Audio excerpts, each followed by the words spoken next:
Make sure I get a couple good streams in. Anyway, chat, hopefully you guys watched yesterday's stream. We're going to kind of continue a few topics. There's a lot of updates we do have to get to. We're kind of covering some stories that have gone to court. We'll give you the updates on that. The Nolan Wells situation. It's continued to escalate and emerge. And people have now got some audio, which happens to be the 911 audio, and we'll talk about that. What does that mean? A couple more new developments from the whole YG Draco the Ruler thing. It's kind of putting YG squarely in the crosshairs of this investigation. It's clear that the police, they're trying to bring murder charges on someone for the death of Draco the Ruler.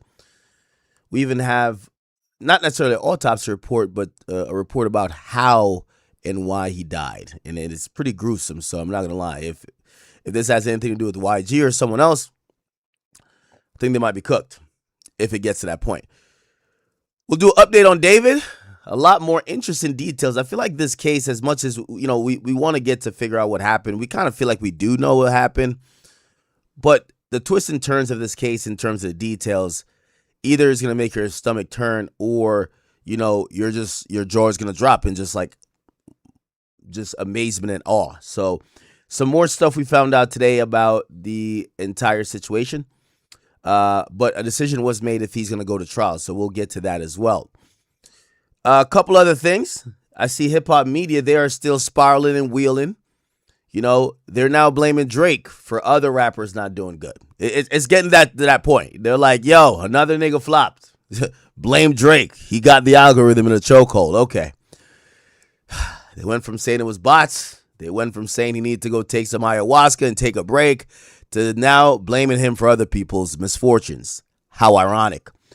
We'll also give an update on the Yella Beezy thing. Yella Beezy won an important motion in court today. He actually was granted the motion to see his accusers. Now, that might sound actually like, wait, isn't that what happens in a court case? Like, if you're accused of doing something and there's a victim, you have a right to face your accuser. Well, because it's a very complicated case where he's accused of ordering a murder for hire, which happens to be involved with the Mo 3 death and murder. They've been really tight-lipped and not really trying to give a lot of info on who are some of the people who are cooperants in that case that will try to help prosecutors prove that Yella Beezy did put money and did order the death of Mo 3. So we'll get into that. Diddy slapping inmates. That's a story we should have done 2 streams ago, so we'll make sure we get to it today. There's a Gucci and Rick Ross conversation. Young Philly we'll talk about a bit, and there's a couple updates on our favorite people. One is Brittany Renner, and the girl from the Usher video, she did like a whole interview. That's interesting. Anyway, where do you guys want to start? I don't know if you guys want to start with these maybe lengthy updates. Also, we got to get to Uncle Murda. He's going at it with Memphis Bleak. It's the battle of the hype men, right? I'm going to call these guys hype men. I'm not going to call them weed rollers or nothing of the sort. I have nothing against them, but we're entering uncharted territories, okay? One of the interesting topics this week was Uncle Murda and Memphis Bleak. Lord save me. We'll probably start off rip, because I got to add something else. We'll probably start off rip with Jay-Z, a good Brooklyn finesser. Apparently finessed all these artists, and he finessed even the fans. I've always said he's used the equity built up in hip-hop that he kind of gained from this rugged, tough image of being a hustler and kind of being for us. He's used that to become a billionaire, and now he's a billionaire. I don't think he gives 2 fucks. He's one of the niggas yeah, I finessed you. And what? Right? Anyway, there's some more things that Charlemagne will probably have to get talking orders or at least a script to go defend, because Jay-Z is coming under hot fire yet again. We'll start off with Brittany Renner, though.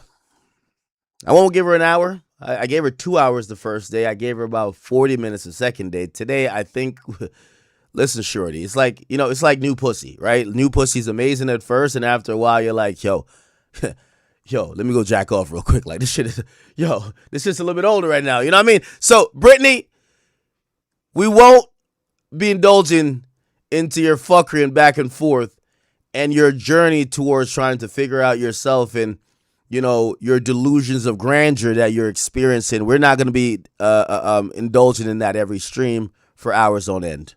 We already got the majority of that out, but we'll react to you reacting or looking a little bit like you're spiraling. Anyway, have you guys seen this?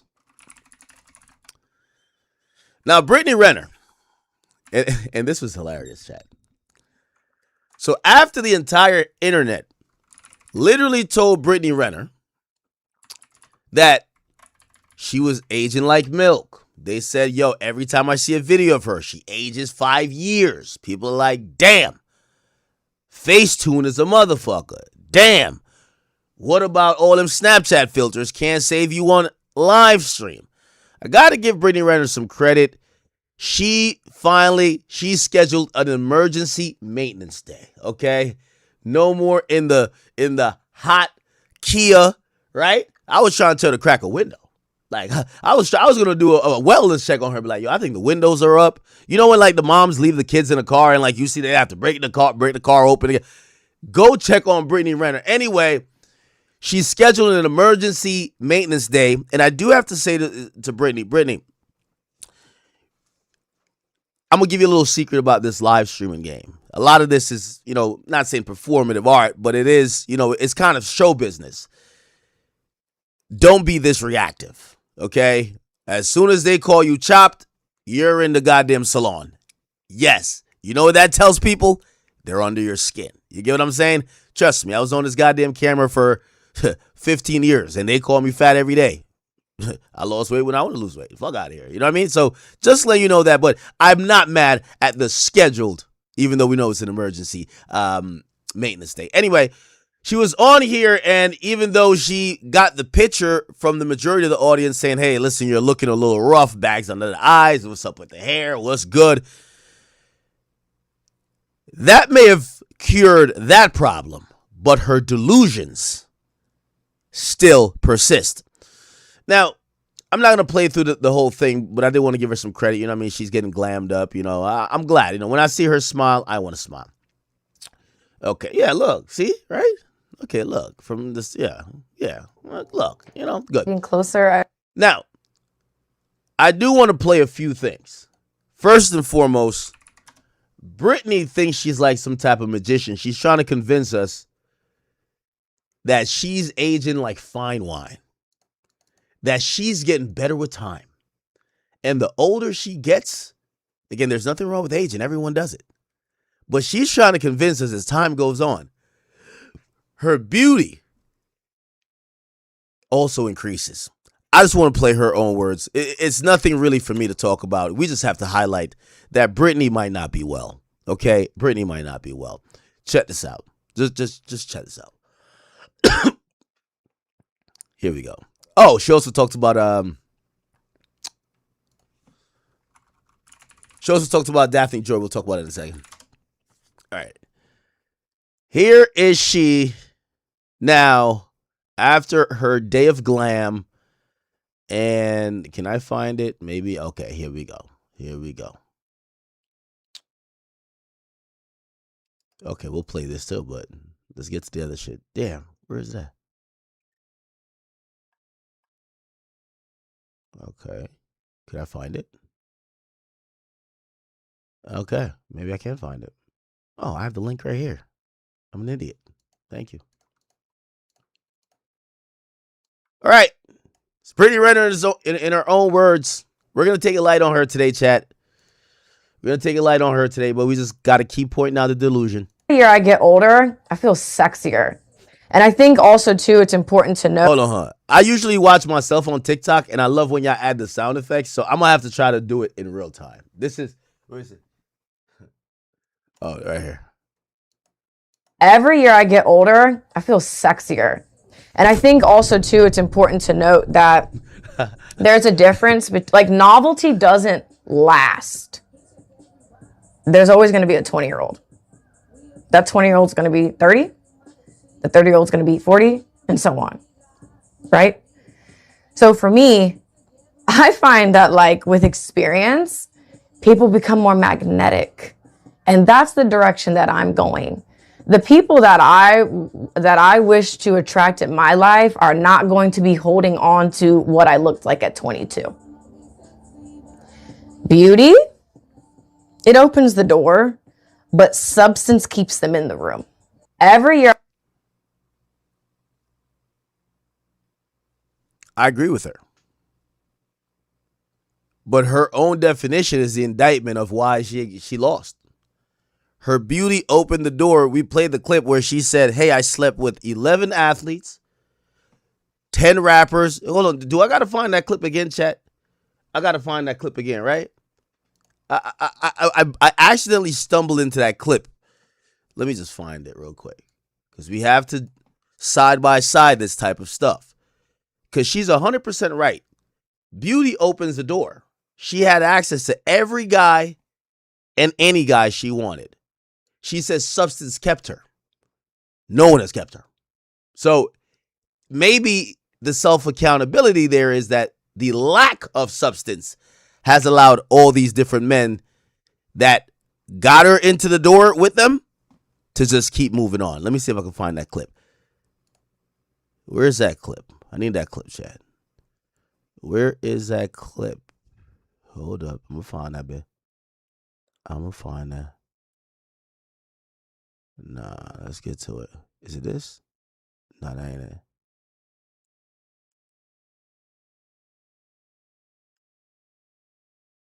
Wait, no, I think it is. Is it this, Chad? The Brittany Renner list is crazier than you think. Is it the Brittany Renner list as well? Oh, yeah. Here it is, chat. Here it is. Playing with my... In my experience, the worst people to deal with are the athletes. None of 24 men. Breaking it down. why it matters. But 24. 11 athletes. You see how pompous she was saying that? 11 athletes. There's a lot of whores that I know that love fucking athletes with nothing to show for it. Woo! 5 entertainers. Woo! 8 regular guys. Woo! I have only 3 regular guys since I've been Instagram famous because... She said it like, yo, I only fucked 3 regular guys since I've been famous. But I'm racking it up with the athletes and the entertainers. So I'm with her. Her beauty got her in the door. Her lack of substance, accountability is the hardest thing to do, right? Like, she's going to blame these guys or whatever the case is, but the accountability is really lacking here. Again, I don't want to really just completely dogpile on her. I think we've done like 2 days of that. It's okay.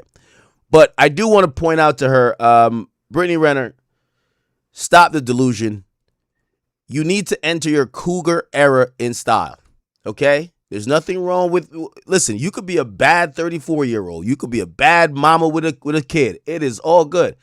Beauty could exist in a lot of forms. It's just that the particular beauty and the particular competitive beauty that you seem to care about for over years was about youth and was about looking the best compared to the other women that were kind of within the sphere or the field of like whatever entertainment you were in. Again, you could seem mature now, but you used to be bragging about the athletes that you fucked. Like this was your bragging point. We gotta keep you there, right? I know you want to be like, you know what? It's about her substance. When you was in this goddamn car and it wasn't that hot yet, before the temperature hit 100 degrees, and you could think clearly, and you were 26, what you were bragging about was not about your substance. You were saying you fucked 10 athletes, this, that, and the third. We gotta keep it honest. I want to know my body count. I don't know why in like 2018 that's any of your business or why it matters. But 24. 11 athletes. Woo! 5 entertainers. There we go. Anyway. 2 other clips to kind of react to. I also saw her, I think Academics TV posted it. Let's go check that out. She talked about Daphne Joy. And had to pull up. Yo, what Drake said, I had to pull up with a mask and a cape. You feel what I'm saying? I had to pull up with a... No, I'm playing. But anyway. Guys just want to send me... Like, Guys just want to send me money. I'm a little damsel. Just a Mississippi girl. Gosh, you want to help? I would really appreciate that. Thank you. Brittany, I hate to tell you this, and you ain't gonna like this. You ain't gonna like this. You could learn a thing or two from Daphne Joy. Now, I'm not saying Daphne Joy is better than you. Okay? Daphne Joy is clearly now like leaned into her past. She's had a promiscuous past as well. Let's be honest, okay? We're not trying to say none of y'all are angels. Here's the difference, though. I think she's having a lot of success in this portion of her life after she was just on a criminal trial testifying against Diddy. And it's because she's not doing what you're doing. She's not up there being the bitter baby mama, complaining about this guy and that guy who did her wrong. She's taking whatever lemons that life handed her and she's turning into lemonade. She's taking whatever perception and she's trying to capitalize off of it. She's not like you in a hot car mad that PJ Washington is buying his chicks Birkins, but he won't buy you he won't buy a JanSport book bag for your son. She's not doing that. She took lemons, she's making lemonade. That's just what it is. And I'll give you a little bit of this too, because I've noticed this. This is why I believe Kevin Gates had you in that garb. Another thing I think a lot of women could take from Daphne Joy is just watch how the internet, which I still think there's a perception of Daphne Joy being promiscuous or a whore. But there's subtle things that was able to get her over the hump and people starting to like her. Whether it was the perceived submissiveness, whether it was how she spoke or communicated. A lot of the things that when you look at Brittany Renner today, even though I think she kind of identifies with the new modern feminist, it just doesn't kind of jive well with how the internet perceives her. And I want to make sure she understands that, because when I said she's reactive, I get it. She's new to streaming. She's reactive because this is the first time she's probably realizing on every blog they're cooking her. Every blog. They're cooking her on every blog. And I just want to give her a little bit of some tips. And if she was to compare herself to Daphne Joy, which, by the way, Daphne Joy also has a child and is also over the age of 34, she carries it much different. Okay? Being in a hot car on the gram. And maybe she was in a hot car at some point after this Diddy trial. But you know what she did? She found Big Act. You know, I'm playing. But that's the point I'm trying to say. There's similarities here. But I think Britney's own pride and ego just can't allow her to, fold up into something that could help her. I'll just say that. All right. And then the last thing, which was, I think this was her shitting on everybody, or shitting on, she was shitting on, I think, trying to shit on me and Myron and whoever else. Here we go. I seen it on, I think, Spiritual Word. Brittany Renner has cracked the code of why we're all jealous of her. Okay? Brittany Renner has now revealed that the reason the likes of me, I don't know, anyone else online who has either issued a criticism or have had this dialogue with her. Hold on. Why can't I find these clips? Jesus Christ, sorry.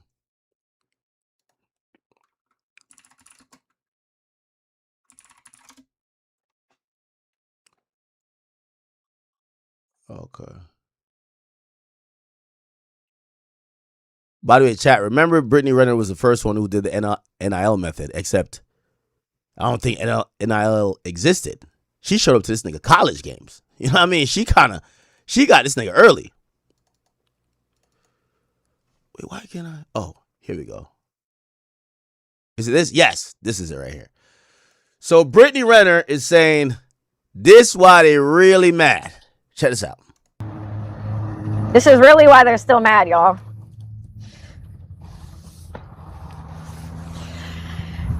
Your best bitch on her best motherfucking day is not fucking with me at 34, bitch, at any age.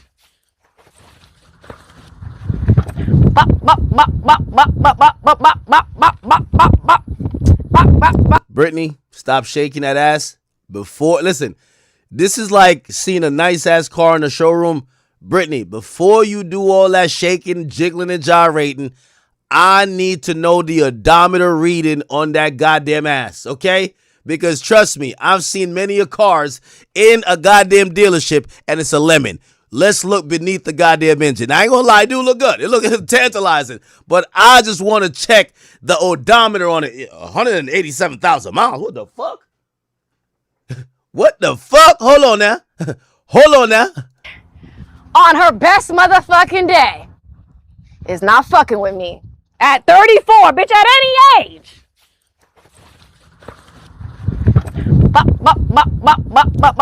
You know I love Brittany because she'll try to prove her point, but just prove ours. Brittany, that ass, which I ain't gonna lie, I like the fact that you have a nice natural ass. But it's the reason why the next nigga and the next nigga afterwards and the last three niggas had to lie to your delusional ass that he could get up in there. You get what I'm saying? You're right. After seeing that, yo, Kevin Gates, I see why you turned to Muslim. I get it. Yo, the other nigga, I see what. Yo, I'll tell you any type of lie to get up in there too. You get what I'm saying? So you still having a decent body doesn't refute anything we've said. It actually proves it. It goes to show that people who would desire you physically would probably compromise you spiritually, mislead you religiously, and take advantage of you emotionally. That's kind of how it works, shorty. We want this. You see how your face is out the camera? You see, Brittany Renner, and I've always believed in her as a podcaster, but the sad truth for a lot of women who look decent when they get into this game, the majority of niggas want to see you face down, ass up. They want to see if they could watch half of y'all attractive, like, you know, some of these chicks, they like to talk. No, people wish they could watch you on mute and watch this. Matter of fact, let's watch it on mute. Fuck it. Oh, yeah. All right, hold on now. Stop it. Stop. Listen, I know you're going to the gym and everything, but stop putting your face in the camera afterwards, bro. Here we go. There we go. There we go. Here we go now. Uh-huh. Yep. That's all we need. And by the way, you know what the funny thing is? Could somebody tell Brittany, why are you doing this on Kick? Just go on OnlyFans. You wouldn't be in the hot car no more. She acknowledges that her best assets sit behind her and is in the physical form. Yet she kind of tries to act above the fray with OnlyFans. She doesn't realize the reason why all these niggas keep bagging you is because of that ass they want to get up in there. Now, she might have to get on OnlyFans. Okay.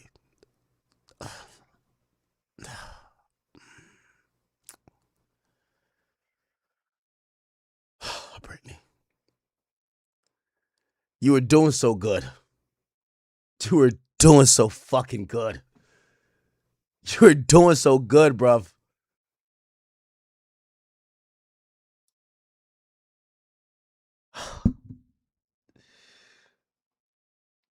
You know when the girls keep saying, the face card never declines? Well, somebody swipe the card real quick. Yo, just swipe the... Is it MasterCard or is that a Visa?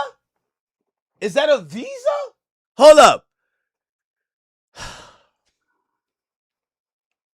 Let's go back to better times. All right, stop it.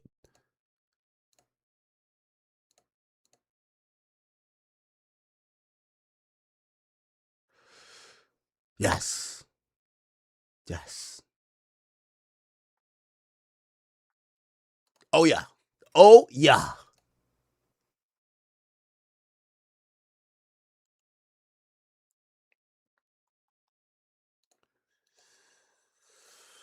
You were doing so good, man. You were doing so good.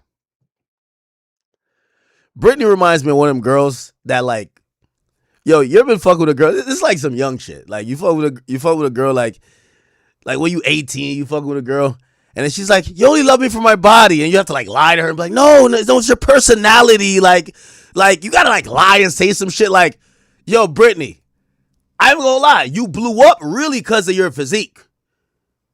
Now, I'm not gonna be as mean as you know who was mean to her? And I don't agree with this because I do think she was pretty cute. I think honestly, just facially these days with her, you know, I think it's stress and a few other things. I don't necessarily think she's ugly. I just think that she doesn't be getting on camera looking a little bit too beat. Like, you know what I mean? Shorty, just put like some light, like whatever thing you got to do. Anyway, I seen Lil Duval kind of like jump in, and he was, I don't know if he's trying to start a narrative, but he was like, yo, hey, listen, I always thought Brittany Renner was overrated. Let's go Lil Duval. What did he say it? Could I scroll down? He says, what the fuck? Okay. He says, Brittany Renner never looked good to me. She was just light-skinned and came out at the right time. Social media was accepting anybody. All right? And I think someone followed up with a question. Somebody says, add India Love to that list. He says, nah, India's still fine.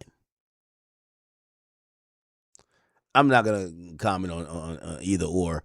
Bro, all I'm going to just tell you is the wall is undefeated. And in the 30s of these women, I think, honestly, is because of their life choices. It hasn't reflected the best, especially when you see them without makeup. They look pretty rough.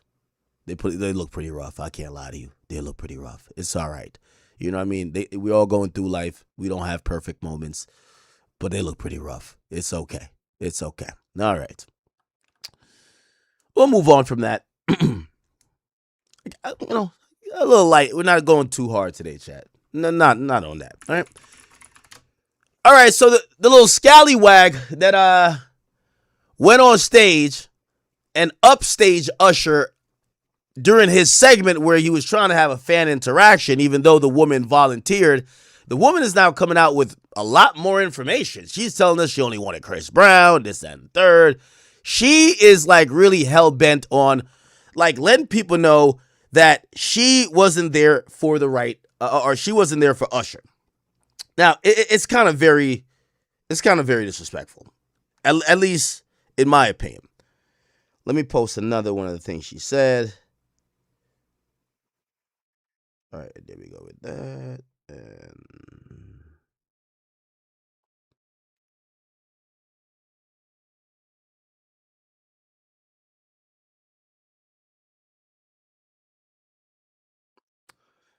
sorry, I didn't post this to the page yet, but I'm posting now. So she's repeatedly said, I showed up for Chris Brown. I was not there for no nigga named Usher. And she actually stands on the fact, which this is kind of like so sad to me. As a fan, you come to see both of these guys. She's using this as an ego build. And that's the kind of the sad portion about this, right? This is why guys talk to women or deal with women in a certain way. You give a girl a compliment, even if she's not interested in you, now you've built her ego into the atmosphere where now she just thinks she's better than you. She's shitting on you. She's shitting on other guys. So she's going to take this whole interaction with Usher and she's going to say, well, if Usher wanted me, even her mom said it. Oh, my daughter curved Usher. You bitches could never, huh? She's going to take that and then shit on all the niggas in the town, shit on all the other women that she knows because that's an ego boost, right? So this is what she was on Instagram saying. She said, listen, yes, I went on that stage. And no, they don't tell you who, what, when, or where. Baby, I wasn't going up there for Usher. I wanted Chris and Chris only. Anyways, anybody who ain't sitting VIP or has a face card that doesn't qualify. So exactly. She's taking the experience to say, I'm that bad. That's why I got picked. And then she takes it even further to say, I got so many. Let me not say she's saying she got so many options. She's just saying, I'm having it my way. I could turn down Usher. Who gives a fuck? Right? And she's trying to shit on other girls by saying, you girls wouldn't even get the chance to do that.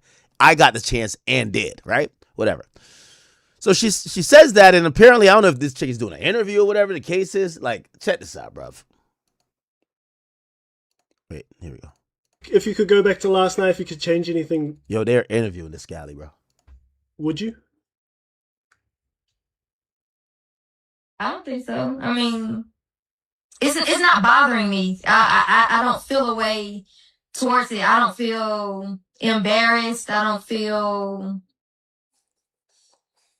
like this has ruined me in the public eye or whatever they want to say or whatever. Because, it's been plenty of trolls and whatever else. Oh, well, why would you do that? And you should be embarrassed. It was even people harassing me while I was walking out of the stadium. Oh, really? While me and my family was walking out of the stadium, people were harassing us. Oh, well, you should have did this. I would have did this.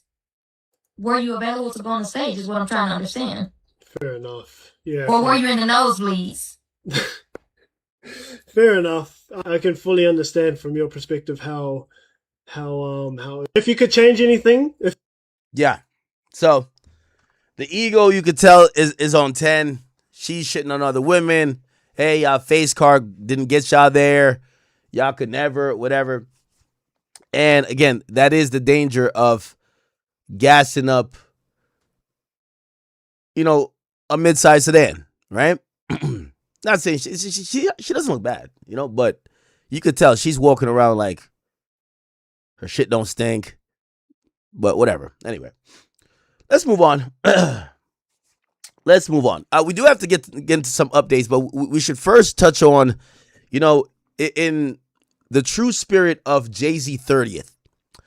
We have to point out that this is the 30th anniversary of Jay-Z finessing the black community. Jay-Z is a prolific finesser. And, I can name about 10 finesses. But one of his most prolific finesses that he did was finagling a way to now be rubbing shoulders with billionaires. How did he do it? Now, Jay-Z is a board of director member of the company Block. It was previously known as Square, and Square owns, if you're saying one of these companies, it owns Cash App. Jay-Z he's part of the board of directors. The board of directors, there are usually a small group of people that have unilateral power to vote on things or to make decisions that the entire company will adhere to. So they get to pick the CEO, the COO, the CFO to dictate where the company is going to go, how they're going to spend whatever, everything. Jay-Z's part of that. Now, you might be like, what the fuck? How did Jay-Z finesse black people to become the board of director for basically Cash App? Like, how did he do that? Well, I'll tell you how. Well, he sold Tidal.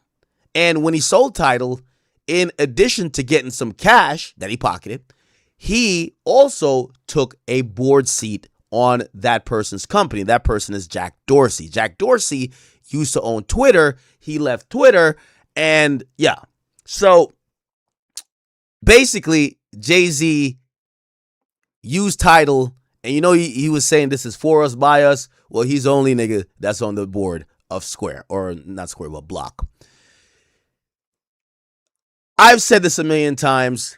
You guys look at me as a broken record. I don't want to come off as manic, so let's actually get a financial person in here, a guy who breaks down SEC filings and also court documents for a living, a guy who we've been actually using and using his resources recently because I like how just factual he is.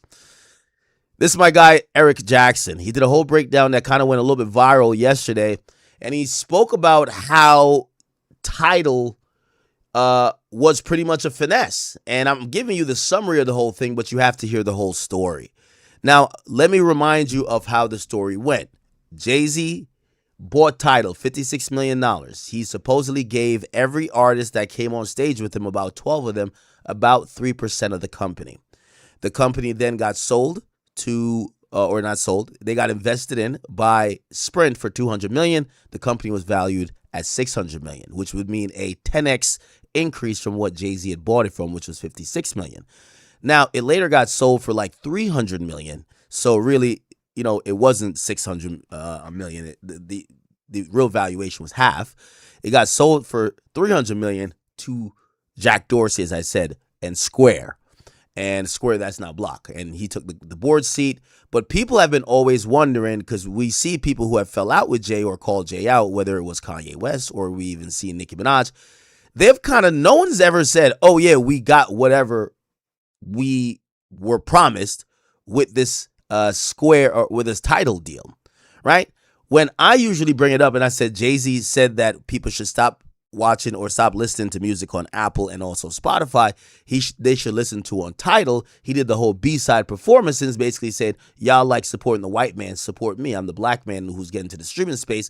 The idea was that Tidal was for the artist, by the artist, and if you cared about the artist and art and black art, you would support Tidal. Now, subsequently, he sold it as soon as he could.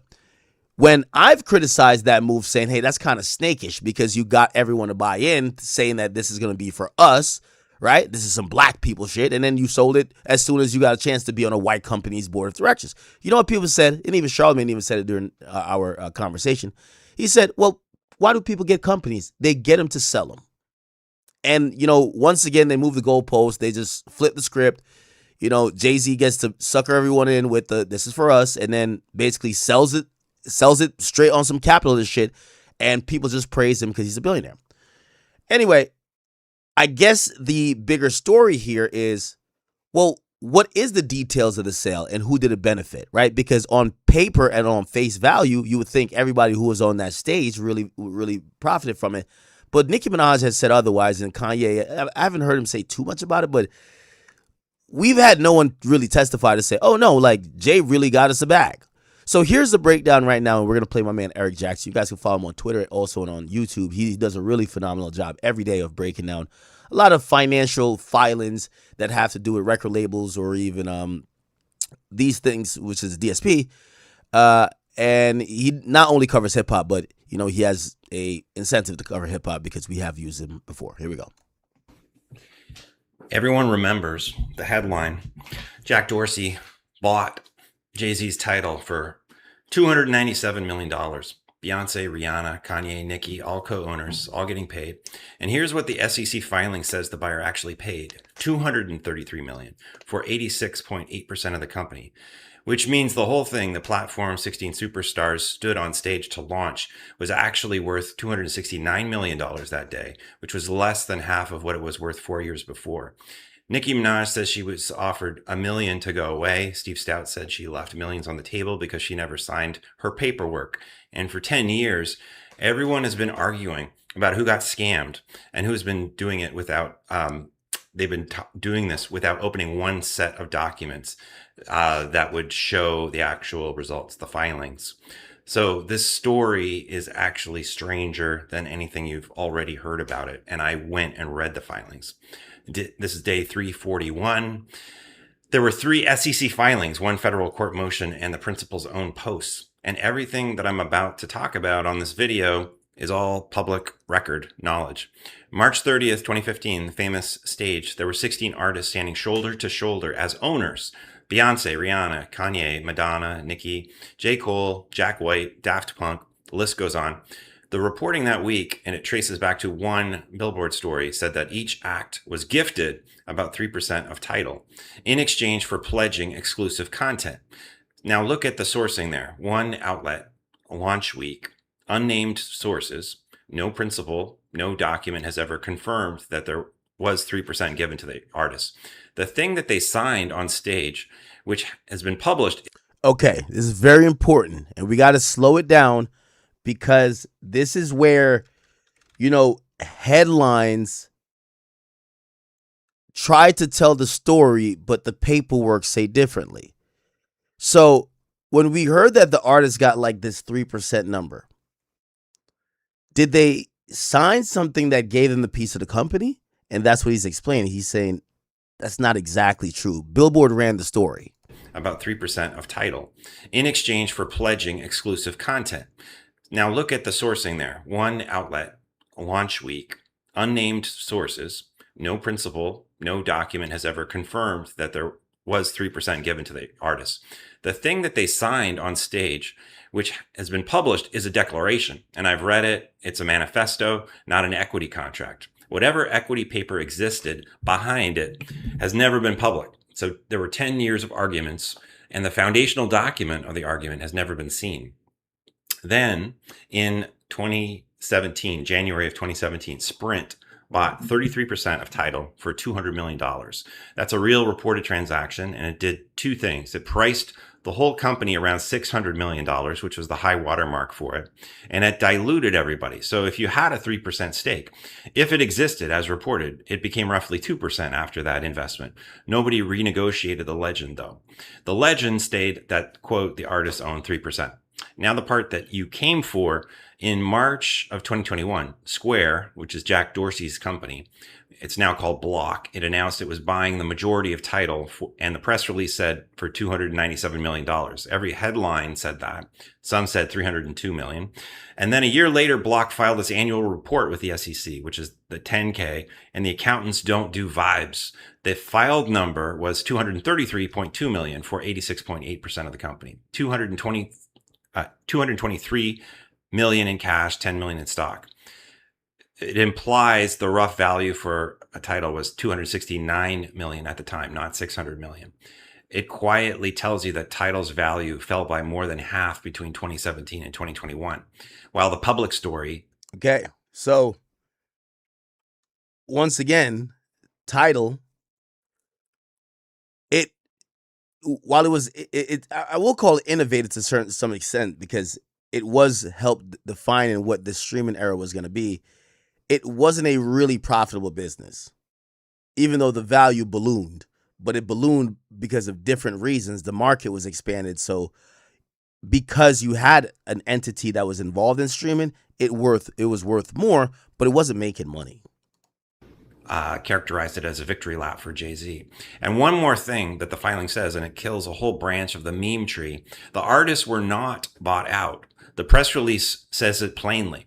All of Tidal's artist shareholders continue as co-owners, and the 10K carries them as minority interests, unnamed, aggregated, with exactly one artist who's named anywhere in the filings, Sean Carter, elected to Square's board in May of 2021.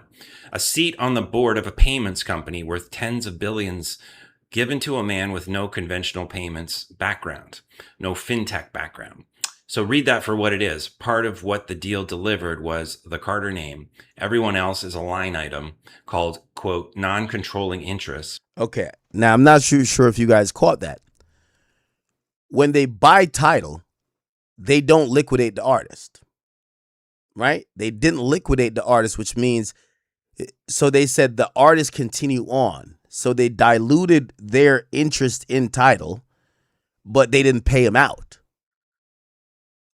The only person who gets some type of liquid, right, is the person who owned like 87% of it, which was Jay-Z, right? So Jay-Z gets paid, right? And he gets a board seat. But the actual artists, all they have is this, I won't call this fictitious, but this equity that they don't get paid out for. Only Jay gets paid. Everybody else continues to be shareholders, right? Now, I know you're like, well, they could sell it any time. The story's not done. Sitting behind an option, Block's option, not theirs, to be bought out at fair value someday. So read that structure for what it is. They can't force a sale. They can't force a price, and they just have to wait. So now you go back to that stage. The word that day that they talked about was ownership. Artists finally owning the thing that they built instead of renting it from labels. So put the two documents side by side, and what they announced in 2015 and what the filing says they got. 16 owners became one board member and 15 line items.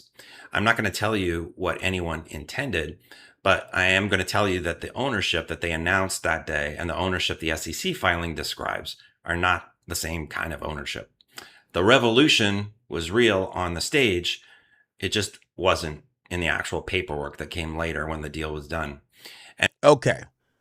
So according to SEC filings from this guy that he viewed, the ownership that these artists had weren't paperwork ownership that had to be either divulged or had to be accounted for when they filed these SEC files. When you sell a company or whatever, like it's going to happen, right? And also there was a publicly traded, remember, it gets absorbed by Square at the time. That's a publicly traded company. So everything is public. the filings doesn't show that these artists own shit, except Jay-Z. This is a good finesse, huh? And what has fair value done since? Block's own filings answer that too. In late 2023, Block wrote down 132.3 million of Tidal goodwill. In late 24, another 73.5 million was written down. That's roughly 206 million in value impaired, according to the company's own accounts, in 2 years. Yeah. So essentially, the artists who are owners that went on that stage, they own about 2% of Tidal still, except Tidal is now absorbed by Square, which is now Block, and they keep and there's a clause that says we don't have to pay you more than what's called fair value, fair market value, right? And we could force you out as owners at some point. Here's the problem. Square or Block, they keep using Tidal as a way to write off losses for the company. So they claim in 2 years, Tidal lost them $200 million. So now, when they're basically doing is devaluing the company to the point that it's going to be seen that this company is worth nothing.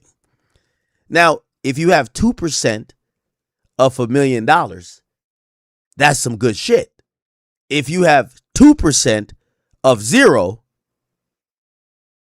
you're fucked. Years. So the remaining artist stakes are minority positions without exit rights in an asset that their majority owner has been writing down. That's not a scandal. Nobody did anything illegal here. It's just what minority equity without an exit mechanism is. A promise whose face value someone else's timing determines. So take a step back now and ask the question that the whole valuation begs. Was Tidal ever worth what that stage suggested it was worth? If you look at the scale, when Square bought it in early 21, Spotify had between 155 and 180 million paying subscribers. Apple Music, the last time it gave a number officially, had 60 million. That was in 2019. Tidal claimed 3 million at its peak back in 2016, and then it stopped disclosing a number at all. And independent analysts put the real figure back then closer to 1 million. So the platform 16 superstars launched to fight the giants was, at its best, 20 to 50 times smaller than the giants. And it lost money every year anyone measured it. Its parent posted a $28 million net loss in 2015 alone, burning about $2 million a month, with cash down to $4 million. Operating losses of $36.7 million in 2018, $55.3 million in 2019. So here's the part you can't make up, though, and it's not my characterization. When a court later threw out a lawsuit brought over this very deal, the judge's own description of what Square bought was a company that was losing money, that had lost major contracts, that faced a criminal probe in Norway over its streaming numbers. One authorities later dropped. By the way, interesting enough, we keep hearing certain narratives of bots, this and third. Tidal was actually in a criminal investigation for manipulation of numbers and botting. And I believe they were investigating the headquarters and that was in Sweden. And then, and also a company that had taken a $50 million loan from Jay-Z himself just to stay afloat. The judge called the purchase a, quote, terrible business decision. That is a federal court saying that on the record. So read the 21 sale for what the documents say it was. This was the top of the market. Remember, this was the time of zero interest rates. Every catalog on earth was selling for a fortune. Dylan, Neil Young, and Stevie Nicks all cashing out at the exact top. And at the exact top, this asset sold for half what the smart money paid for it in 2017. And it needed a lifeline from its own founder just to get to the finish line. So that's not a victory lap. Structurally, it looks a lot more like a rescue to me. Now, the claim from my comments, quote, the artist equity was recoupable. Jay-Z could claw it back. It was really an advance against their catalogs, end quote. I went looking for the source of that quote, and there is none that I could find anyway. No filing, no reporting. Nothing credible describes owner equity as recoupable. And the SEC accounting treats the stakes as real equity, which cuts directly against it. But here's the interesting part. The myth has a real ancestor. There was a documented recoupable advance in the title story. It was Prince's catalog deal, a distribution agreement that ran until the advance recouped. It was a standard structure negotiated by Prince himself, who chose title loudly and publicly while he was still alive. After his death, his estate and title ended up in federal court, and the estate's lawyers wrote a sentence that you rarely see in a filing. They alleged that the equity term sheet title produced was, quote, fabricated and backdated to appear authentic. Title denied it. The case settled in 2018, approved by the probate court, and the fabrication claim was never proven or disproven. So I'm not going to tell you who was right. I'm telling you that there was one documented recoupable advance belonging to the Prince's deal. And a never adjudicated fight over Prince's equity is how, quote, recoupable leaked into the folklore about everyone else's. And notice who was not on the stage at all: Drake, the defining artist of the streaming decade, biggest artist at the time. And by reports, he was supposed to be up there with them on that stage with the other title artists. He wasn't not. And a few months later, he went the other way entirely. An exclusive deal with Apple Music put together by an executive named Larry Jackson, who's now the head of Gamma. I'm not going to tell you the terms because those weren't ever made public. But if you look at where the two roads led, you can see that the artists who stood there as owners got minority paper behind someone else's option. Drake never took the pitch, kept his own lane, and by any measure, it worked out for him. The biggest artist of the era, some would say still today, looked at the ownership offer and passed. Which brings us to Nicki, because her posts are primary sources and the math is checkable on them. She says she was offered $1 million and told that she had 24 hours to sign. Now, this is the interesting part. Supposedly the scandal lies here. Remember, these guys signed like a declaration, not real equity paperwork, all these artists. Basically, Jay-Z's trying to flip and finesse this company into whatever. You heard what he said. A federal judge, when addressing the sale of title to Square, calls it a horrible business decision. They basically said that Square bailed out title. In reality, it was clear to see that Jay-Z was wanted by Jack Dorsey because they felt Jay-Z had this, this power over black people, clearly. Like, all right, we need Jay-Z on our team. We'll bail out his failing business, right?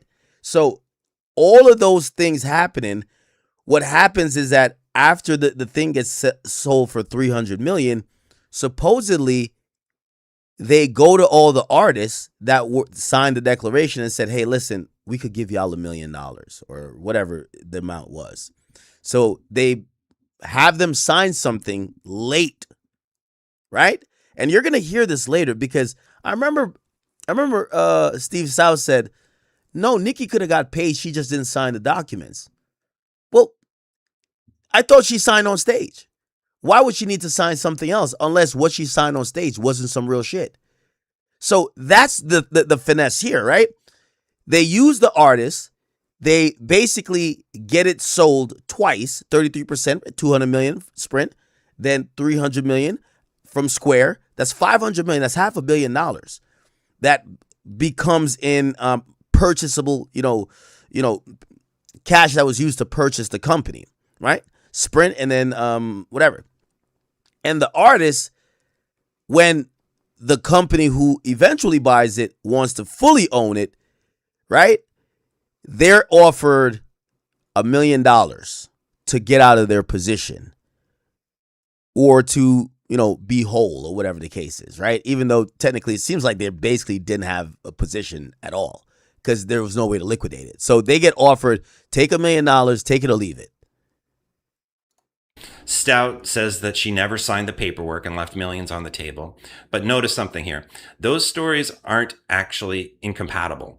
An unperfected stake, equity promised but never papered, is exactly the kind of position that produces a discounted take it or leave it offer when the company sells. And her bigger number, the 100 million to 200 million, she's called a karmic debt.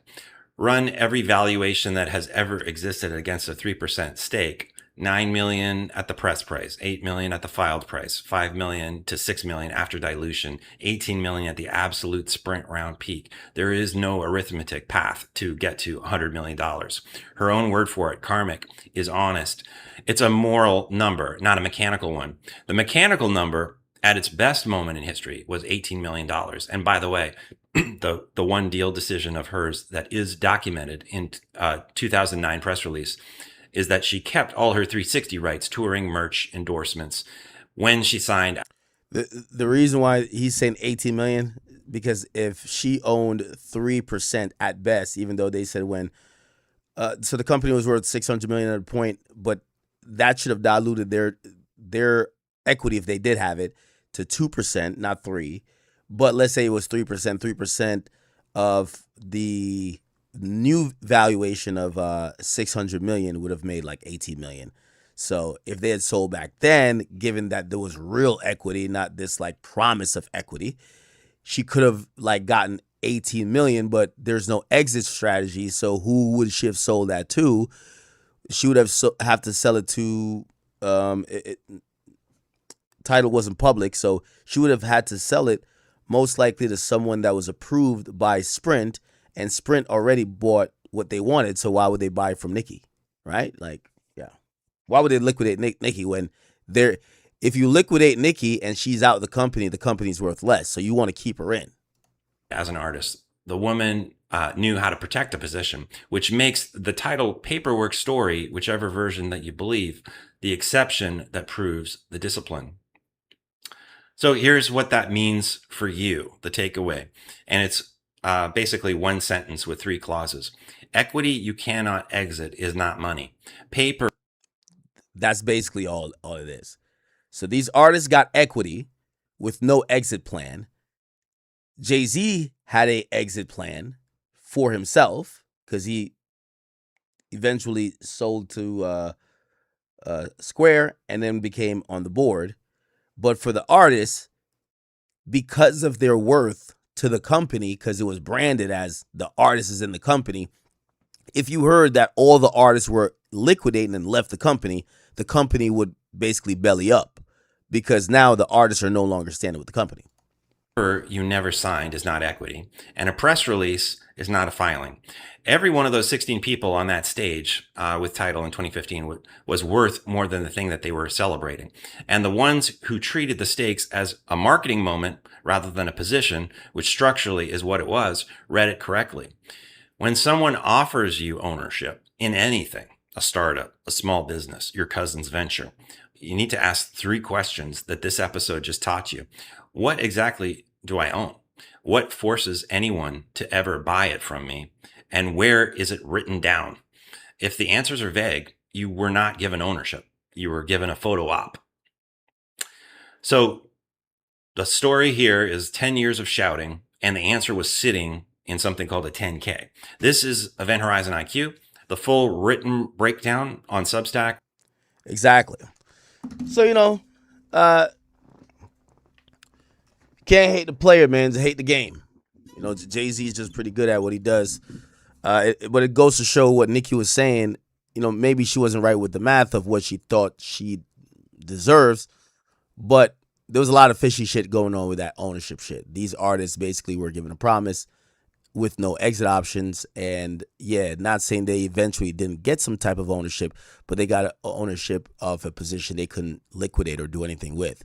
While the person who promised to get them in and promised to be there for them liquidated it and became the board, on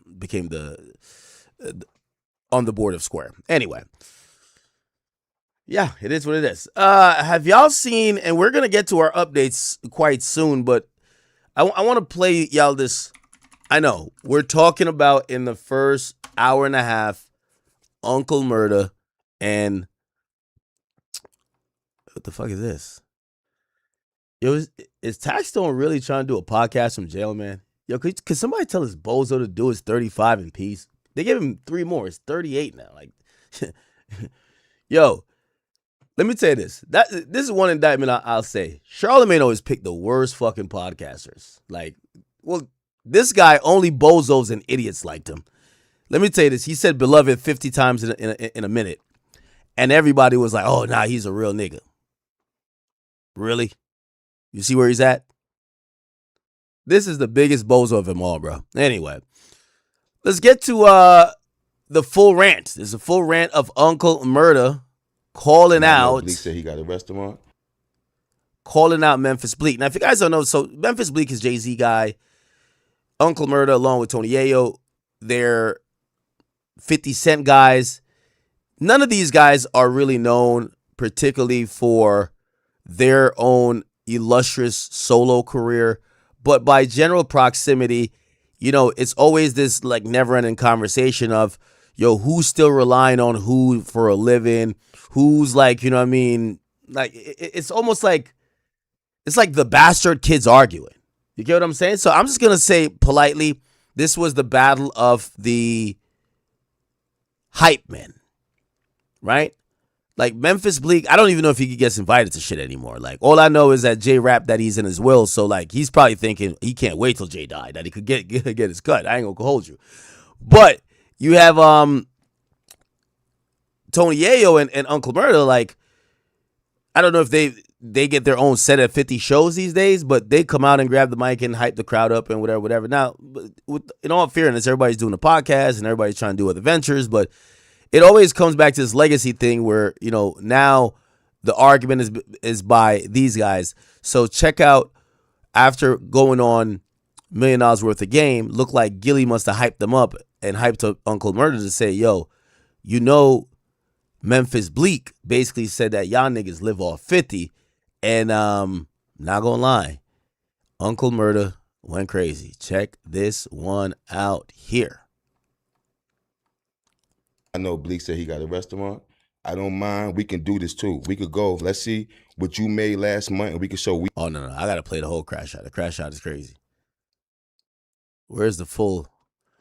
Y'all gotta see the full thing, Chad.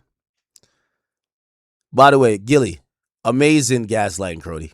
Power and everything. All I'm saying is he don't put them in the rooms. Okay. So when a nigga go in there and say, yo, when Yayo had a house, I had a house in 205. I had a house before a lot of rappers, bro. A lot of rappers came to my house and got motivated. I had houses, not a house.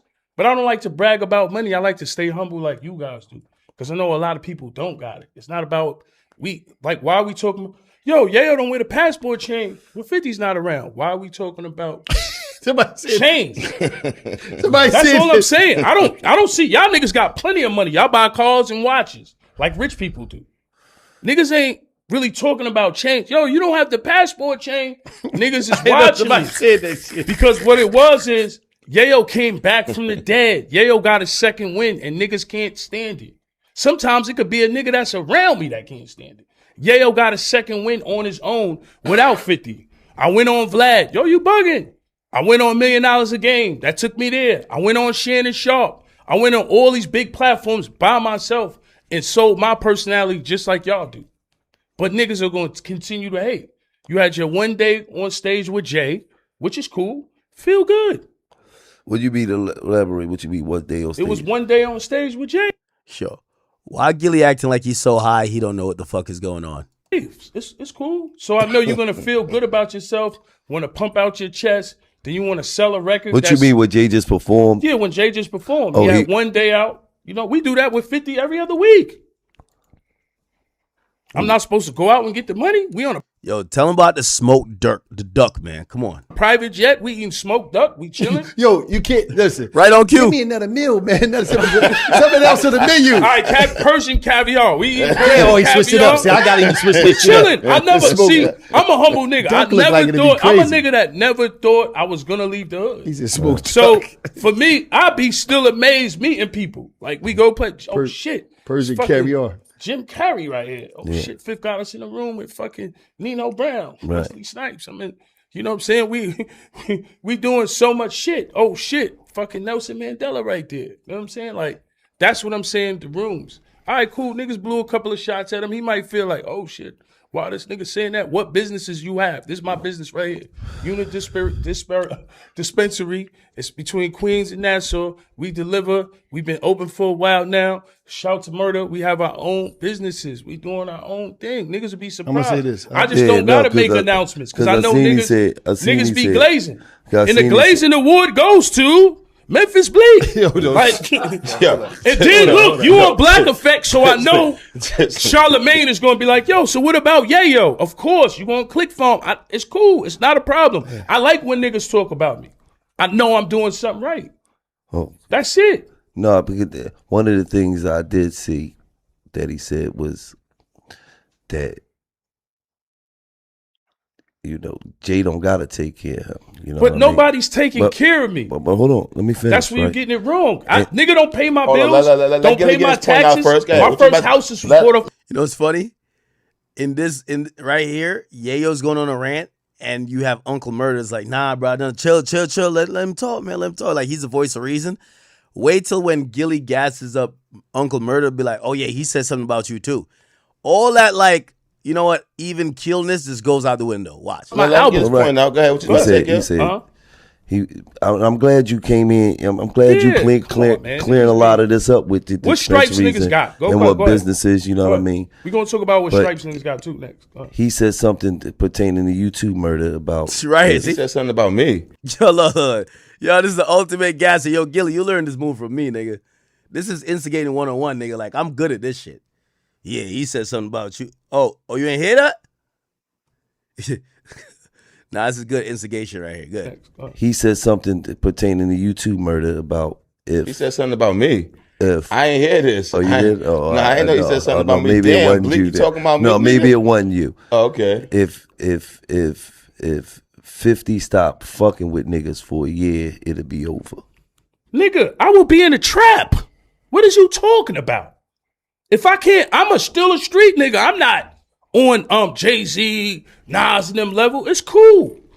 I was making money before. Like, niggas would be like, yo was a pack pumper. No, nigga, I was getting money on 134 and God Brewer. Let me say this. You can ask nigga. Let me say this. Let me just say this, Murder. Now, hold on, let me say crazy? Hold on. I know, like, as far as Nah, he started going niggas do got a successful weed dispensary business.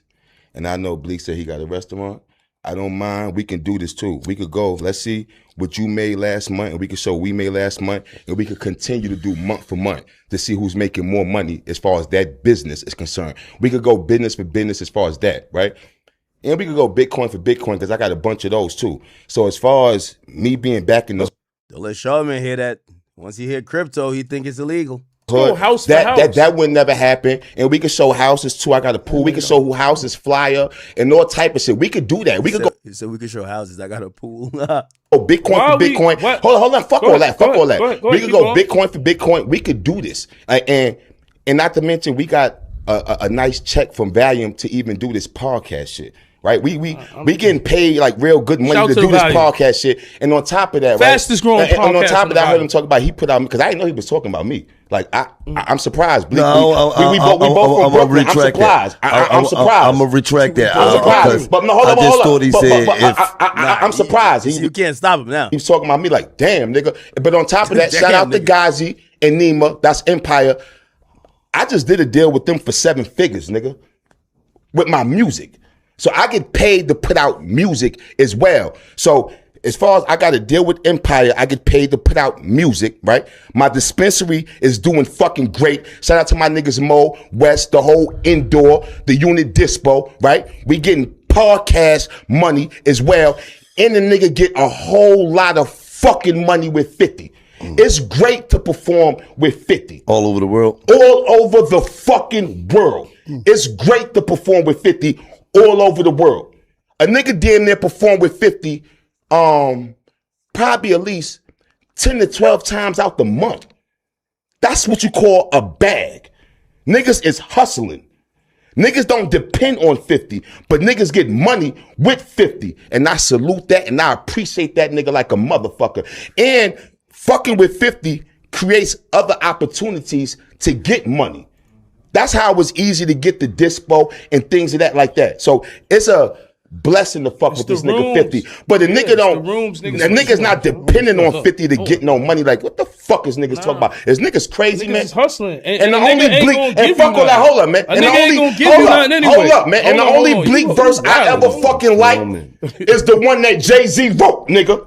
The only bleak verse I ever like is the one that Jay-Z wrote. I ain't never like a bleak verse that he wrote by himself. Fuck out of here. All Niggas right, ain't no Memphis Bleak fans like that neither, nigga. All right, yo, look. But damn, I'm surprised you talked about All me, right, Bleak. now look. I ain't gonna listen. You said he said something about me, nigga. Don't worry. I ain't don't worry. with that shit. Yo, Niggas look. talk about, I ain't with it. I said, I he ain't with it. said if A nigga Can I be say back in the something? hood is Yo, Gilly know that his instigation went a little bit too far. Hold on, let me fucking say, 'cause crazy, he was talking nigga? about me more, right? So a Yeah, nigga back to said, that shit. right? Why you starting like No, I'm just saying back to that shit, nigga. I'm dead serious. Yeah, you on Back to 100 that. right now. Yeah, I am. I'm on 1,000. Yo, look. Learjet Lenny. I'm on 1,000, nigga. You talking about We Learjet get on Lenny, Bitcoin nigga. for But look, Bitcoin, but look. bank account for bank account, nigga, and business statements for business statements, nigga. Yo, look. And we can do it next week. Yo, look. And let's check the transactions. You know how you can scratch it out so nobody wire nobody nothing, nigga. Let's see how much money niggas really got, nigga. And check the safe.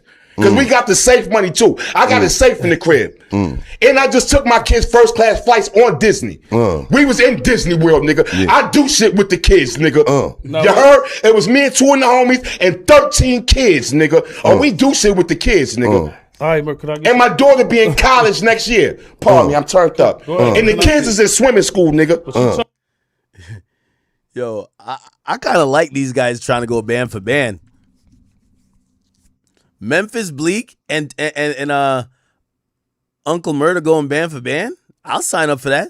Yeah, I would never want to watch these niggas do a verses against each other, but I definitely I'll definitely sign up for these niggas going band for band. I bet. Who got this? Who got that? Listen, Uncle Murder, I'm with it. I want to see y'all go band for band. Because I got a big swimming pool in the backyard, nigga. Now look. Now, Do you got a pool, nigga? So look. Now, I'm just being clear. all right, now My nigga said, do you got a pool? look. Go ahead, yeah. All right, thank you. Let me get the floor now. Now, You got Gilly, it. right? Yo, Niggas he's- talking about change. You're so aggressive. You right? got it. Why we not talking about trust, life insurance, right? Why we not The talking trust about is the trust is very important. Life Listen, insurance trust, is very important. Life insurance. Why we not talking about real estate? Oh, I got the trust You too. gotta let me go though. Let I'm me just get the talking floor. about, I forgot to Bro, mention that. come on. I got All the right. trust All too, right, come nigga. on, you gotta let me Because I'm talk. financially liquid. Like, I'm I'm financially liquid. Oh, man. Yo, hey. Yo, Memphis Bleak, you got 48 hours to respond to this band for band challenge. I'm going to be honest with you. Nigga, you were Jay-Z's, like, firstborn son. So, nigga, if you don't quickly, nigga, you in the will, like, nigga, you have $1 billion at your disposal to wash these G-Unit niggas with. If you don't accept this band for band challenge, you have 48 hours, gang. 48 hours, okay? If you make The Rock look crazy by you not taking a band for band challenge, this nigga wasn't even a main member of G-Unit. Nigga, this is Uncle Murder, nigga. The nigga name is Uncle Murder. If you don't accept the band for band challenge, I'm not gonna lie, man. I think Jay-Z got to remove you from the next brunch. I don't know, bro. I don't know, bro. So I'm expecting for Memphis Bleak to accept the band for band challenge. Nigga, nigga's not even Tony Yayo talking. Nigga, it's Uncle Murder. Yo, you better accept the band for band challenge with Uncle Murder, Memphis Bleak. Dead ass. All right? Anyway. Let's see what else is going on. What's popping? All right, I'm getting a couple topics off my list. Finally, I like that.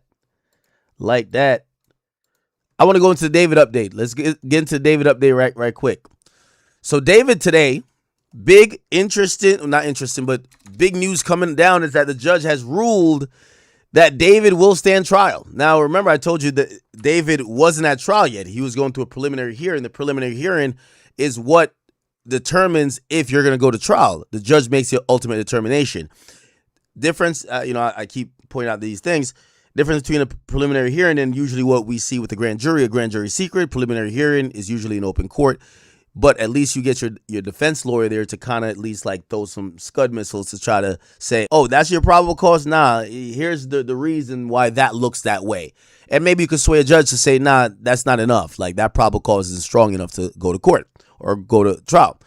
However, the judge has ruled today that David will indeed stand trial for the murder of Celeste Rivas, but there's a lot more information that did come through. We get to find out that the family of Celeste, you know, remember I said, yo, why are they so quiet? Like your daughter was missing all this time and no one, like you're not. Apparently they knew her daughter or their daughter was with this guy. Apparently they all went to church together. And it now makes sense why when she would go missing, they wouldn't immediately call the cops. When your 13-year-old goes missing, you don't call the cops. That's a problem. But now it brings up another issue. If you are the parents of Celeste and your daughter goes missing or is dating some guy who's 19, how much are you complicit in the whole thing?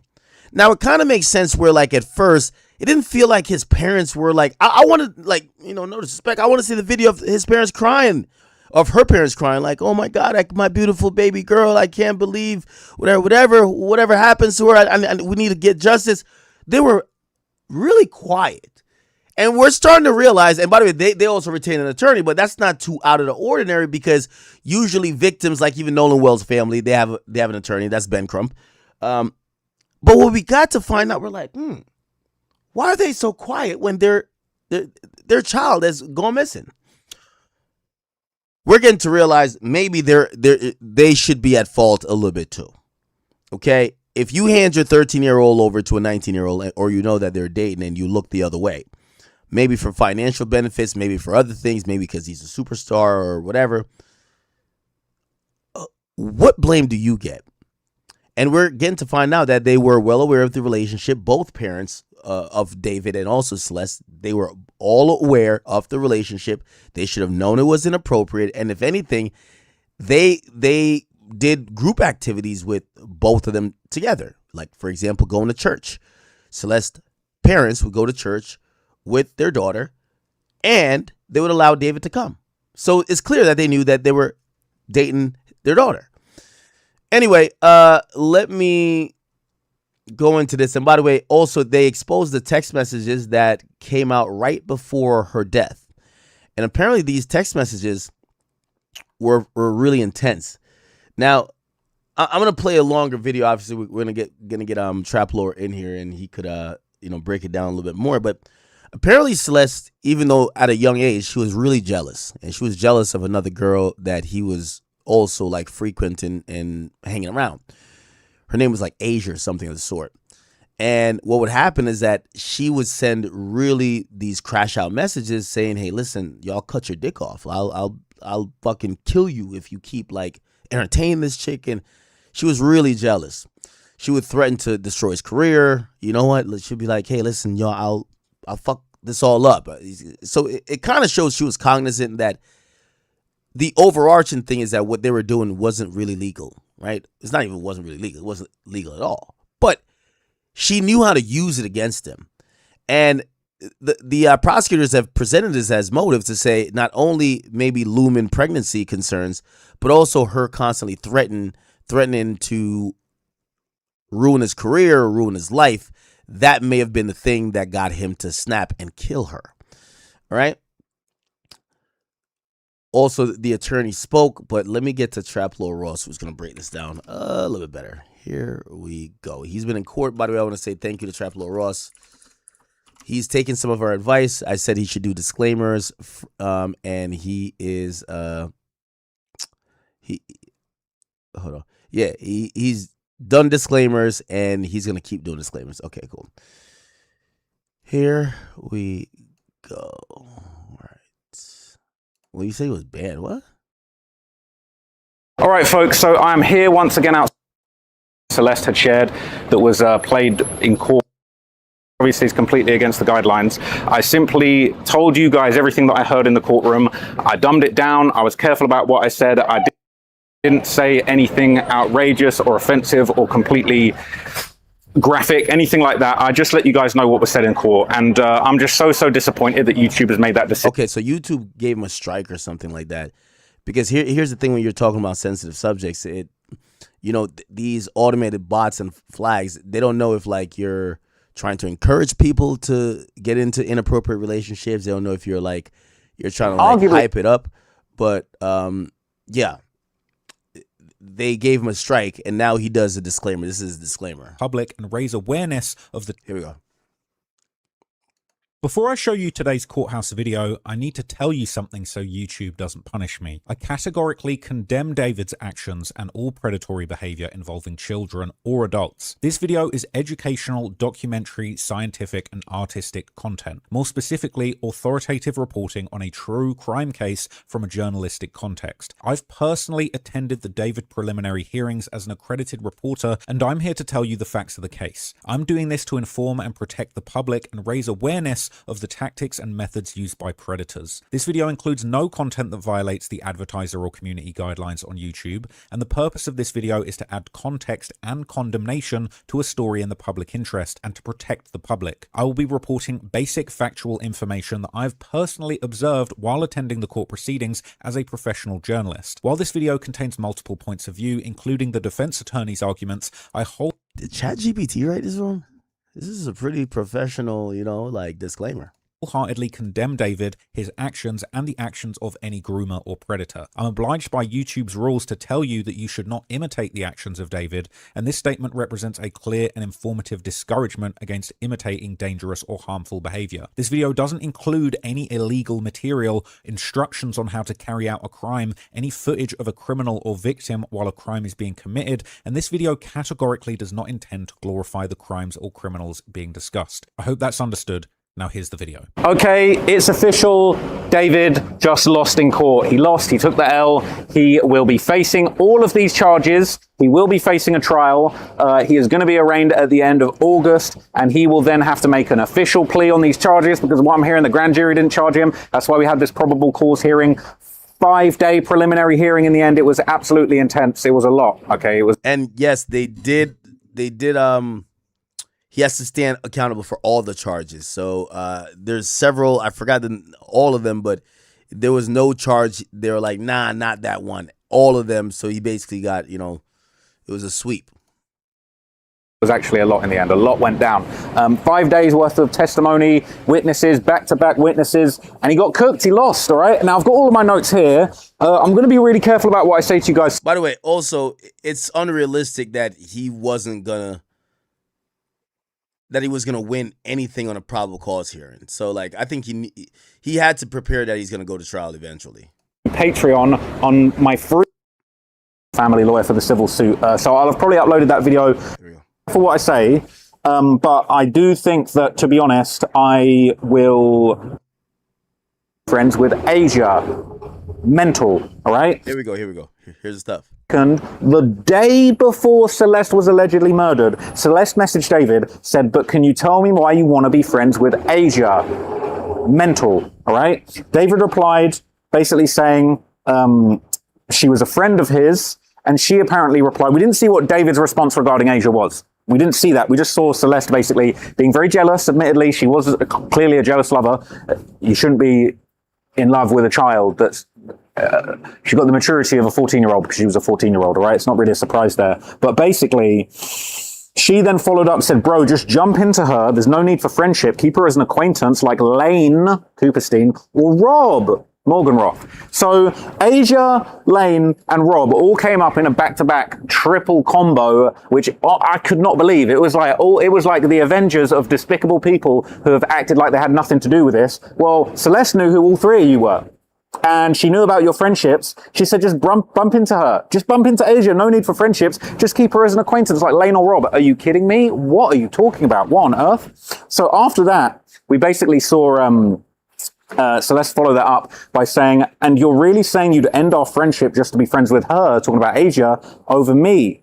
And then she said, that's disturbing and disgusting to me on a deeper level. So after that, David replied and said, when did I say I'd end my friendship with her for you? And then Celeste replied, someone who's known you for years over someone who knows you for 1 year, I didn't want to be friends with you if you still want to be friends with her. So Celeste was jealous of Asia. That's now been proven, okay? The day before David allegedly murdered her, she basically was kind of like going back and forth with David, calling him out. I'll admit, I don't know if Asia had knowledge of Celeste's feelings towards her. The jealousy, these allegations, I don't know to what extent Asia was aware. But Celeste was aware of Asia and she was jealous of her. And she was suspicious of David's relationship. She said, keep her as an acquaintance like Lane or Rob. She was aware of Lane. So this idea, people were talking about, there's a rumor going around that Celeste might have been staying with Lane when she wasn't at the main house with David. Rob was mentioned. So Celeste knows who Lane and Rob are. The fact that this little girl who David was messing with, that you're all going to deny having anything to do with, she knew who you lot were. That's damning, to be honest with you. So anyway, all right, as Celeste said, she said, oh, I've known you for years. You've only known Asia for 1 year. You should be friends with me. That was crazy. Celeste basically went on to say, why was she at your house then? And David was like, at my house when? She said the address of the other house. I guess he still had it. And David was like, oh, well, for Coachella, everybody came to get wristbands. So she came over for a reason, basically. There was a good reason. Yeah, that's crazy. This nigga's explained himself to a 13-year-old, bro. This guy's a sick guy, bro. And the crazy thing is, you know, I seen someone make the point or ask the question, how did he have so much money? Like, people really sleep on the fact of, hold on, let me pull this up. Okay, if we go to Spotify and let's go to artists. Okay. And where can we search? There's a search bar somewhere. There's a search bar. Actually, we could probably just search here. D4. Yeah. Like, he wasn't the biggest artist, but like, he's not like some small artist, you know, whatever. Like, to compare his numbers, you know, obviously he had a big upside. He's right by Baby Keem. Actually, his numbers is better than Baby Keem. Respectfully, I don't know if you guys can see it. So he's ranked, and this ranks all the artists. And he's 530. Baby Keem is 531. Now, this is about streams, and streams in the millions. So, you know, this Drake has 1.38 billion. And when it comes to this David kid, he has 6.5 billion, which is even more than Baby Keem, which is also at 6.5. So just to put in perspective of people say, damn, how did he have like this? Because it was reported that his contract could have been worth up to $18-19 million. Well, if this guy has a lane to himself, has a niche following, his music has the potential to get bigger and bigger. Yeah, these record labels, you know, Interscope specifically, they were definitely heavily invested in him. So I know people they're going off, oh, I never heard of him, but you've heard of Baby Keem, and objectively looked like he was a bigger artist than Baby Keem. Respectfully.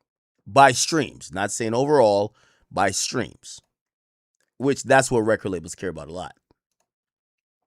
Reason that she came over. Okay. And this is where it got crazy, all right? The reason why I said that is that this is why this guy is also incredibly sick, is like, this guy clearly, he has passes to go to Coachella. I don't know if he ever performed at Coachella. We could probably look it up now.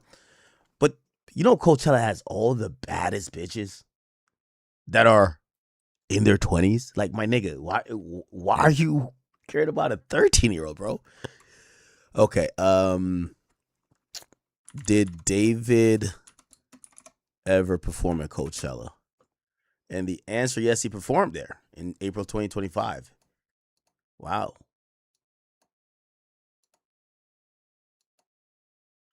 Here's the Instagram.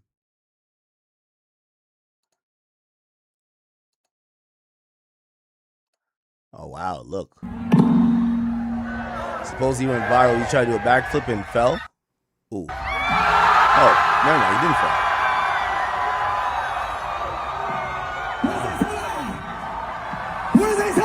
Say 1, 2, 3, ready? All right. So what? I just love the way. Wow.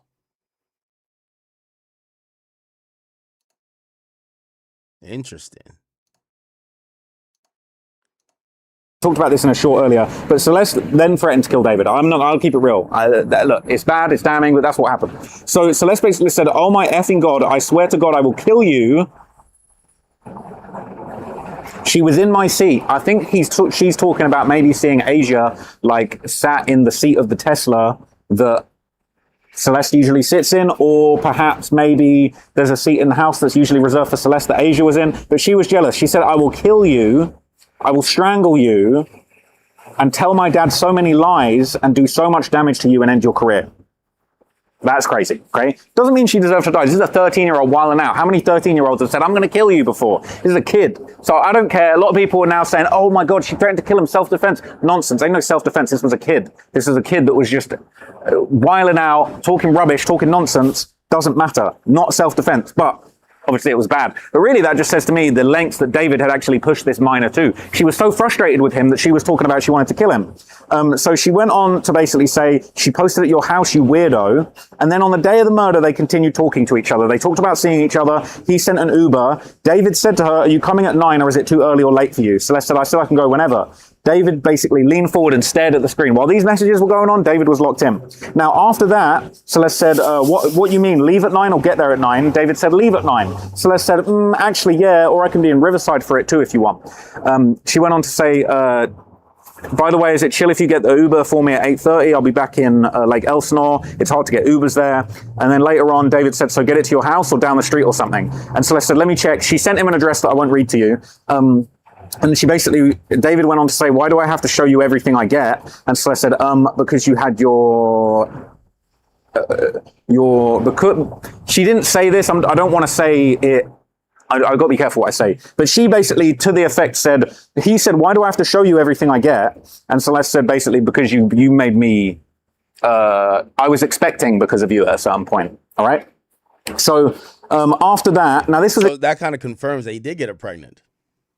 Interesting. Celeste kept calling David like queen and girl, and I think she was trolling him, and I think she low-key was like bullying him, like, you know what I'm saying, head under the arm, ruffling his head. Like, she was just like, she was dog walking him at some point. She was like, get my Uber, queen. Like, he was calling her, she was calling him queen, and low-key making a mockery of him. And I just thought that was quite funny, and she actually clearly had a sense of humor, and she was sort of still roasting this fool right to the bitter end. So the address was shared. I won't tell you the address, but the address was the address. It was what it was. Was it down the road? I'm guessing it was. And then basically they went back and forth. David's saying 4 minutes, 1 minute. Okay, he's there. And she's saying, okay. And then while she's in the car, as we heard before, basically she was calling him queen. Then she said girly pop. She was calling him girly pop, which was hilarious. She said, girly pop, I'm almost at your door if you're home. He replied, got you, gate open, door unlocked. He didn't say, I'm going to open the door. He said, gate open, door unlocked. Now that's something that the defense were trying to rely on later, basically saying like, oh, you know, he didn't say he was there. He didn't even say that he was there. Like, how do you know he was there? He didn't even say that he was there. And it's like, gate open, door unlocked. Like, bruv, come on, he was there. And the cell tower suggested that he was in the vicinity of his own home. This is when the alleged lies began. So this is when David basically said around 10:31 p.m. And here's the thing: she arrived to the car at She arrived to his house allegedly at 10:10, and that's when David said, "Gate open, door unlocked." All right, when she said, "I'm almost here." 7 minutes before that, and then at 10:33, all right, David says, "Uber said you're here. Where you're at? Hello, bro, Celeste." And after that last message from Celeste, where she said, "This is so sad." But the last thing she ever sent was girly pop, I'm almost at your door, open if you're home.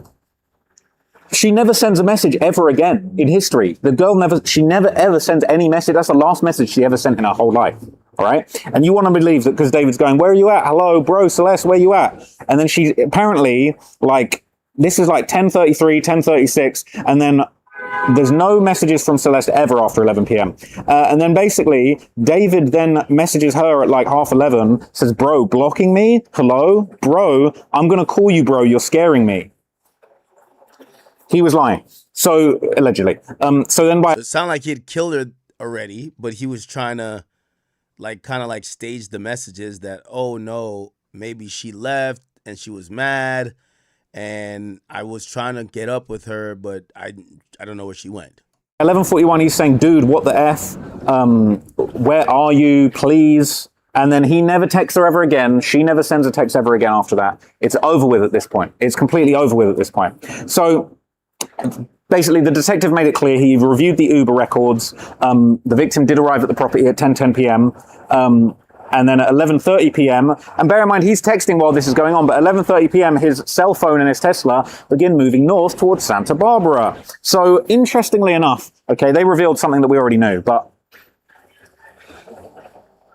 this was all while David was planning the rollout for his album, Withered, which obviously is just a ridiculous name, considering what ended up happening. Now, it could have been a coincidence, or it could have indicated some premeditation. I'm not entirely sure, but at the end of the day, he basically had a bunch of album stuff to deal with after that. Funnily enough, actually, he had been at a meeting with Interscope that day about his album rollout. Now, we ended up seeing all of these locations in his Tesla infotainment. He drove up to Santa Barbara, all of that kind of stuff. And this is where the cross-examination took place. So Blair took the stand, not took the stand, but Blair took the podium and begun continuing to question this detective who was continuing on from the previous day's testimony. And she basically got to blaming Celeste, painting David as a victim, painting David as somehow kind of like being a victim in all this.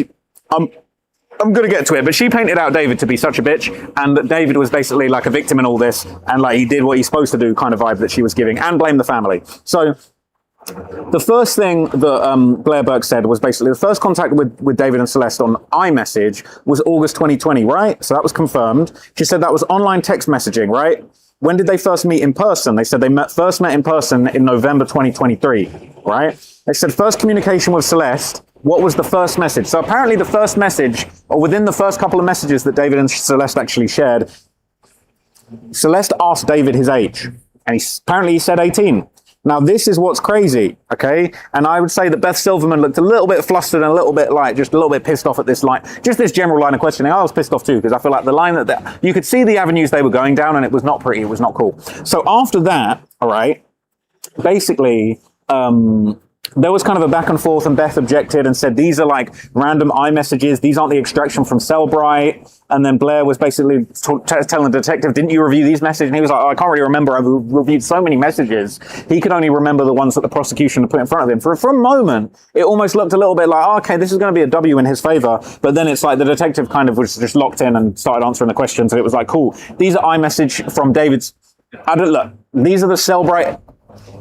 It was unclear to me, but basically there was a whole back and forth about where the detective was basically like, we got all these messages from a Cellbrite extraction. I can't remember all of them. If you're asking me about specific ones, you're going to have to show me. And then Blair basically produced a bunch of messages that were apparently sympathetic towards David, that she then showed the detective one by one, and Beth made sure to kind of like oversee that and make sure what was being shown was legit.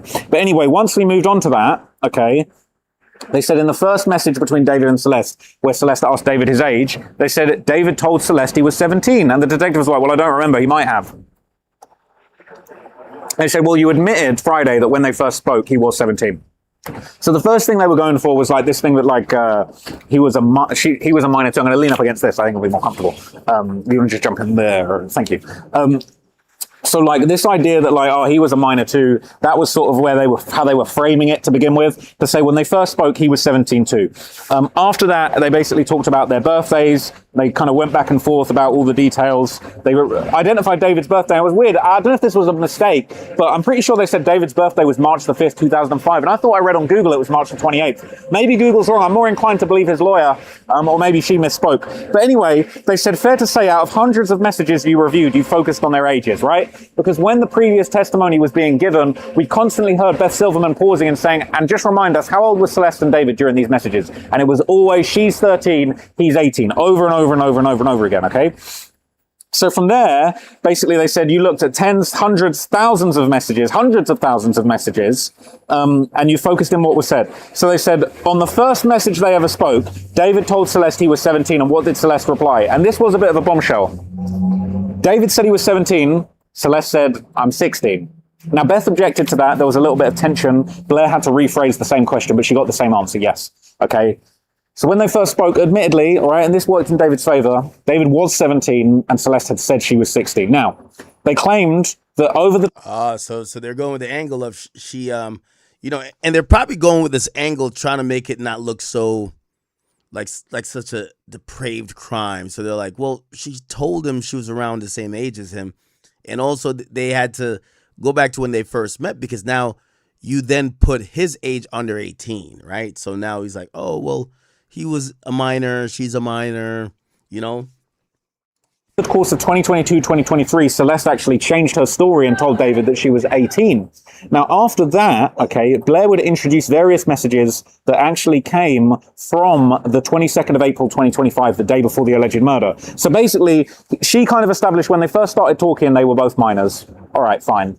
And that she had lied about her age. Okay, fine. Doesn't change the fact this is a statutory offense. She could say she's 80 years old. It doesn't matter, because if you abused her and you did the business, you are a criminal. There's no...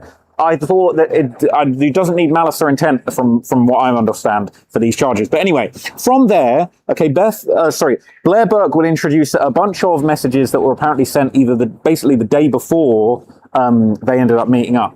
And this was pretty crazy, okay? They reviewed that same message that we'd already heard from the prosecution, where Celeste had said, oh my God, I'll kill you, I'll strangle you to death, I'll tell my dad so many lies, I'll injure your career, life, and damage you. Now, this is what was very, very interesting. So after that, I can't actually tell you this message.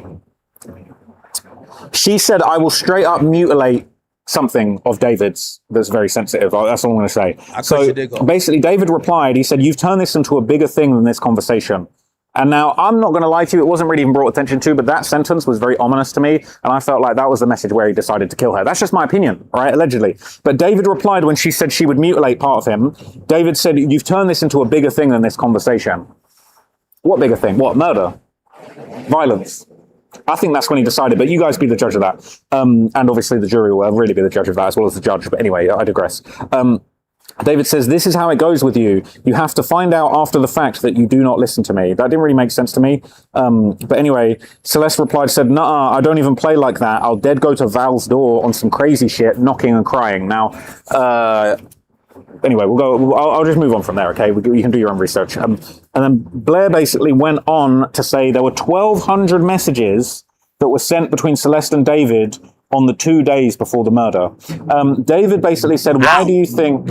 1,200 is crazy. Why do you think you proved my exact point? Celeste said, you have one more chance to tell me the truth. She said, tell me the truth, David. I need to see you tonight. Tell me the truth. Now, bear in mind, the context of this all started, they're talking about Asia. So I don't know if this was other girls, if it's specifically about Asia. I don't know what was going on with that. But basically, it was like, you need to tell me the truth. You need to tell me what's going on. Now, a little bit of time passes. David said,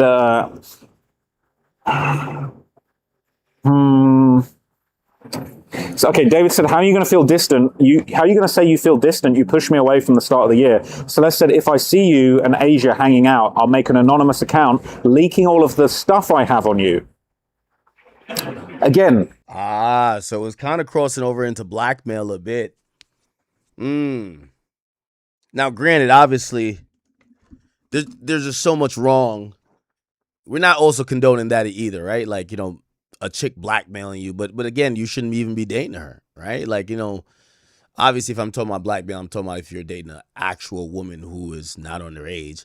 But like, say you had a secret, if a woman or a man is gonna blackmail you, that's not cool. But again, David knew the bet he made. He's dating a minor, he's doing things that are highly illegal, and he's doing that and then playing with this person that they get emotional, and they're probably figuring out like, well, what the fuck could I do to get him back? Doesn't mean she deserved to die, but she was cooking him. She was ready to expose him. She made it very clear that just because someone's going to expose you for being a PDF-related file, you don't have the right to kill them. That's no self-defense. This just provided a motive, and I personally feel like accidentally Blair Burke actually provided a lot of ammunition and motive. Because realistically, reading that, it's kind of like, well, it sounds like she gave him no choice, but as far as he was thinking about it, from the perspective of someone willing to murder to protect their career and finances, like, she had taken it there, so he was willing to take it there. Anyway,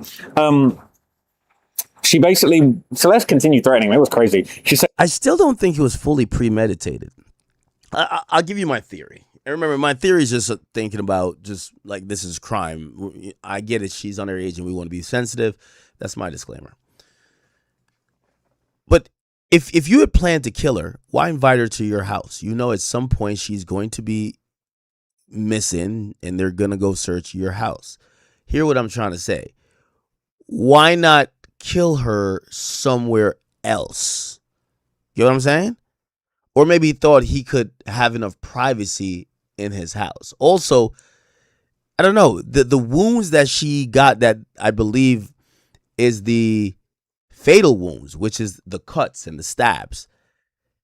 You know, stabbing to me always comes across as in the moment, heat of passion, like, you know, like an emotional reaction, a violent one that is clearly, rather than, oh, this is what I plan to do.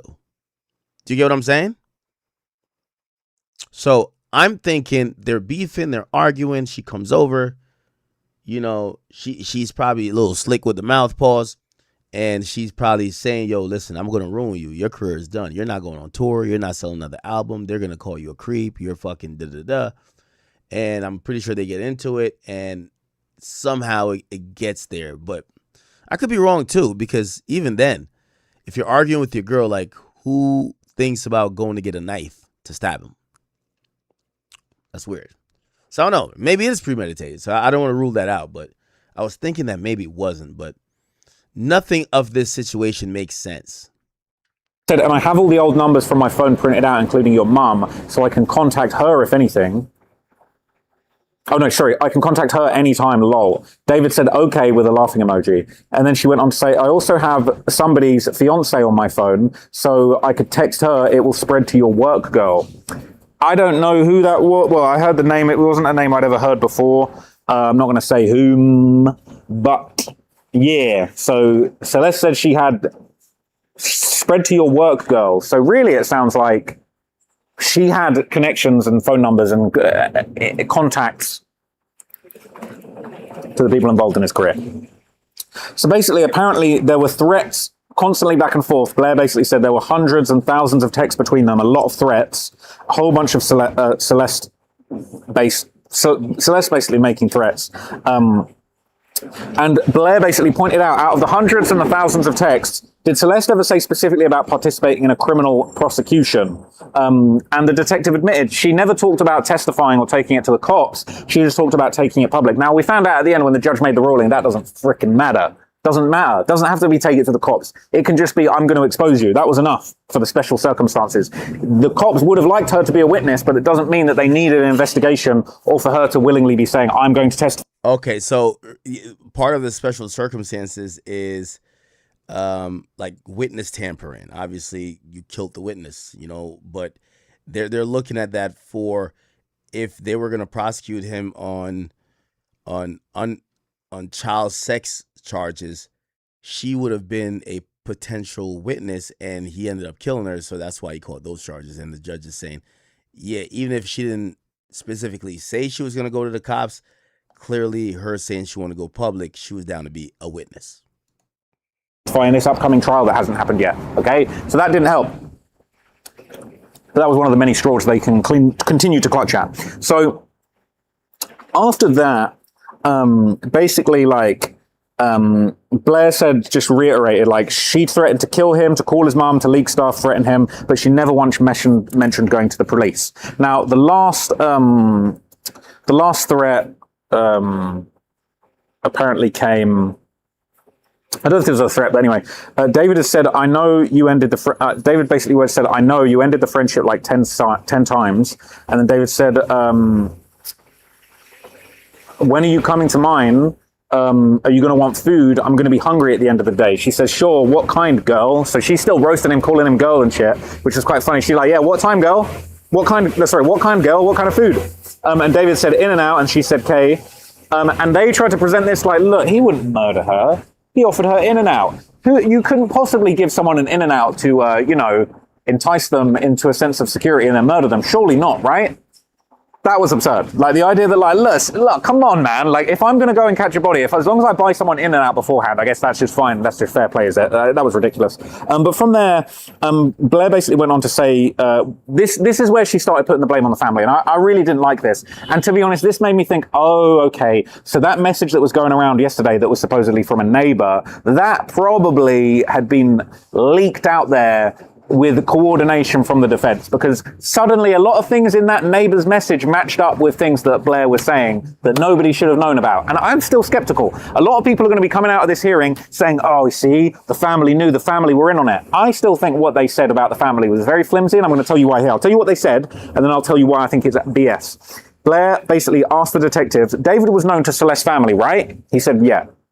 I said, after the missing persons report, Celeste's parents allowed Celeste to live away from home in May 2024 with her aunt in the same city that David lived in. And the detective said yes. Now, I thought that was a very clever misdirection. She tried, the way she worded it, tried to make it seem like, see, she let David go and live in she let Celeste go and live in Los Angeles with David, right? That was the way she worded it. She let him go live in Los Angeles where David lived with her aunt. It was almost like playing shuffle with certain words. Because just because she went to live in Los Angeles with her aunt doesn't mean that she was given permission to live with David. Permission to live in the same city with David when this girl's been sneaking out, lying to the parents for years, getting secret cell phones they don't know about. They're trying to make it seem like the parents signed a permission slip for their minor daughter to go and live with David, and that is not true. That is misinformation, and the way that it was spun, I think, is out of line. So really, they said that Celeste, for whatever unrelated reasons, they didn't say why, they didn't say it had anything to do with David, but Celeste went to live with her auntie in the Los Angeles County area, not Hollywood, not West Hollywood, not in the vicinity of David's house, not in David's house. She was living with her auntie in the Los Angeles County area. That's a big area, okay? But everybody is going to now put that out there and say, see, the family said that she could go and live with David. Not true. But I could see what she was doing. And look, fair play to Blair. She's doing the best she can with a bad situation to try and give the man a defense, which everyone deserves a defense at the end of the day, even though this guy looks to me to be a monster. But at the end of the day, everyone deserves a defense. And I think that what actually ended up happening after that was we kind of saw her twisting things to make it seem like there was more family complicity than there actually was. They went on to say aunts and cousins knew about the relationship, yes? Now, here's the clever misdirection. Blair said at the start David was known to Celeste's family. Didn't say parents, said known to the family. And then they said aunts and cousins knew about the relationship. And they said, yes. Now, look, I don't know the ages or the backgrounds of the aunts and cousins. You're more likely to tell your sibling about a little secret illegal relationship you've got going on than maybe your parents who are going to be judgmental and step in. Some people have got that relationship with aunts and cousins. I've got uncles that are, closer in age to me. It depends what your family tree looks like, right? I thought that was clever misdirection. David was known to Celeste's family. Yep. Did aunts and cousins know about the relationship? Yes. They said, did David attend church with Celeste's family? And David would pick Celeste up from the family and take her on dates at the mall. That was a yes, but here's the thing, and I talked about this earlier. Saying David attended the church with the family makes it sound like Celeste's whole family was all there with David. Oh, this is our boy David. Remember in that message that was going around yesterday that was apparently from the neighbor that said, they were showing David and Celeste off in the community. They all loved him. They loved each other. I couldn't imagine him killing her. Now, I think that's nonsense, but I think they've put that out there to muddy the waters. But listen carefully. David attended church with the family. That to me could mean they just simply attended the same church. They could have easily gone completely separately. David and Celeste could have been the only ones, or David, Celeste and her cousin could be the only ones that actually knew there was a relationship. David could be sitting 5 rows back giving Celeste a little wink when nobody's looking, and that's it. That doesn't necessarily mean that they were all welcoming David into the community open armed like we were led to believe. And then I feel like Blair basically attached those two things together. David attended church with the family and would pick Celeste up from the family house and take her on dates to the mall. They didn't say that he would knock on the family door and bring her out and shake hands with everybody in the family and give them birthday gifts, the type of nonsense that we were seeing in that post going around. All they said was David attended the same church with the family. Doesn't mean that they were all together hand in hand, and David would pick her up from the house and take her on dates. Well, we know that David would try and pick her up in the middle of the night with his security guard secretly trying to kidnap her. So that doesn't mean anything as far as the family being friendly. That doesn't mean that the parents condone the whole thing. And I'm very... Yeah, but still, if the parents knew or had an inclination that she was hanging out with him and anything more than a friend... actually, I'm going to be honest with you, 13-year-olds shouldn't even be a friend with somebody who's like 18, 19. So, again, I'm not saying this is a parent's fault, but, we got to start looking at the parents or the family to be like, how did y'all not do something? Suspicious, and I've got to give her credit as a lawyer. She worded it well, and she definitely made it seem very much like there was a lot of complicity. Wrongfully, in my opinion. They would go on to say David took Celeste's family to Six Flags.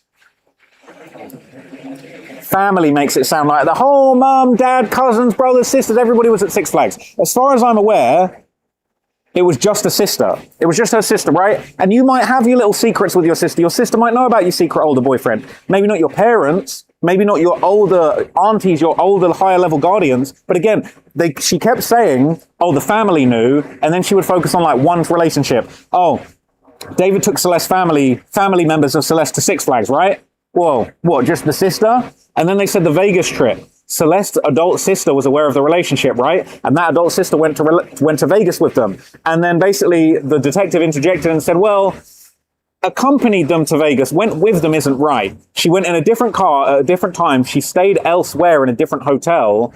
Doesn't really, she was in Vegas at the same time.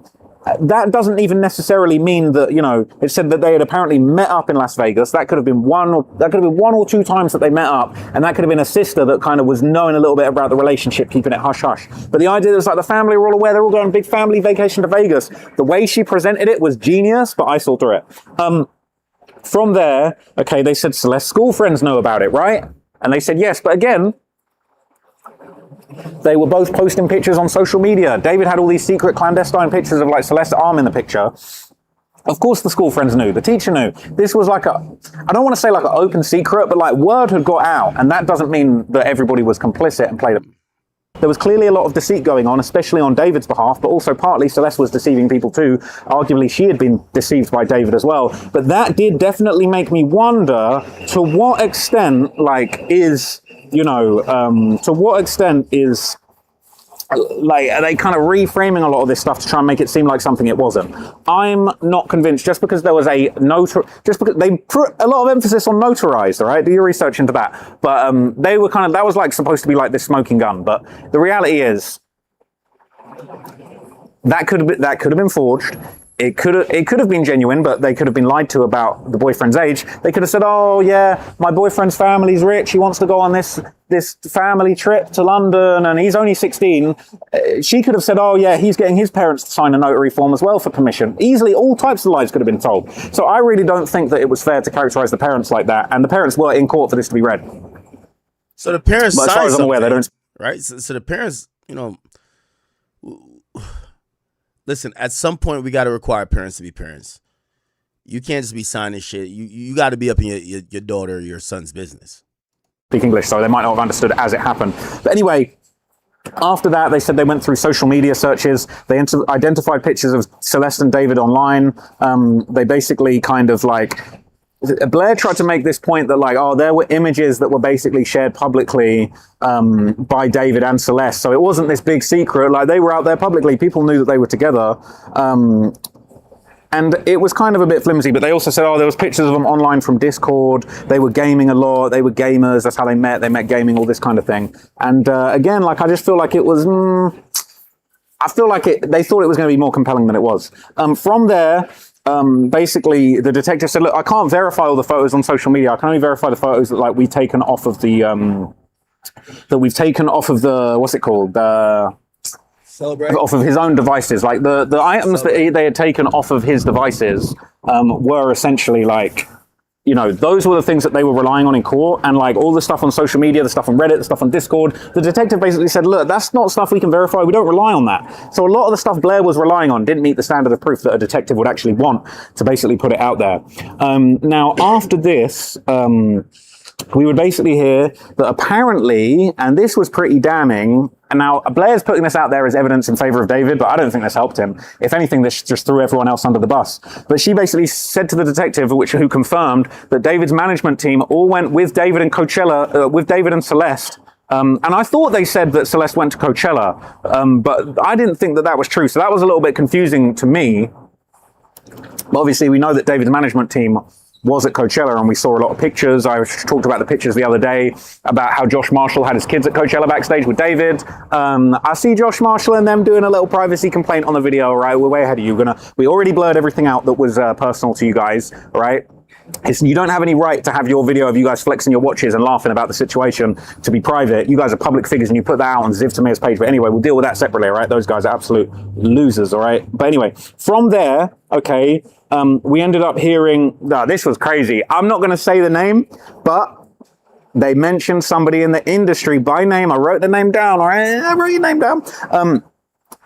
They basically said people in the industry, a music producer, went out socially with David and Celeste together. So whoever that was, you're going to be in big trouble. So while Blair was kind of doing that thing, I noticed music producer. Who could that be? David looked down.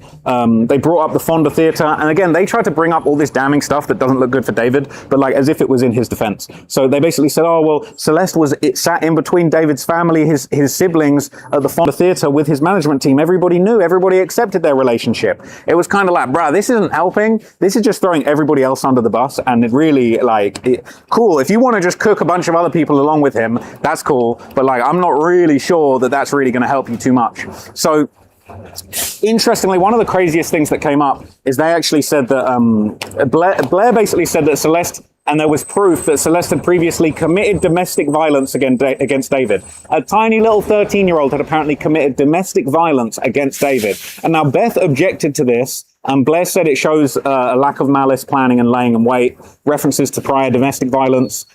Yeah, so they're not counteracting the murder charges. There's just the underage charge and also the stalking charge, lying in wait. Apparently incidents in 2024 and 2025 where Celeste had been violent towards David, but the judge said, look, for this proceeding, this is a probable cause hearing. It's not relevant, and we don't need to include that. You can bring up these specific incidents in trial, but you can't really get to it now. Now, to be honest, I've been talking for a very long time. I'm not going to wrap up the video, but what I might do is just like do a little lap and just have a little stroll, because to be honest... All right. Okay. This trial is going to be really interesting. Obviously, I think he has some potential defenses to say, well, if the parents are consenting, how is this illegal? Now, the big thing is going to be the murder, right? The big thing is going to be the murder. Obviously, we really don't think he's not going to get cooked on everything else. We think he's going to get cooked on everything. But you know, the big thing they're going to try to get is this murder charge to stick. How do you explain her last messages to you? How do you explain that her phone tracks to your house? How do you explain that you leave the area sometime afterwards, but you claim you don't know where she's at? How do you explain that she never sent another message again in her life? It's a lot for him to explain. I can't effing be friends with you. You were with Neo and Asia, bro. Find a date, I can see you. She's pressuring him. So they give all these examples of all these times when they're like, oh, look, you were pressuring to see them. And they basically went on to say, explain why I can't see you before Singapore. David's like, my parents are here. I want to have a in-person conversation. So it sounds like really... he was saying, like, I want to tell my parents what I got going on with you, really. So I wonder whether the parents knew or they didn't know at this point about the age, and that he wanted to actually reveal the situation that was going on. I don't know. But that's what he said. I want to have an in-person conversation. And then Celeste replied, she was on his ass. She said, I need proof that your parents are there. Flights, or you're lying. I saw other people in your house. And then David said, they get here on Thursday, but I can't do tomorrow. Why do we need to meet in person before I'm back? I can see you tomorrow. She replied, I can see you tomorrow. I can dead ass go to Riverside too. She said, we need to talk in person, please, man. David said, no. Celeste said, you have one more chance to tell me the truth. You're hurting me. I don't know if you've ever been told this. It said, no, bro, cut this shit. I'm seeing you today. And David was like, okay. And basically, there was some other stuff that came up, but I'm actually not gonna say it, just to be careful, just to be more careful. So basically, after all this, Blair starts questioning the detective and saying, well, you couldn't confirm if Celeste actually wrote the message. You know, when Celeste said, girly pop, I'm almost at your door, open the door, I'm almost there. They said, well, she wasn't there when she sent that, so you can't prove that she was there.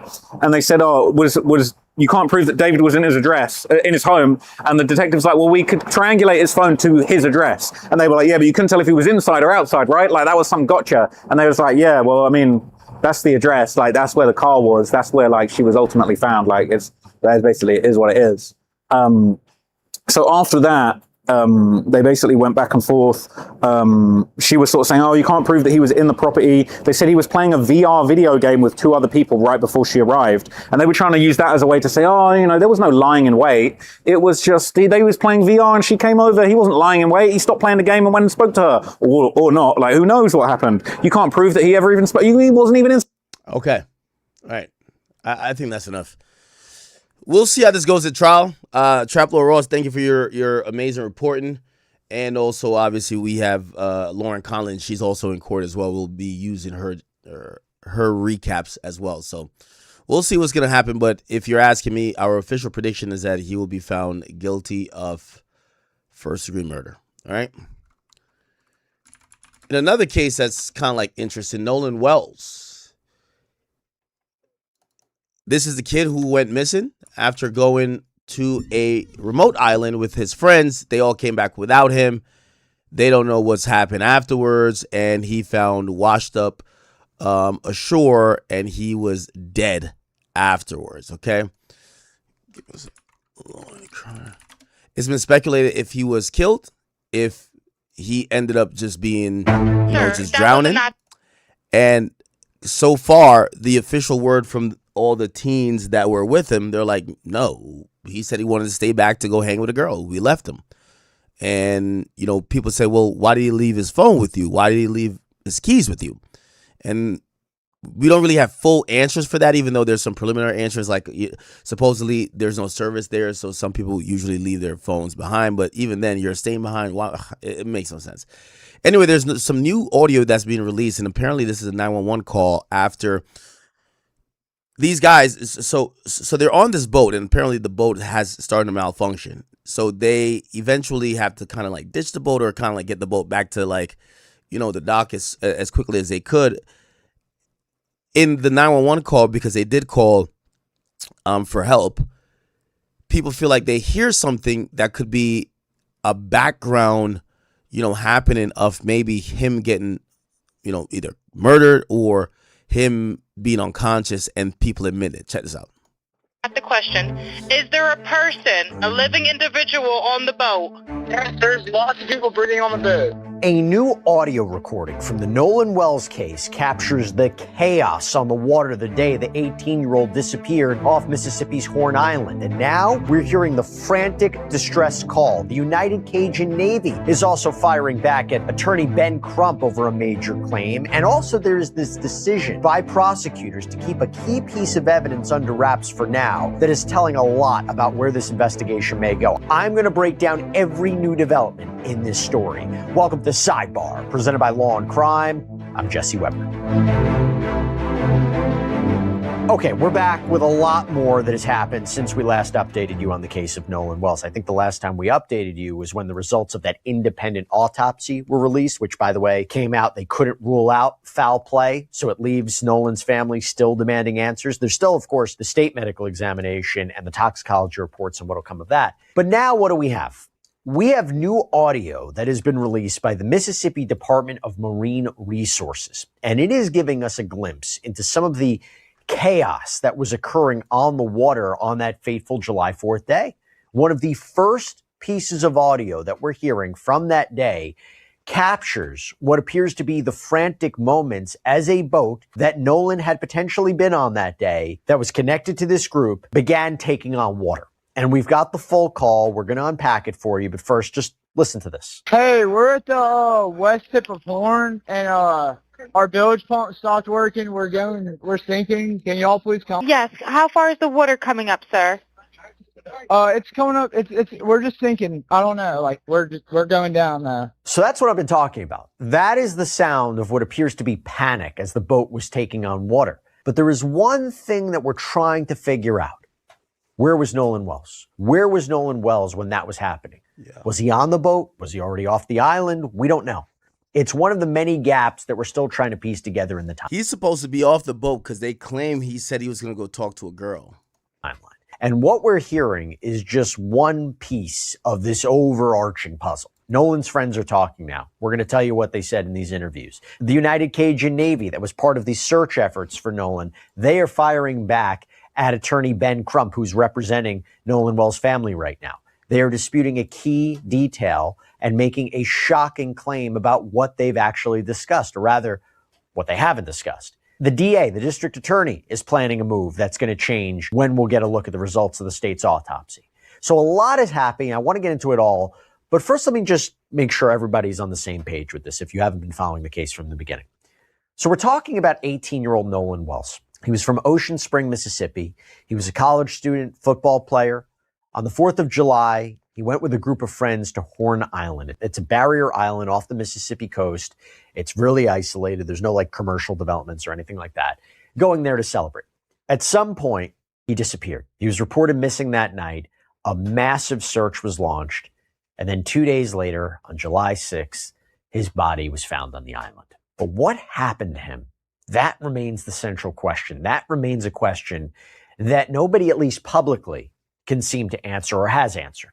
The results of the family's independent autopsy listed Nolan's cause and manner of death as undetermined. And remember, the family seemingly being distrustful of law enforcement or suspicious or maybe critical that the first impressions of what happened to Nolan were there were no signs of foul play, this seemed to be accidental drowning. They seemed to want more answers or a second opinion, so they hired Ben Crump.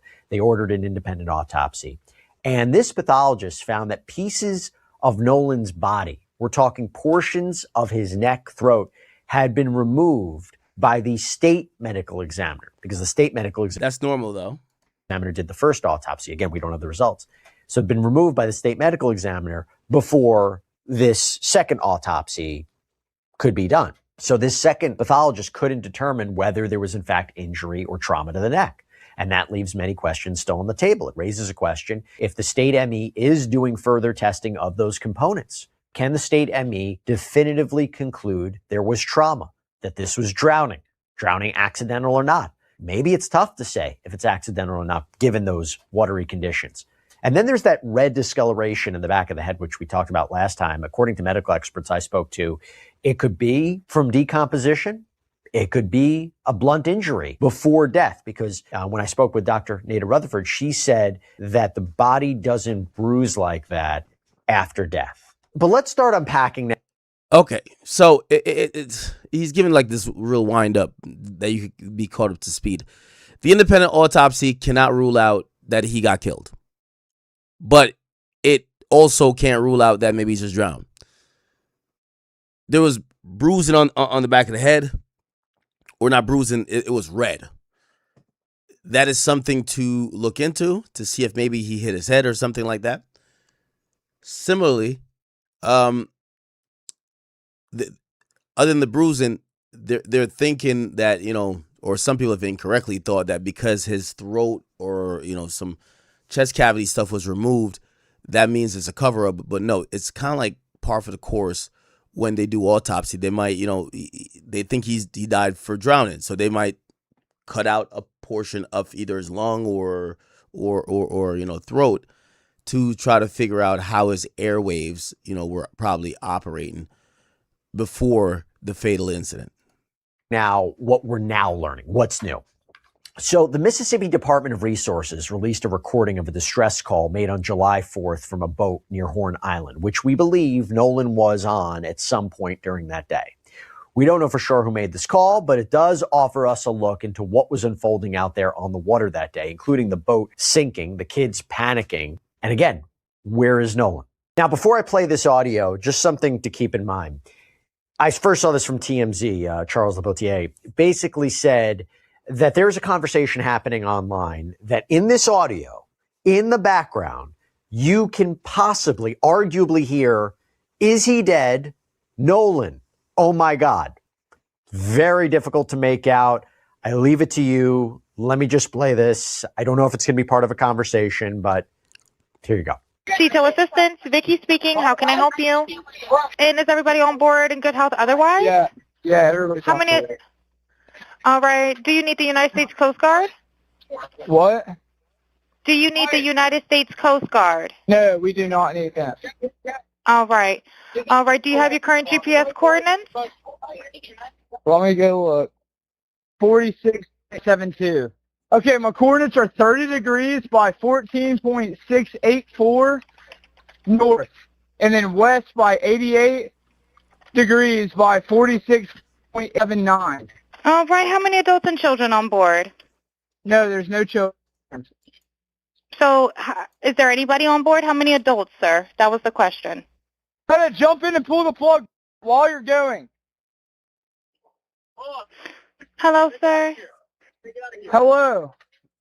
Yep, I just need you to answer these questions so I can get you over to the captain. Okay. How many adults on board? There are 0 adults on board. There's nobody on board the boat? No. Nobody right. here is over the age of 21. Sir, that was not the question. Is there a person? Is there a person, a living individual on the boat? Yes, there's lots of people breathing on the boat. All right, how many people, sir? Like 7. The dispatcher then transfers the call to a captain. Okay. All right. Yeah, I just actually got off the phone with his grandpa, who I'm guessing is the owner of the boat. And he said, okay. I just hung up with him.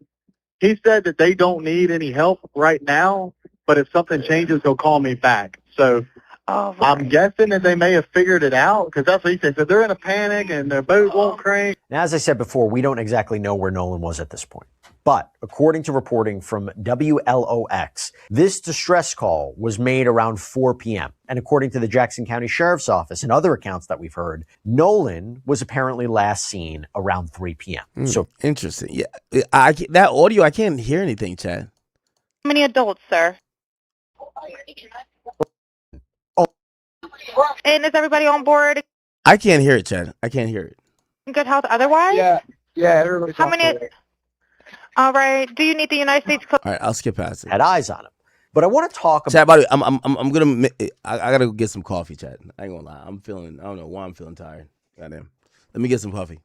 About what happened since that press conference. Because if you watched our previous episode, you might remember that we talked about this moment, this big detail that attorney Ben Crump shared about how Nolan was found. The United Cajun Navy are so forthcoming. The fact that they told us, we haven't heard from any of their local officials, that Nolan was found face down, fully clothed. Well, that's significant to us because the last time we saw him on the videos, he was without a shirt. So at what point did he put on a shirt? Somebody saw something. Somebody knows something. There were almost 300, 400 people. Somebody knows something. Major moment, because if it's connected to it, if you remember that piece of video that surfaced just days before the press conference, right? This video, which TMZ obtained and published, was recorded on July 4th at 2:23 p.m., so a little under 40 minutes before Nolan was last seen, appears to show an individual, a man. There's an argument that that could be Nolan wearing blue swim trunks and shirtless. And we remember there was a photo of Nolan Wells that had been circulated from that day wearing those trunks with his friends. So Crump was raising the question of whether anyone saw anything in between when he was without a shirt, like here, if this is him, and allegedly when he claims he was later fully clothed. Here's the problem. The problem is that the United Cajun Navy says they never told Crump he was fully clothed. And they are firing back at his initial claim. They're now coming for him. On July 26th, they wrote on X, did Attorney Crump lie about UCN? Yes. He said UCN told us Nolan was fully clothed. Not true. We have never spoken with Crump, and we certainly didn't tell the parents anything like that. Now, here's where it gets a little confusing, because this fully clothed claim doesn't actually originate with Ben Crump. No, the president of the United Cajun Navy, Todd Terrell, was on a July 20th episode of Crime Stories with Nancy Grace and said yes to a question about Nolan being fully clothed. But Terrell seemingly later corrected himself, saying Nolan was clothed, meaning he wasn't naked. He was wearing swim trunks, and that, yes, he should have been clearer. So the Cajun Navy mentioned that in this X post, writing, quote, did the UCN president get taken out of context during an interview? Yes. His definition of fully clothed meant not being naked, wearing swim trunks. It doesn't matter what anybody else thought it meant. It only matters what Todd meant because he said it. The bottom line is that Nolan was wearing only swim trunks when found. That's a fact that can't be refuted. This is a manufactured distraction to divert attention from this press conference blunder. So that's the dispute with the United Cajun Navy. But now I want to talk about the key figures in this case who are now speaking out. Nolan's purported friends. They sat down for lengthy interviews with conservative commentator Brandon Tatum on the Officer Tatum Show. What they're saying is adding even more layers to all of this. So, for example, first up, Trayston Shepard, described as one of Nolan's best friends. However, there's been some commentary that Nolan's family has maybe publicly disputed this. But here's what he spoke about with Officer Tatum. So he spoke about the moment that he learned that Nolan's body had been found, saying, quote, "I was putting fuel in our boat at 6. I got told that they were taking out another boat to Chandelier at 7. So I put my boat back on the lift and I went to McDonald's. And then I got the news after I left McDonald's that his body was found." He says he had nothing to do with Nolan's death and that he has been living with guilt ever since, saying, quote, "I beat myself up every night I lay down, beat myself up anytime it crosses my mind, because in my head, if I wasn't drinking, if I didn't get into that altercation," apparently there was an altercation that day, not involving Nolan, but involving him, "maybe I would be able to do something. Maybe I would have told Nolan, hey man, you're not going with that girl, just come back with us. Maybe it just plays out different." So yes, he's talking about this altercation that he says happened on the island, this apparent fight with a stranger that got so intense that he claims his uncle made him get back on the boat and leave. And regarding the girl comment, that's interesting because this is what he says was the last thing he told Nolan that day. Quote, "All right, buddy, I love you. See you later. I'm glad I said it. I had been under the influence a little bit, and that's probably why I did say it at the time. Just, getting all lovey-dovey. But I'm at peace. I said it." Another friend, Warren Hudson, also spoke out, was interviewed, talked about the phone, the keys, the night everything unraveled. According to Hudson, they were in an emergency situation. They needed to leave quickly, which is why they wanted to get Nolan on board. And he said, quote, "Nolan, get the F on the boat. Get on the boat." And Nolan said, "No, I'm staying out here." Now, this whole back and forth about whether Nolan stayed on the island to talk to a girl, Nolan's family has indicated from the very beginning it would be very unlike him to leave his friends. And this is of note too. According to People, Nolan's mom, Christine Wonsley, said in a prior interview with the Griot, this is weeks back, that this young lady that Nolan was apparently talking to contacted her. She said in the interview, quote, "She did reach out to me initially, just saying basically like it was a hey and bye type situation." So it's not entirely clear. Did he follow this girl? How long were they together? How long were they talking? And look, one of the biggest outliers in all of this, why people have a lot of questions, is no matter what happened to Nolan, no one saw anything. No one saw him drowning, if that's the case. Now, look, we don't know exactly what's being told to law enforcement, what's being told to Ben Crump and his team, but that's a big question. So here's where the phone comes in, okay? So Nolan's family has raised concerns about content being deleted. And remember, the phone was left. Okay, so the steps we're going to get to trying to figure all this out, it's kind of unclear. We're waiting for the medical examiner to come with some official finding. The redness on the back of the head, that could be alarming and chilling, but we're also not pathologists. We don't know exactly how the body is in certain situations, or, the independent autopsy, that person who conducted it was really careful to say redness. Well, if you got hit in the back of the head really hard, it might be a bruise. It could be an abrasion. It could be a cut. We're not hearing that. We're hearing redness. So not too sure what that means, but obviously it's cause of concern. The more this thing kind of lags along, it gives you cause for concern.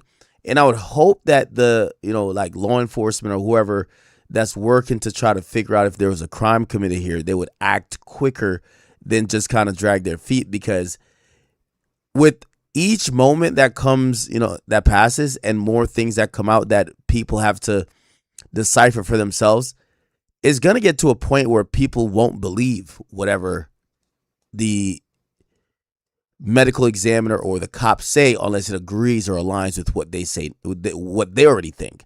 So I would hope they're putting some urgency to this, because this could turn into a huge thing. Left behind on the boat, apparently. The family has indicated they used a Life 360 app to locate Nolan's phone, and they got custody of it from his friends. But they also said that they found it strange that he would leave the phone behind if he was planning to stay on the island.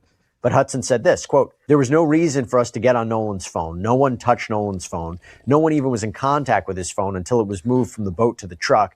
And none of us have access to Nolan's password to get on his phone and delete anything. We had no reason to delete anything. There's nothing to hide here." And there's been a conversation about maybe he wouldn't take his phone because you're entering into salt water. Maybe that's common when you're boating. Now, Hudson also clarified the timeline because the last time he claims he saw Nolan was around 3 p.m. on July 4th. And he claims he saw Nolan in the water with a girl. Said, quote, "I looked at Nolan and Nolan was like shaking his head, laughing. And I was like, dude, you crazy." Now, both Shepard and Hudson denied having anything to do with Nolan's death. Okay.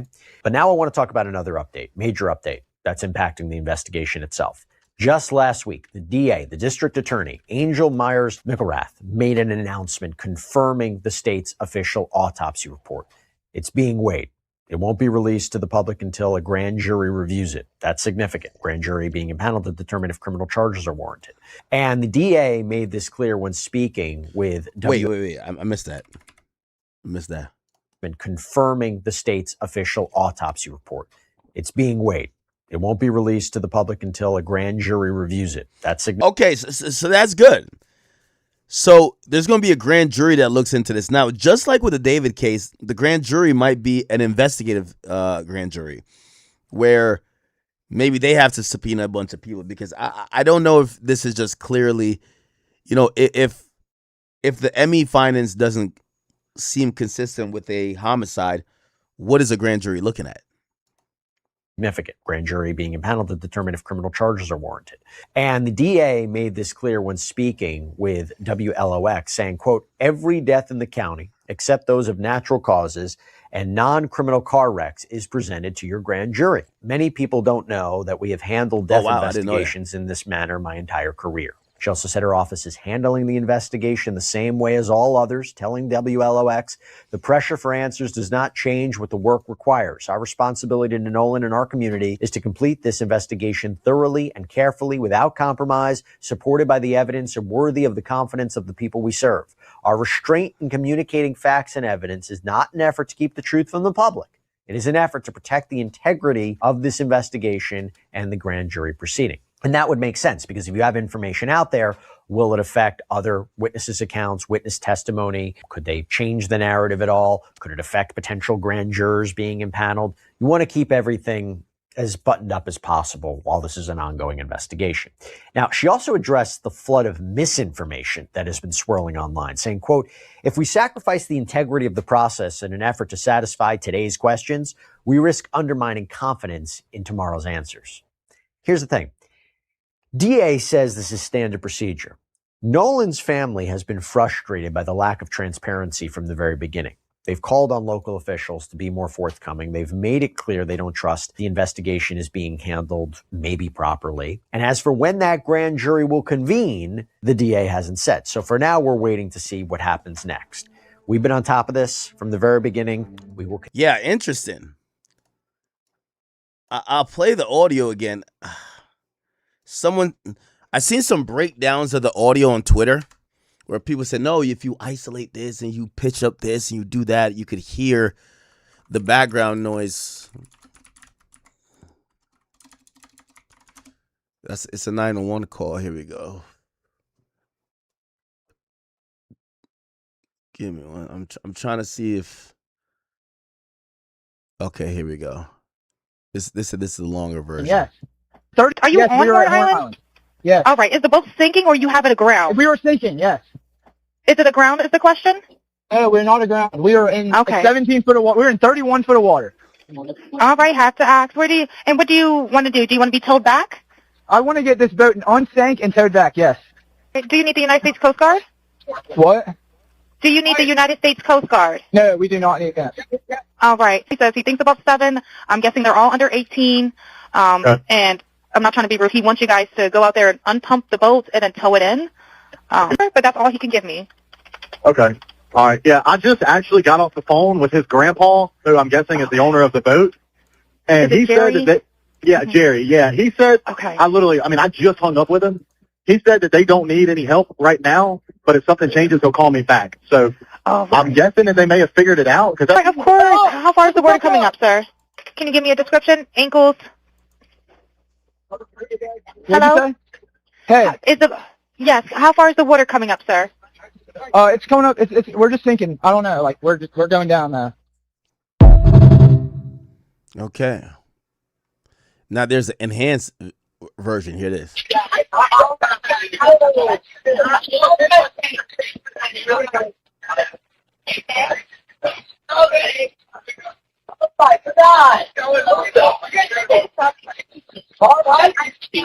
Hey, we're at the west tip of Horn, and our bilge pump stopped working. We're sinking. Can y'all please come? We have a membership.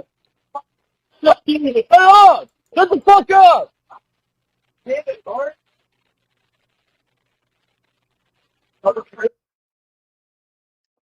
Hmm.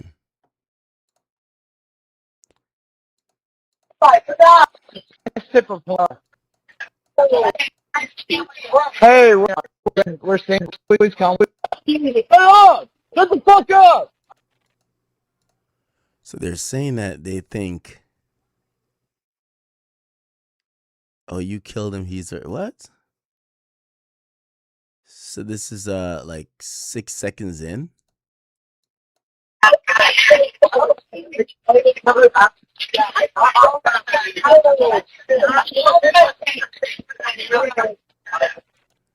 Bruh, I'm gonna be honest with you, man. I don't hear a fucking thing.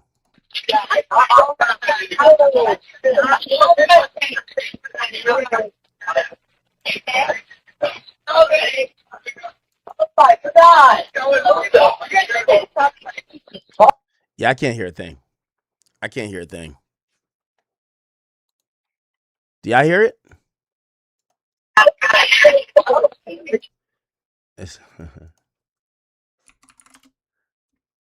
Somebody say, go listen to. It said go to Flacco's video. Flacco has broken it down. Let me I want to watch.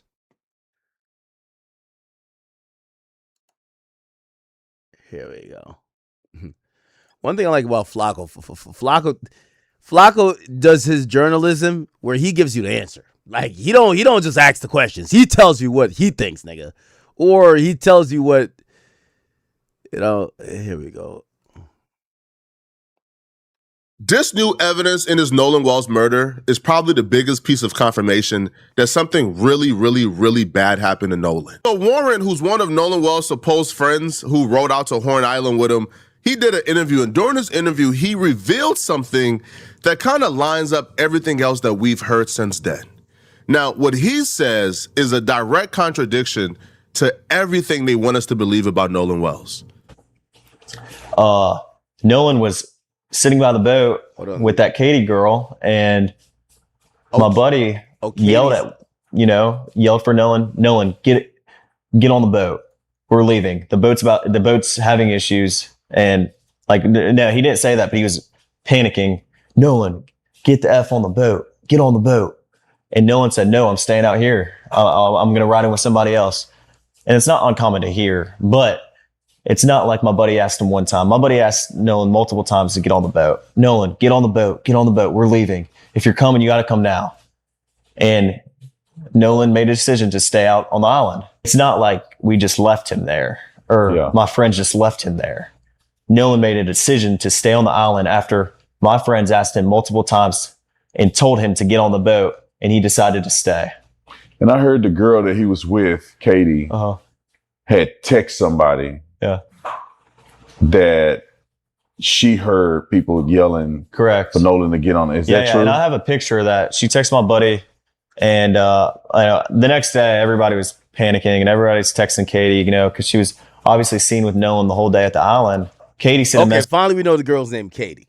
Just my buddy the next day and said, this is the last time I saw him, he's really sweet. But she also mentioned that the last time she saw Nolan was when my buddy was yelling at him to get on the boat. They're telling this story as if, by the way, it confirms their story. It's actually the contrary.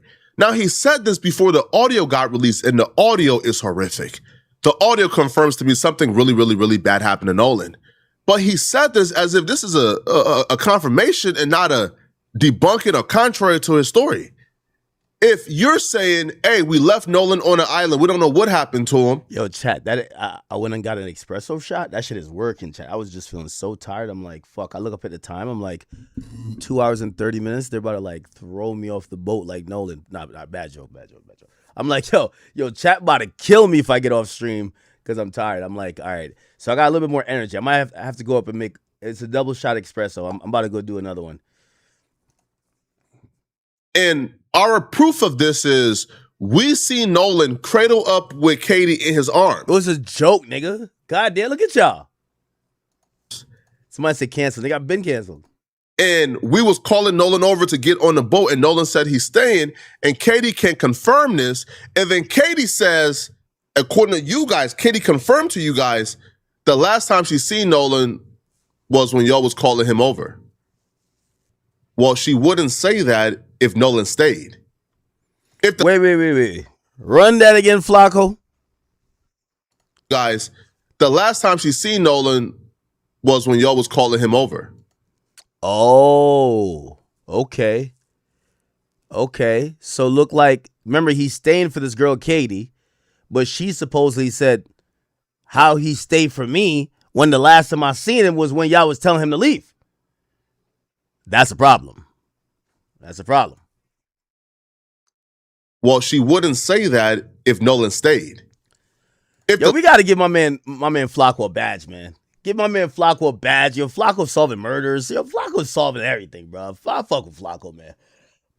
Last time Katie seen Nolan was when y'all was calling him over. That would imply that he went over to you guys. Katie even told the family that Nolan told her he was riding home with his friends and he had to go.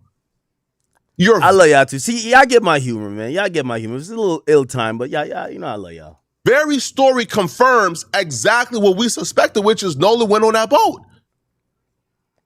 Now, y'all called Nolan over at 3 p.m. Y'all was still on the island for an hour and 30 trying to figure out that boat situation. So we don't know what took place in that hour and 30. But clearly something is not sitting right. And this audio made me lose sleep last night, man. Stop it, Flacco. You did not lose no sleep, Flacco. Stop it, Flacco. We got Trap Lord Ross crying. I think those were legit tears. Flacco, cut it out, Flacco. Flacco, cut it out, bro. Only way Flacco was losing sleep was making another video. Like, yo, Flacco, cut it out, bro. Cut it out. Now, the audio is of the 911, well, not 911 call, but of the emergency call that Wyatt made to the boat operators or to some type of subscription that help people who were stranded on boats. So Wyatt made a call. Oh, so it wasn't 911. It's like AAA for boats then. Oh, that's what makes sense. It's AAA for boats. And the operator picks up, and my God, you start to hear something very dark and grim from the beginning. Yo, Flacco's so good. Like, he'll gas it up, bro. Like, I can't hear shit. Connected.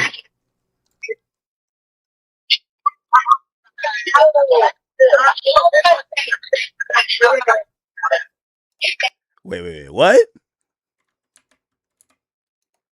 Connected.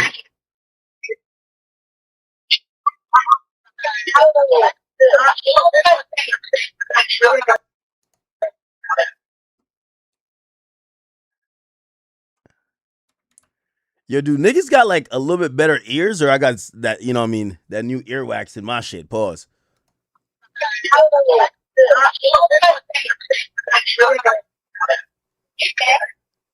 Oh, okay. I did kind of hear that.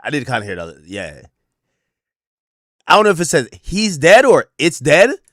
Yeah, I did hear dead. I gotta be honest.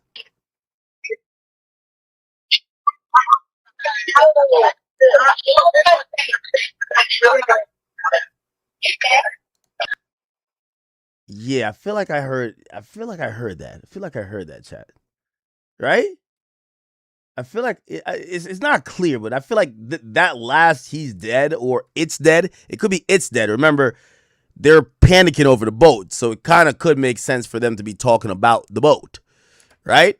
You know, also something was malfunctioning. It's supposedly a pump to pump water off of the boat, right? So there's it looks like there's water that is somehow gotten into the boat, or like, the ground of the boat. And in order to not sink, there usually is a pump that works that will just pump it over. By the way, I forgot what the name of it. It's called a bill something. A bill pump.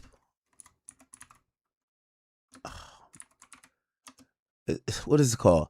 Yeah, a bilge pump. I'll kind of show you what that does. What exactly is a bilge pump? You'll learn about it quickly with me here. Hey there, Ray from Bridge Marina. Simple terms, but I thought I'd help describe it. An automatic bilge pump or bilge pump. Well, I'm in the hull of this boat here, and I'm just pulling out my little cover plate that accesses the actual very bottom of the hull. Now, I'll explain it even quicker than he's going to do it. Essentially, if water ever gets in, like, because of how boats float, that you need a vacuum that's kind of even beneath, like, even the surface, and it creates some buoyancy. If water gets in there, the boat mechanism is going to fail. So they usually have a pump there to pump water out, right? And when you hear that water is now taken onto the vessel, you think that the pump should activate and work. But if the pump is dead, and that's why we got to remember terminology now, like, would it be normal to say, hey, it's dead in terms of the pump is dead, or maybe you're referring to the boat itself? I don't think the boat was dead, because clearly, I don't think they got towed, but maybe that's what they were talking about. But I think this is what they believe malfunctioned. Let me let him finish. Or I guess the top of it, but my bilge area. And in here I have my automatic bilge pump. And most boats will have a bilge pump, especially a fiberglass. They should have an automatic bilge pump. The bilge pump, yeah, automatic bilge pump is gonna kind of have like a float.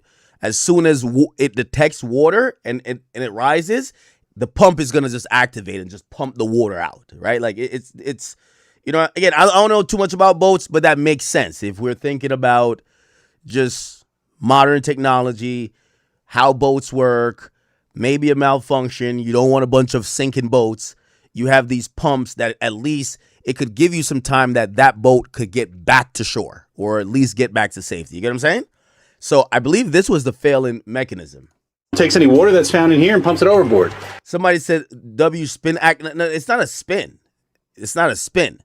I'm going off literally hearing what they said was happening. They said the boat is taking on water. If the boat is taking on water, it kind of tells you that pump isn't working. I'm not saying that's what captured on the audio. Maybe it's actually captured on audio exactly what y'all think it is. But we have to have a little bit more of a nuanced conversation.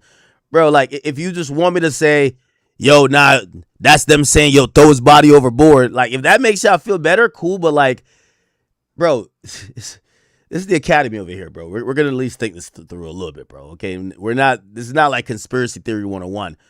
Of course, something crazy could have happened, but we want to be a little bit more educated, high IQ while we're trying to discuss it, right?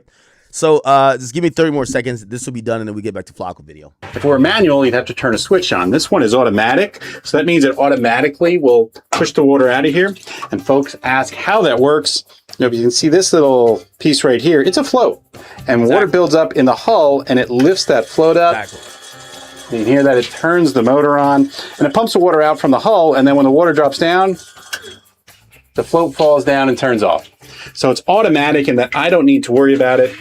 The challenge folks run into is there will be residual water in here. There is probably that much water sitting in this hull because that pump can't suck it off the bottom of the boat, nor is it necessarily further enough back that it can get all that water. And that's normal. It's not the end of the world. The boat's not sinking. It just has a little water in it. Thanks for watching.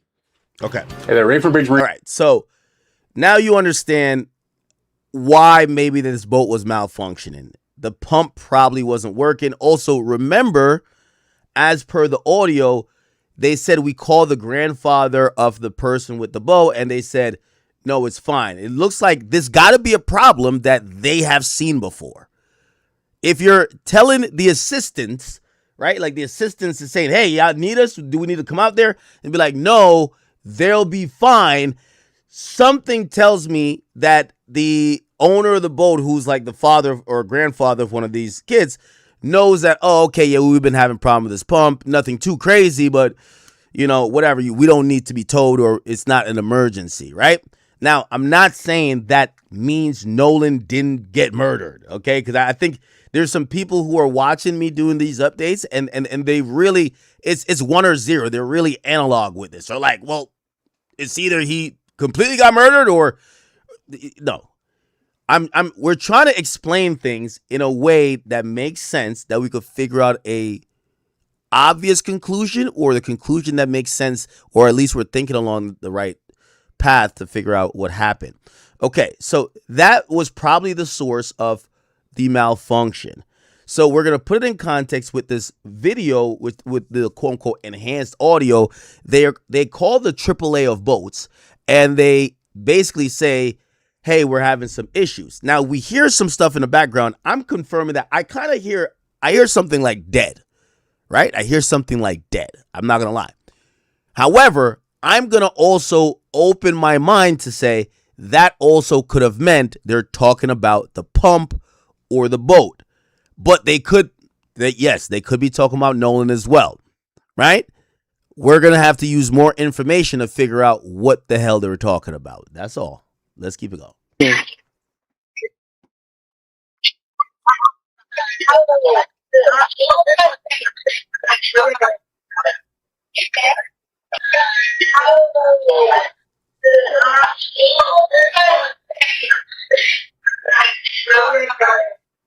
They don't realize the AI operator already started recording because they believe they're waiting for somebody to pick up. They believe they're on hold waiting for a human person to come and assist them. So they're talking freely, waiting for this human. The AI operator is recording everything. So that's where you hear, he's dead. Oh my God, he's dead. Connected.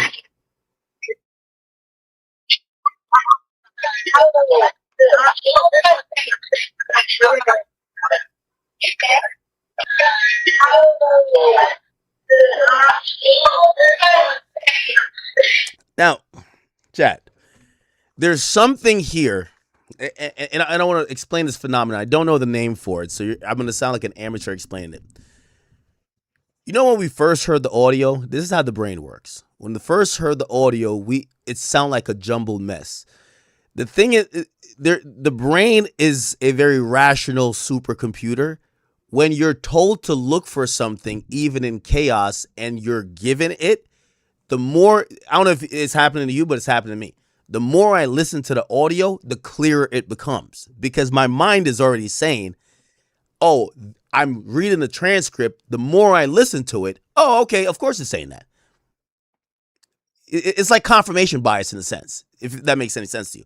So again, not saying it doesn't say, and again, I keep having to give disclaimers because we have some probably lesser IQ people in here. But the reality of this is, we want to be just even keeled in on what's going on. I am hearing something like it's dead, but the more I play it, it sounds hella clear now. Like in my mind, like the more I play it, I'm like, oh shit, of course.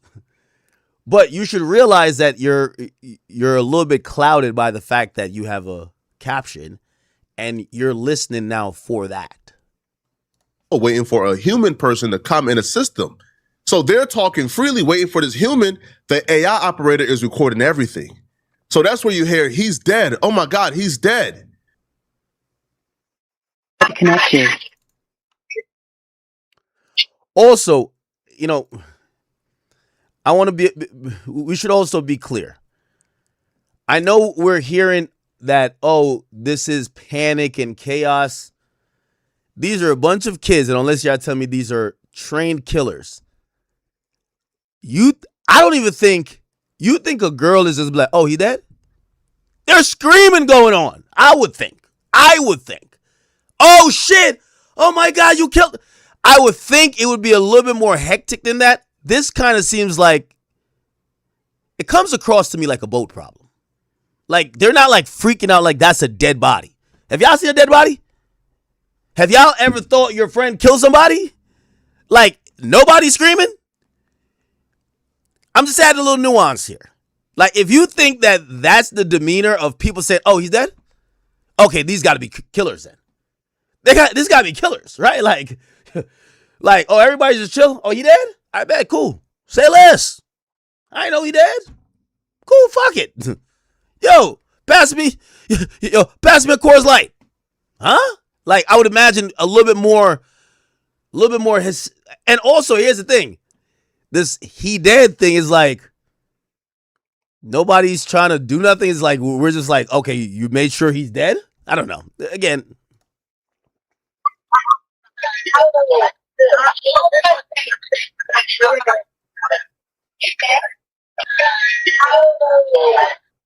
Yeah, again, the more I listen to it, I do feel like he's saying these things.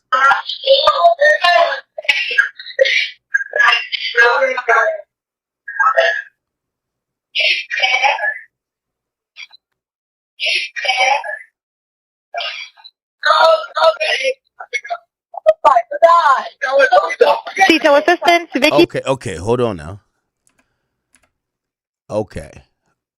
Are we hearing the Nolan thing? I need you guys to spam it up. Like, yes, you're hearing it. Be like, tell me if my ears are lying to me. Because remember, visually, I'm looking at the words. My ears and my brain is auto-correcting what the sounds are. It's like, put it like this. You ever hear that retarded nigga Lil Baby speaks? Nigga, half the time I don't know what he's saying. But if I read the lyrics, nigga, it's clear. You get what I'm saying? Like, half the time I'm like, what the fuck is this retarded Atlanta nigga talking about? I read the lyrics and I'm like, oh, of course, that's what he said. That's what he said. You know what I mean? So it's like, you reading what he's supposedly saying, your ears and brain will connect it. You get what I'm saying? So you tell me if that's what we're hearing.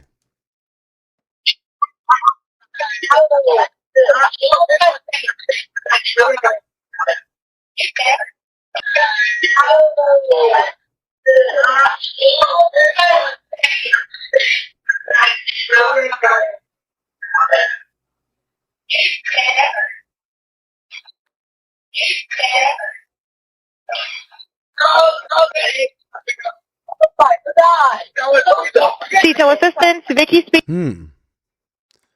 That's gonna be important right there. Detail assistant, Vicky.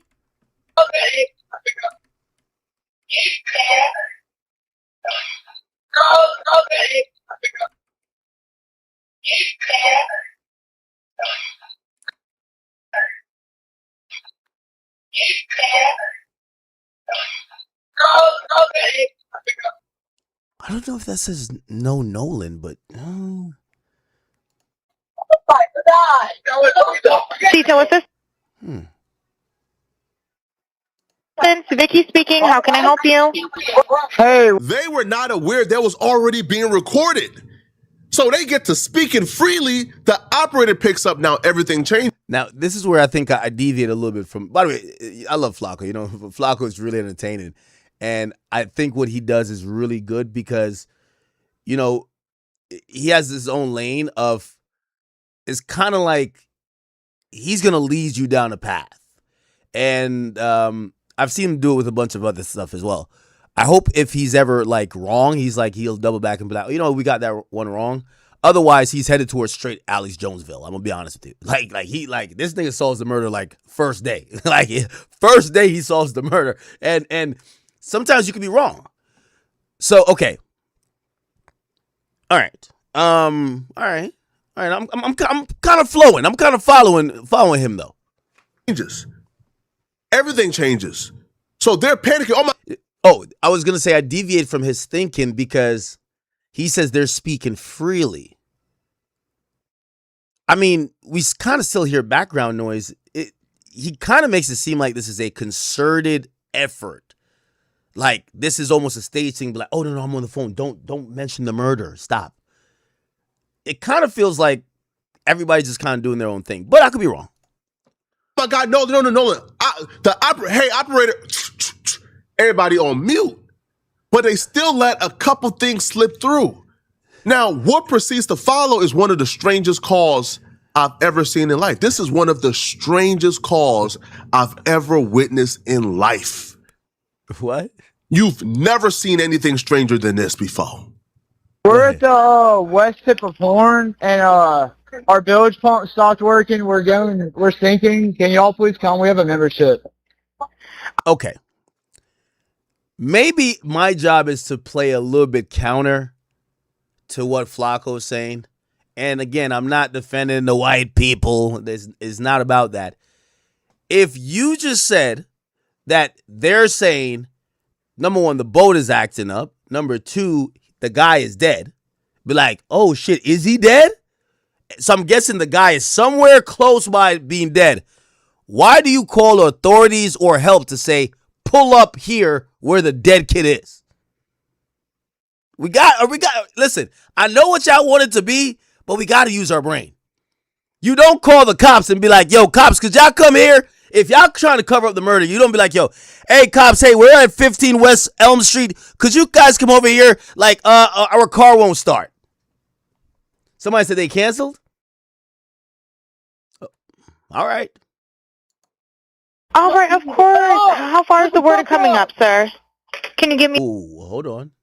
Is it wake the fuck up?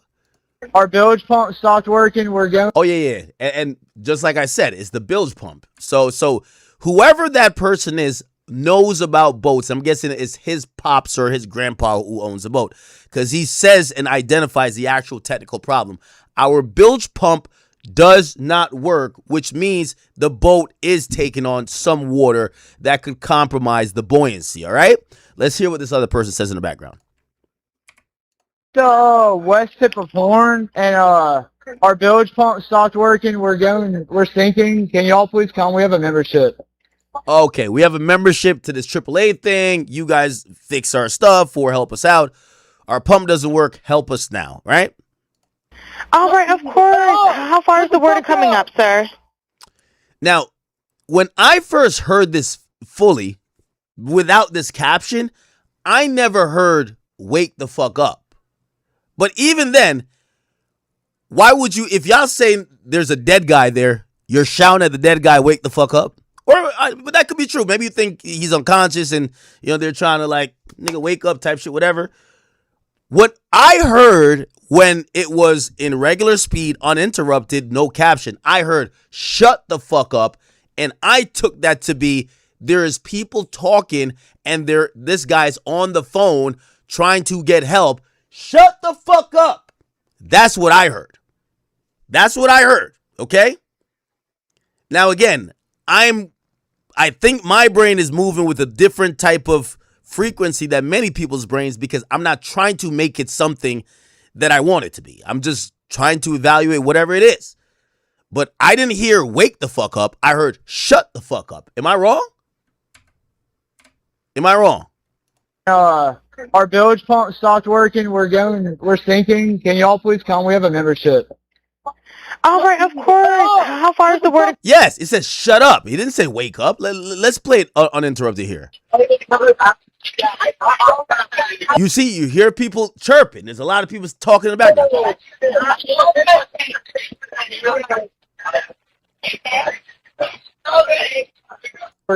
We're sinking. Can y'all please come? We have a membership. That sounds shut up. That doesn't sound like wake up. I'm sorry. That sounds like shut up. Am I wrong? Shut the fuck up! Okay, yeah, that sounds, even the tone of it sounds like you're scolding a bunch of people who are chatting. It doesn't sound like you're trying to revive someone who might be deceased or unconscious. It sounds like you're saying, shut the fuck up. It's like you ever been at a house party and the cops pull up and they try and be like, everybody keep quiet real quick. You know what I mean? Because it's a noise complaint. It's the 15th one from the neighbor because this neighbor next door is a bitch. And the cops come and you got way too many people in the crib. Trust me, I've DJed a lot of house parties. And you be like, everybody shh. And you go like shh. And people still talking. And usually the frat nigga usually be like, shut up. Shut the fuck up. All right, now is everybody quiet. Yeah, that's what it sounds like to me. Or maybe I'm naive. I don't know. All right, let's keep it going. Coming up, sir. Can you give me a description? Ankles. Hello? Hey. Also, the background noise diminishes. That's why I think it's shut up. Yes. How far is the water coming up, sir? It's coming up. We're just thinking. I don't know. Like we're going down. All right, well, let's get you going. Membership number or phone number listed on the account, sir? I don't know the phone number. It's either Jerry Atkerson. I think it's Jerry Atkerson. Try that. All right. I know we have a membership like guaranteed. Yo, you know what's so funny? This is every emergency fucking thing in the world. You're about to die, and rather than say, we're coming right now, hey, let's look up your account to make sure if we should help your fuck nigga ass. You know what I mean? Basically, you have a membership? Bro, the water's at our knee. We're about to drown. Hey, do you remember your membership number? Okay, what address could we look up? Send help now. Yo, you go to the emergency room. My hand is gone. Hey, do you have insurance? Do you have your insurance card with you? What? This is how all of these places work, bro. You're in a real emergency. They ask for some stupid shit. Right? Like, oh, we got to confirm the membership first before we even give a fuck about you possibly dying. I don't have the tag unless on you here. have a membership number or anything, it's okay. I'll get you over to the captain. What's the best phone number to reach you at? Reach me at 2. Okay. They mute out the number clearly. All right. And is everybody on board in good health otherwise? Yeah, everybody's How many? Somebody says, I thought he was, and then it just like drowns out. So we don't know what that means. I could have 20,000 different theories. Y'all leave me a 3. What do you think that meant? This is where it starts to get really strange. The operator begins to ask very direct questions, and they begin to act like they don't know what she's saying. They begin to half answer questions that are very convenient. Like, for example, she says, yo, is everybody on the boat and in good health? He says, yeah, everybody on the boat. Okay, what about the good health part? But that's not even the strangest part. It's about to get really, really weird. All right. Do you need the United States Coast Guard? What? Do you need the United States Coast Guard? No, we do not need that. All right. These aren't even the weird parts I'm talking about. You're going to hear the weird parts shortly. But even with this, somebody is saying, check his chest. After we heard somebody says, yo, he's dead. Nolan. Oh. Wait, check his chest. What? The weird parts I'm talking about. Wait, hold on. Really, really weird. All right. Do you need the United States Coast Guard? What? Do you need the United States Coast Guard? Wyatt? No, we do not need that. All right. Check his chest.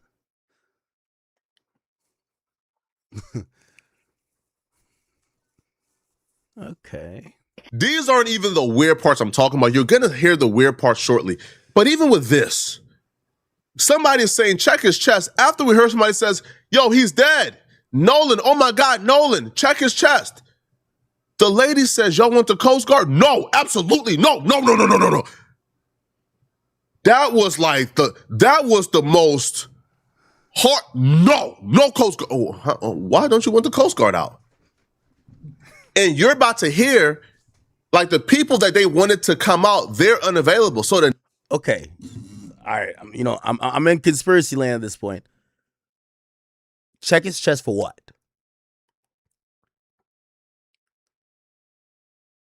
Or do they think that, oh, why is he not breathing? I don't know. The next best people are the Coast Guards, but they must rather drown than to have the Coast Guards come out, because the people they want to come out don't really have authority in. Okay, I hate to play devil's advocate. Number one, these people, this kid who knows what a bilge pump is, clearly knows the problem with the boat. Also, is basically saying you have a flat tire. Do you want the cops to come? Does that make sense? They're under 18. They're under 21. They're clearly drinking, right? Why would you, if y'all are all drinking, y'all catch a flat tire, y'all call up AAA, they're like, hey, you want us to send the police? No, we're fucking drinking.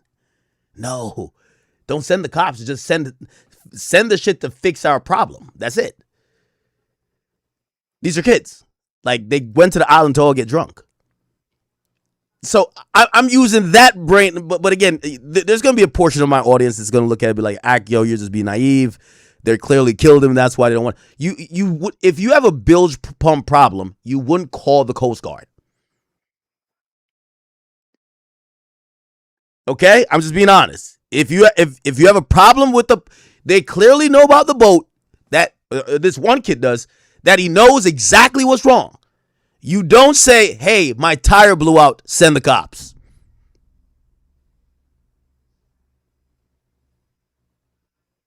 Does that make sense? The Coast Guard is the police.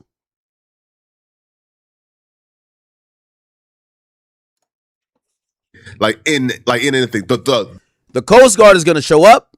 The Coast Guard is going to probably board the vessel. Probably is going to see that they have alcohol there. There's no adult there. That their party's done. They're getting in trouble. The parents are probably going to get in trouble.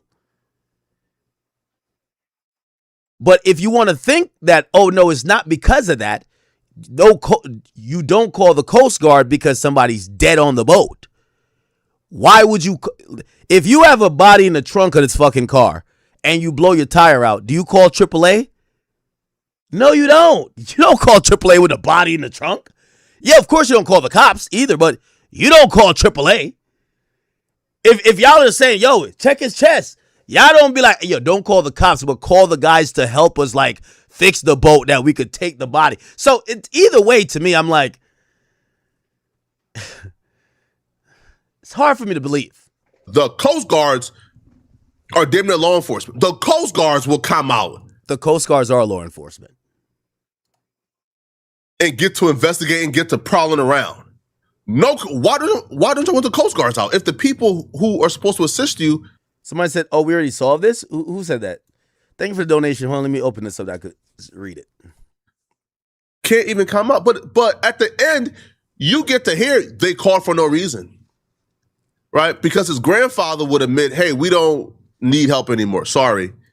So they wasted about 14 or 15 minutes on that phone call, I think trying to establish an alibi, because towards the end of the phone call, after they were begging for help, the grandfather says, oh, no, they don't need help. Don't send nobody. All right, it looks like you're on Horn Island, correct? Are you Yes, on we are Horn at Horn Island? Island. Yes. All right. Is the boat sinking or you have it aground? We were sinking, yes. What? Somebody said we already solved this? Bart killed him? Who's Bart? What the fuck?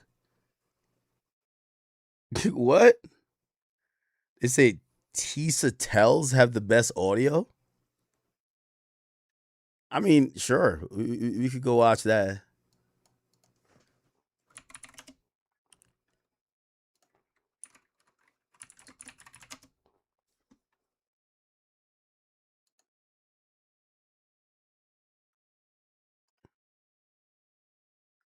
Let's see.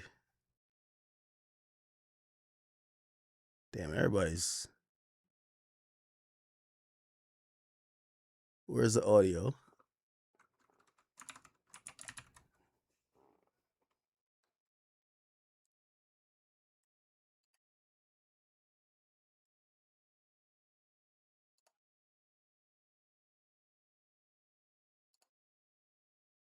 Jesus.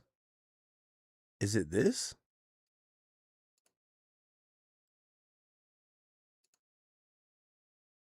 All right, bro. I don't got it. Am I will say that. Yo, some of these people look like they're off the deep end, bro. Like, yo, I gotta be honest, bro. Yo, I'm not trying to hit some of these motherfuckers with the Charlemagne, bro. Like, because, you know, the Charlemagne be like, yo, you're losing it. Nah, I ain't trying to do that. All right, let's stick with Flacco. Flacco is trusted. I trust Flacco. Is it aground is the question? Oh, we're not aground. Go back to the other lady. Bruv, like, what is... Okay, send me where I could find whatever you want me to play of her. I don't know. I ain't gonna lie, like, her eyes is bulging. Like, I don't know. She kind of look a little off, bro. I'm gonna be honest with you. This chick right here? Yo, I'm gonna be honest with you, bro. Like...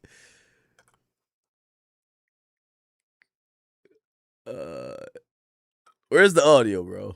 Oh, is it this?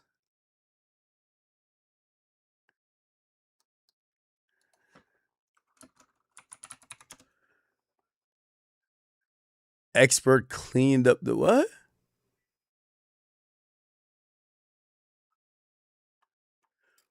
Which one is it, chat? Is it all right? I'll sift through this. Hold on. From the boat and started. I'll sift through this. Freedom of Information Act died. Finally made a Facebook burner account, you know.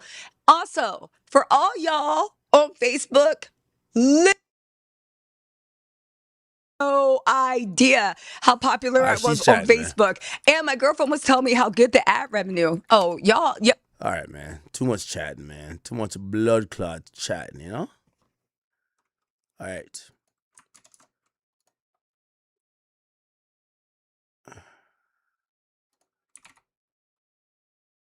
So somebody named Janita Brantley released. Okay. Let's see. All right, chat. Yeah, y'all got me going down this rabbit hole. Nigga, ain't this what we just played? Okay, here we go. Okay. So this is from Janetta Brantley. May have broken his case wide open. Let's hear.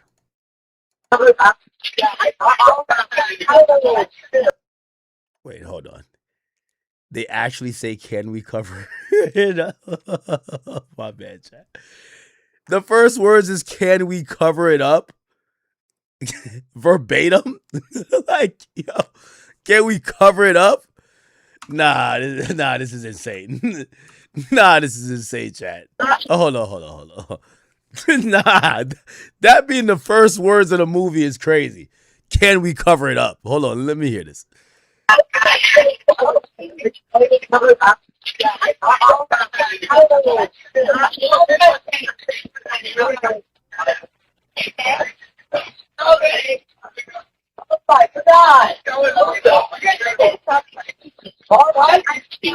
Hey, we're at the west tip of Horn, and not gonna lie, it definitely sounds clearer here.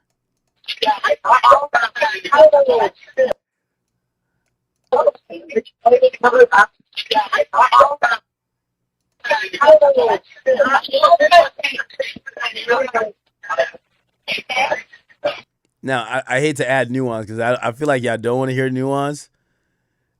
I still don't think it says, can we cover it up? But I'll go with that narrative. Remember, if water is coming into the boat, maybe they're thinking it's a hole. I don't know, bro. Okay.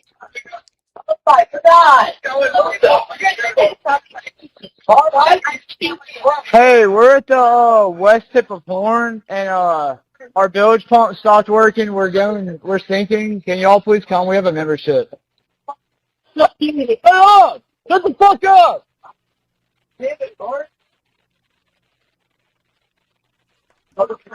This first video, I'm sharing only approximately 37 seconds of the call.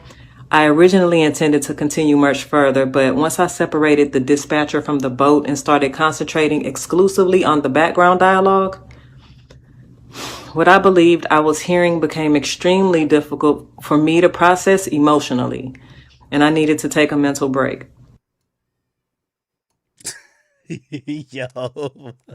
Yo, Chad, my bad for laugh. So you're in the middle of breaking open the case and you take a mental break and make a video? Y'all gotta stop, bro. Wait. So she says she's in the middle of like breaking open this fucking case. She's hearing all type of things. This is the cover up of the cover ups, and she takes a fucking mental break and doesn't finish breaking it, separating the shit. Yo, come on, bruv. Yo, come on, dog. Yo, chat, bruh. Are y'all serious? Yo, chat, bruh. She's in the middle of breaking open the case, and she's like, you know what? I almost solved the crime, but give me a second. I just need to take a mental break. Let me make a video about me taking a mental. Did she ever get back to it? Before I play this, I want to quickly explain what I did, what you're looking at on the screen, and why I chose to approach this audio the way that I did. As a professional audio engineer with experience in dialogue editing, dialogue cleanup, sound design, and post-production, I decided to work on that CTO call using traditional audio processing techniques rather than relying on any AI voice separation or AI enhancement. My goal was pretty much to preserve as much of the original recording as possible while making the quieter.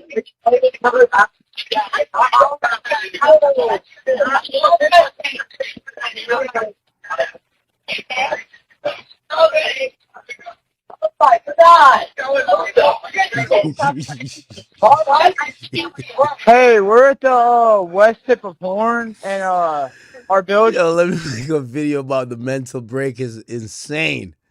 Hold on. I'll play them. Before I play this, I want to quickly explain what I did. Oh, okay. So while on the mental break, oh, wait, hold on, man. This is crazy, bro.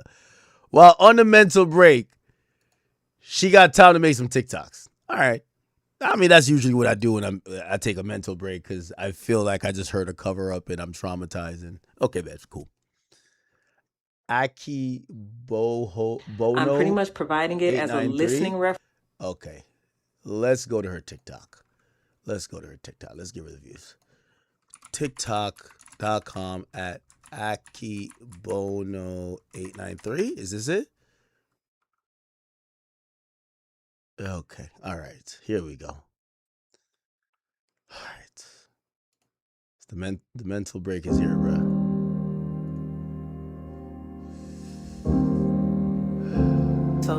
So before I play this, I want to quickly explain what I did, what you're looking at on the screen, and why I chose to approach this audio the way that I did. As a professional audio engineer with experience in dialogue editing, dialogue cleanup, sound design, and post-production, I decided to work on that C-toe call using traditional audio processing techniques rather than relying on any AI voice separation or AI enhancement. My goal was pretty much to preserve as much of the original recording as possible while making the quieter dialogue and background audio easier to hear. So I basically used techniques such as subtractive EQ, compression, gain adjustments, noise reduction, frequency isolation, and other traditional processing methods. So what I did was I separated Vicky, the C-toe dispatcher, from Warren and the audio originating from the boat so that I can concentrate more closely on what was happening behind and around Warren, pretty much on the boat. And I specifically chose not to rely on AI because aggressive AI enhancements and voice isolation tools can sometimes introduce artifacts and distort the speech or create ambiguity around the sounds that were originally present. And for something this serious, I wanted my processing to remain as conservative as possible. You'll also notice time code and dialogue written on the side of the screen and pop up during each segment. That dialogue represents what I personally hear as an audio engineer while processing and repeatedly reviewing these sections. I'm pretty much providing it as a listening reference, not as a declaration that my interpretation is the only possible interpretation. And that's important. I want you to listen for yourself, use headphones if you have them, listen closely, and decide with your own ears what you believe is being said. You can also return to the original unprocessed recording and compare directly with what you're hearing here. You'll also notice that my time code may not match the regular timestamp on the original uploaded video. And that's because I'm working inside a professional post-production timeline, a digital audio workstation, basically using SMPTE time code, which in film, that's displayed in hours, minutes, seconds, and frames. Film and TV timelines are completely different from timestamps that you see when you're watching regular videos or when you're watching a movie and you hit pause. So basically the time code on the screen is there to identify the precise location within my working session, not to represent the elapsed timestamp displayed by the original video player. And I hope that makes sense. For this first video, I'm sharing only approximately 37 seconds of the call. I originally intended to continue much further, but once I separated the dispatcher from the boat and started concentrating exclusively on the background dialogue, what I believed I was hearing became extremely difficult for me to process emotionally, and I needed to take a mental break. Make a 4-minute video about them. Yo, nah, this shit is crazy, bro. But I wanted to release this portion because some of the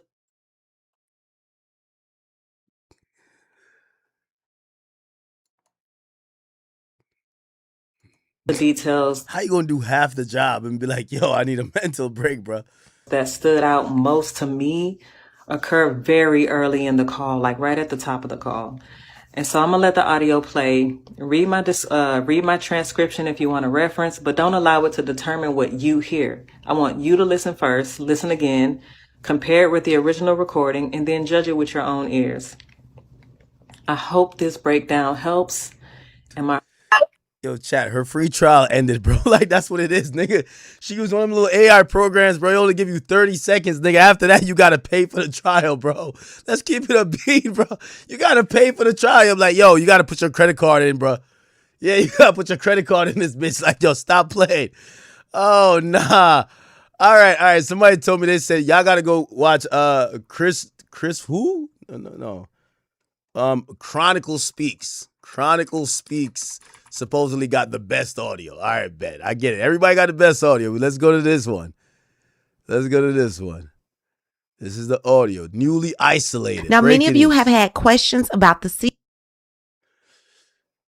This is crazy, chat. Once again, the dispatcher.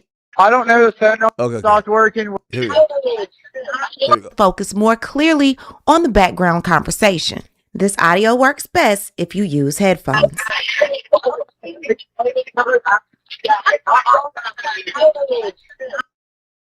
Wait, one audio says cover it up. This one says cover his eyes. Like, yo, y'all gotta stop, bro. Yo, y'all gotta leave this to the professionals, bro. I'm sorry, I don't even mean to laugh. Y'all gotta leave this to the professionals, bro. One audio says cover it up. The other one says cover his eyes. Yo, what are y'all hearing, bro? Yo, this shit's kind of goofy, bro. Y'all gotta leave this to the professionals, dog. I ain't gonna cap with y'all. Best if you use headphones.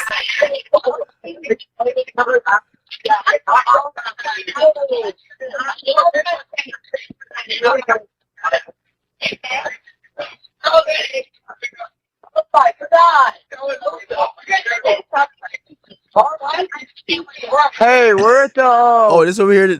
Who's Bart? Yo, I'm not laughing, bro. Who's Bart, bro? Yeah, that's what I want to identify. When we hear the thing that they're saying is when he says Nolan, that does seem like you're trying to say someone's name. I'm not gonna lie. The tonality does sound like that.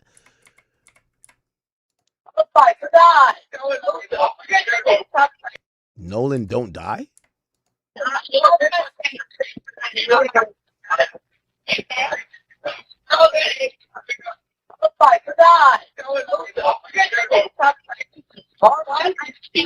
Hey, we're at the west tip of Horn, and our bilge pump stopped working. We're sinking. Can y'all please come? We have a membership. Oh, shut the fuck up! Yo, I'll tell y'all this, man. Yo, y'all are working hard to try to be Candace Owens of Charlie Kirk, man. Listen, respectfully, we love Nolan. Rest in peace, Nolan, but he's not Charlie Kirk, nigga. Like, we're not going to go through that many conspiracy theories, all right? We're going to figure this motherfucker out in 60 days. And if they did do that shit, we're going to fry him. But, bro. What'd you say? Hey. So what? Shut the fuck up! Membership. Bilge pump stopped working. We're sinking. Can y'all please come? We have a membership. Oh, shut the fuck up! Oh, now it's not. It's get up. Bart. Who the fuck is Bart? What'd you say? Hey. It's coming up. We're just thinking. I don't know. Like we're going down. I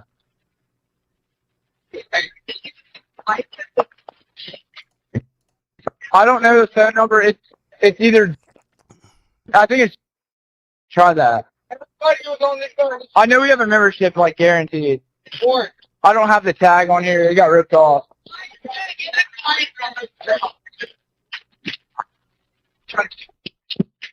Reach me at 2.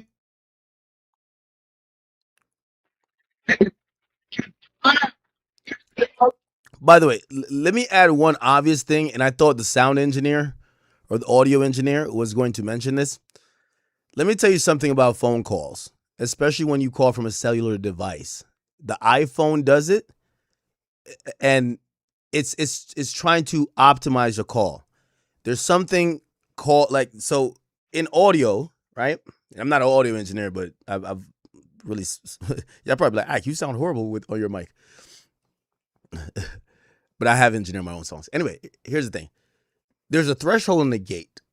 And to make it very simple, like, for example, even this mic is connected to, it gets routed through, I don't want to like bore you with too much details, but it gets routed through, because this is actually a music studio. And there's a whole like setup there. And it's controlled by like these processors and also like hardware that's doing it. The simple thing about microphones and noise, speech, or even your phone does this. In order to make a call clearer, just like Apple headphones, like it'll turn off the outside noise. What they do is they inverse. It's like I'm trying to explain audio to y'all. If you're wondering how noise canceling headphones work, basically there's a speaker that listens to the noise, and what happens to sound, if you inverse it, there is no sound. So sound waves go up and down. If you inverse it at the same speed, there is silence. Okay? It's complete silence. That's the technology using noise canceling headphones. Okay? All right. What does this matter with what this is and what I'm talking about? Because even this mic, there's what's something called a gate. So, for example, if someone is talking, this is what is it? Is it RE320? Probably is. If someone's talking over there, even if I could hear them with my ear, they most likely won't be heard on this type of mic. These type of mics are broadcast mics. Okay, they're actually meant to, there's something called a gate. So if noise doesn't rise above the decibel for the gate, it doesn't even make a sound. Okay? Why am I saying that? How does it connect to this? Your phone does that too. The reason why you're hearing voices that are kind of going in and out is that, and this is what I'm saying about everybody transcribing it. You hear partiality of words. You hear partial words. You're not hearing straight conversation. Other than the only thing, iPhones work like this too. When you're talking, it tries to drown out background noise. So the background noise that you're hearing, it doesn't use noise canceling in a sense, because actually you're speaking, you're not listening. But it does something where if it tries to isolate it, where if those background noise aren't loud enough, it will get truncated, and the only thing that comes through is that main voice that's triggering the gate. So I know I just said a whole bunch of stuff. You guys have said whatever, but trust me on this. What you're hearing is not the complete conversations. Now, that's not going to go well with no one's narrative. You're not hearing fully what's being said. You're hearing what they have an iPhone. Clearly, they have an iPhone. The iPhone is going to basically, background noise never goes through really clearly. It's going to be kind of truncated at different parts. So what you think you're hearing, and if there was an actual microphone or a recording device, like, I don't know, a GoPro or whatever, or a Ring camera there, you would hear a whole different conversation most likely. So I'm trying to tell y'all, like, for everyone who thinks this call is a smoking gun, no matter what they wrote on that screen, in my opinion, is probably not the full conversations that was happening there. I'm telling you. Try this yourself. Call your homie, be at a house party and call your homie, and have your homie record that call. And then it should be random conversation around you. Ask your homie what everybody was talking about. They will never know, because it's going to be truncated. Truncated means it cuts off this piece of this sentence by this person. They're in the background. Do y'all understand that? Like, that, it's pretty simple. So this is why kind of also I'm laughing at all these transcriptions, because even how they're transcribing it, it's the most salacious things. Oh, he's dead. Wake up. Conversations usually sometimes are a little bit much more than that. that maybe you can't all understand according to the narrative that we are trying to either push or trying to seek. So I'm telling you why the audio, that even if they try to fix that audio, the way the audio was transmitted already by the iPhone, it's irreparable. You can't get that piece of audio back. You get what I'm saying? But who cares about it? Who cares about the goddamn, reality when a good old conspiracy theory could make us a lot of money, right? All right, fuck it. They killed him. What? Yeah, everybody talks away. What? No, we do not need that. Okay, and that's what they did. That's what they did to the they took the dispatcher's voice and they inversed it. That's why we're not hearing the dispatcher now, right? Let me go look. Oh, I never heard this. Let me go look. All right. Will, welcome. Hey, north. All right, are you ready? North 30 degrees. Okay, so he's giving directions. But 46.72.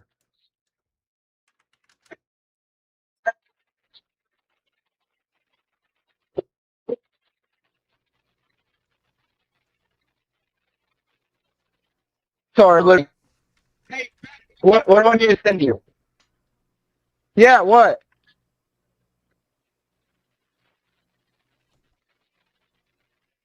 Yeah, we do not have the VHF ready yet. We'll watch the Nancy Grace thing after. I haven't seen any of these things, by the way.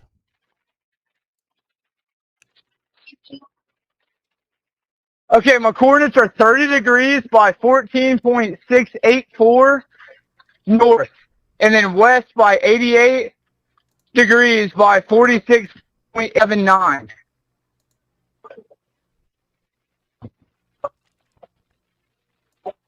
Yes, we are at Horn Island. Yes. If we were sinking, yes. No, we're not aground. We are in a 17 foot of water. We're in 31 foot of water.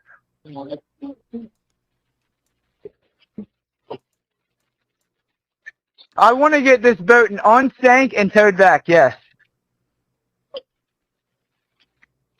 can tow it to Ocean Springs Harbor, or Fort Bayou Launch. This kid who's on the phone is proficient with boats.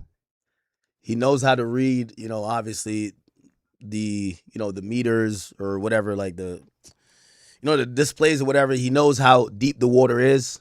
He knows, this is 31 feet of water we're in.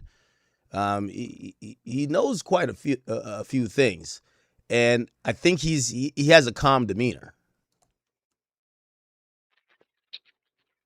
No, there's no choke.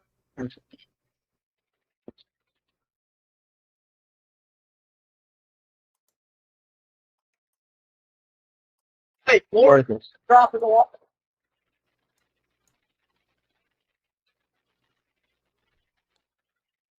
Try to jump in and pull the plug while you're going. Hold on. Take out of gear. Take out of gear. Hello. Take it out of gear. Okay, what's going on? What's up? There is 0 adults on board. No. Nobody here is over the age of 21.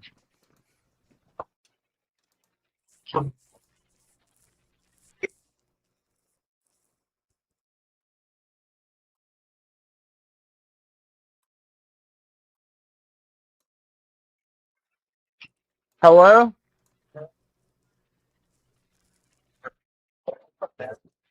Yes, there's lots of people breathing on the boat. Like 7. 1, 2, 3, 4, 5, 6. Yes, we have life jackets available. A Triton, 22 foot offshore 22 foot Triton offshore sea flight hull. Okay. Yeah. He knows the make and model of the boat.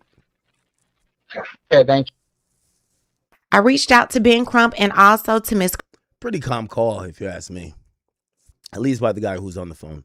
All right. Let me go to Nancy Grace. You guys have been asking me to play. Okay, here we go. Breaking news tonight in the Nolan Wells investigation. Enhanced distress call audio bombshell. Good evening. I'm Nancy Grace. This is Crime Stories. I want to thank you for being with us. She looked batshit crazy. I ain't gonna lie, bro.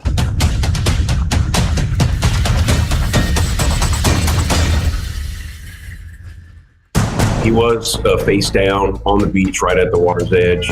If he was sent face down, that also doesn't make sense to me. If he's face down, wouldn't blood pool just by nature of gravity this way? So right now we've got a lot of questions, but as the second doctor says, this is all still pending investigation.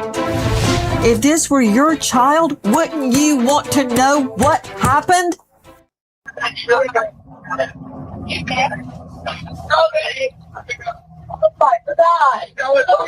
Detail assistant, Vicky speaking. How can I help you?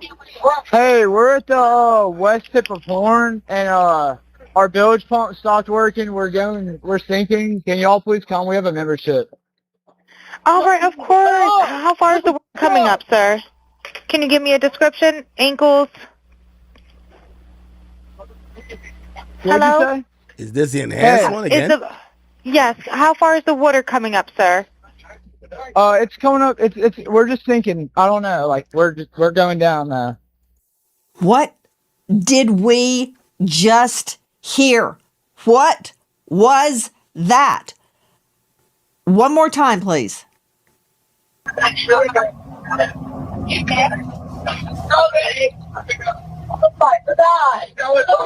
Detail assistant, Vicky speaking. How can I help you? Hey, we're at the west tip of Horn, and our bilge pump stopped working. We're sinking. Can y'all please come? We have a membership. All right, of course. How far is the work coming up, sir? Can you give me a description? Ankles? Hello? Hey. Yes. How far is the water coming up, sir? It's coming up. We're just sinking. I don't know. Like we're going down now. Straight out to investigative reporter Crime Stories, Dave Mack. Did you just hear what I heard? Now, this has been transcribed, and this is the C-TOW dispatch call. Because, Dave, when I first heard this, I thought, has this been doctored? Is this real? Where's this coming from, Dave? Nancy, this is coming from from Mississippi, from the actual official. Okay, when we get into the Mississippi Fish and Wildlife and at the reserve putting this out for the public, this is not like from Dave Mack's recording. This is an official recording, Nancy, that is being issued, and it's shocking when you listen to this call for a tow, for the C-TOW. Going further into it, Nancy, you're picking apart all of the different voices that can be heard on this one phone call, trying to determine what is really taking place on this boat that is allegedly sitting in 31 feet of water, a depth of 31 feet. And a bilge pump not working, claiming they're sinking, and calling for help. And yet, in the background, are we really hearing all of this other activity? Guys, this was released from the MDMR, the Mississippi Department of Marine Resources. Alexis Tereszcuk joining us out of LA, just joining us now, Crime Stories investigative reporter as well. Alexis, the transcription, I want you to listen to it, Alexis, as we play it again. Hey. Yes. How far is the water coming up, sir? It's coming up. We're just sinking. I don't know. Like we're going down now. Okay, Alexis Tereszcuk, jump in. So it sounds like before the woman starts talking, the operator, everyone in the background is saying, "Is he dead? Nolan, wake the up." And so they are concerned about Nolan. They're saying, literally, "Is he dead?" Nobody has ever, none of the kids on this boat have ever admitted that anybody said that they thought Nolan was dead on the boat. Now, this thing with the boat, though, they realize this problem and they make this call while the boat's kind of trying to go back, right? So this would be a major lie, right, by the kids, if this is true, because they claimed he never got back on the boat, right? They claim he never got back on the boat, according to this audio where everyone is claiming that he somehow the kids are saying he's dead. So clearly he would have either been back on, he had to be back on the boat because they were in 31 feet of water, right? This is the first time that we are hearing this. What is the chance that this has been doctored in some way, Alexis Tereshchuk? Because circulating on the internet was a scene where another young man was face down being attacked on the sand. That was not Nolan Wells. That's not Nolan Wells. Repeat. So there are bottom feeders that are fabricating evidence and circulating it, and it's whipping up all sorts of hostility. But regarding this, have you listened to it independently of any transcription? I have listened to it. I've listened to it over and over, and I've listened to the audio where it's only the sound of the boy calling in and not the operator's voice. So it takes a little bit of the distraction out, and you can just hear the voices, the one friend saying, "Is he dead?"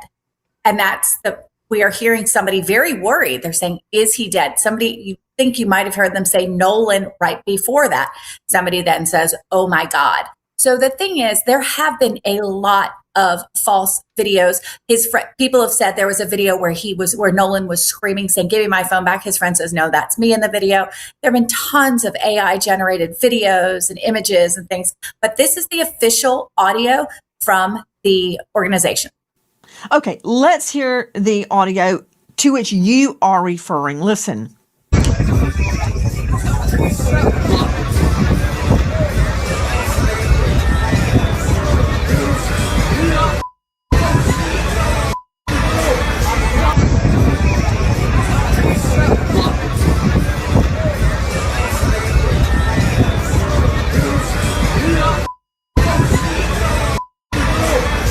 Now, it's my understanding, Dave Mack, that sound we just played is real sound. That is not doctored sound, but someone else claims that's them saying, "Give me my phone back." That is not Nolan Wells. Explain. Well, Nancy, what we have is some friends that were also out on the boat trip out to Horn Island that were with Nolan Wells and were friends with Nolan Wells, claim that was him, that he was the one that was saying, "Give me my phone back," that it wasn't Nolan Wells. So we've got an identification from the person who says, "I was the one saying that. It wasn't Nolan Wells."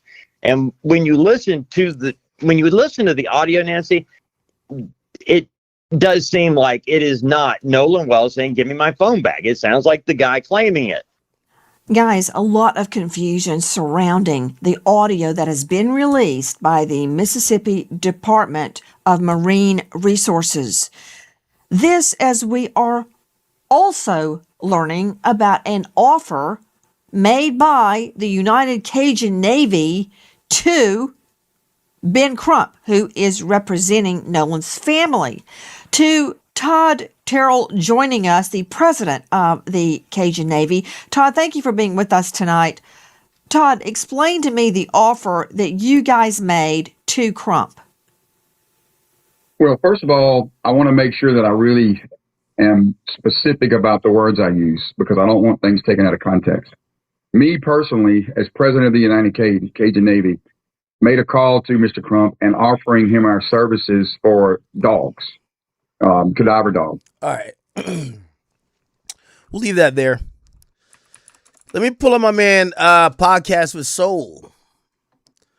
Sean G in the building. He's explaining what happened with the Diddy fight. Remember Diddy supposedly slapped Earth, Wind, and Fire. Yo, they say he slapped one of the inmates so hard a nigga thought he was back in the free world, man. So Diddy got sent to the hole. Now, his stay in at that, he's at like some, I don't call it luxury prison. There's no such thing, but it's definitely low security. It's Fort Dix. He was in a drug program that was gonna reduce his sentence a lot. Now, after you got thrown in the hole, or you're acting out, they could remove you from these programs and remove some of these things that would help you get out quicker. Obviously, Diddy, he's not here to like prove that he's tough in jail. He's here to get back to his family. However, if a nigga tests Diddy gonna lay the smack down no matter where. Shout out to my man Podcast with Soul, Sean G. He basically got the breakdown on what happened with Diddy. All right, y'all. So the word from here we go. Inside Fort Dix is that Puff got into an altercation with another inmate in self-defense, in defense of his own safety, in defense of his own life.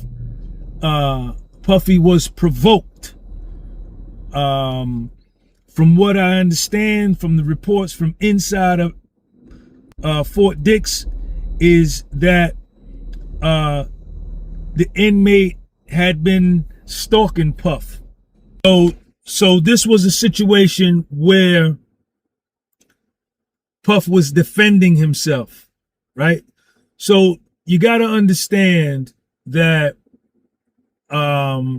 this is prison. Puffy is in prison. He's at Fort Dix, Federal Correctional Institution, Fort Dix. It's a low security prison, but they still get busy in there. It's a prison, right? This isn't, you can't look at this through the prism of you living in your house with the air conditioner on with a cup of coffee next to you and say, oh, well, he should have avoided it. He could have avoided. Most likely is Puffy probably tried to avoid this thing probably for days, weeks, and months. Okay. And he may have been put in a position where he had to defend himself. Right. So, from what I understand, the inmate who he got into it with, this is his second time getting in some type of altercation. And, the dude was stalking Puff. That was one of the words that I heard. And, Puff is a high profile celebrity, man. So, it's nothing for people to try to get a rep on, trying to do something to him or get into it with him.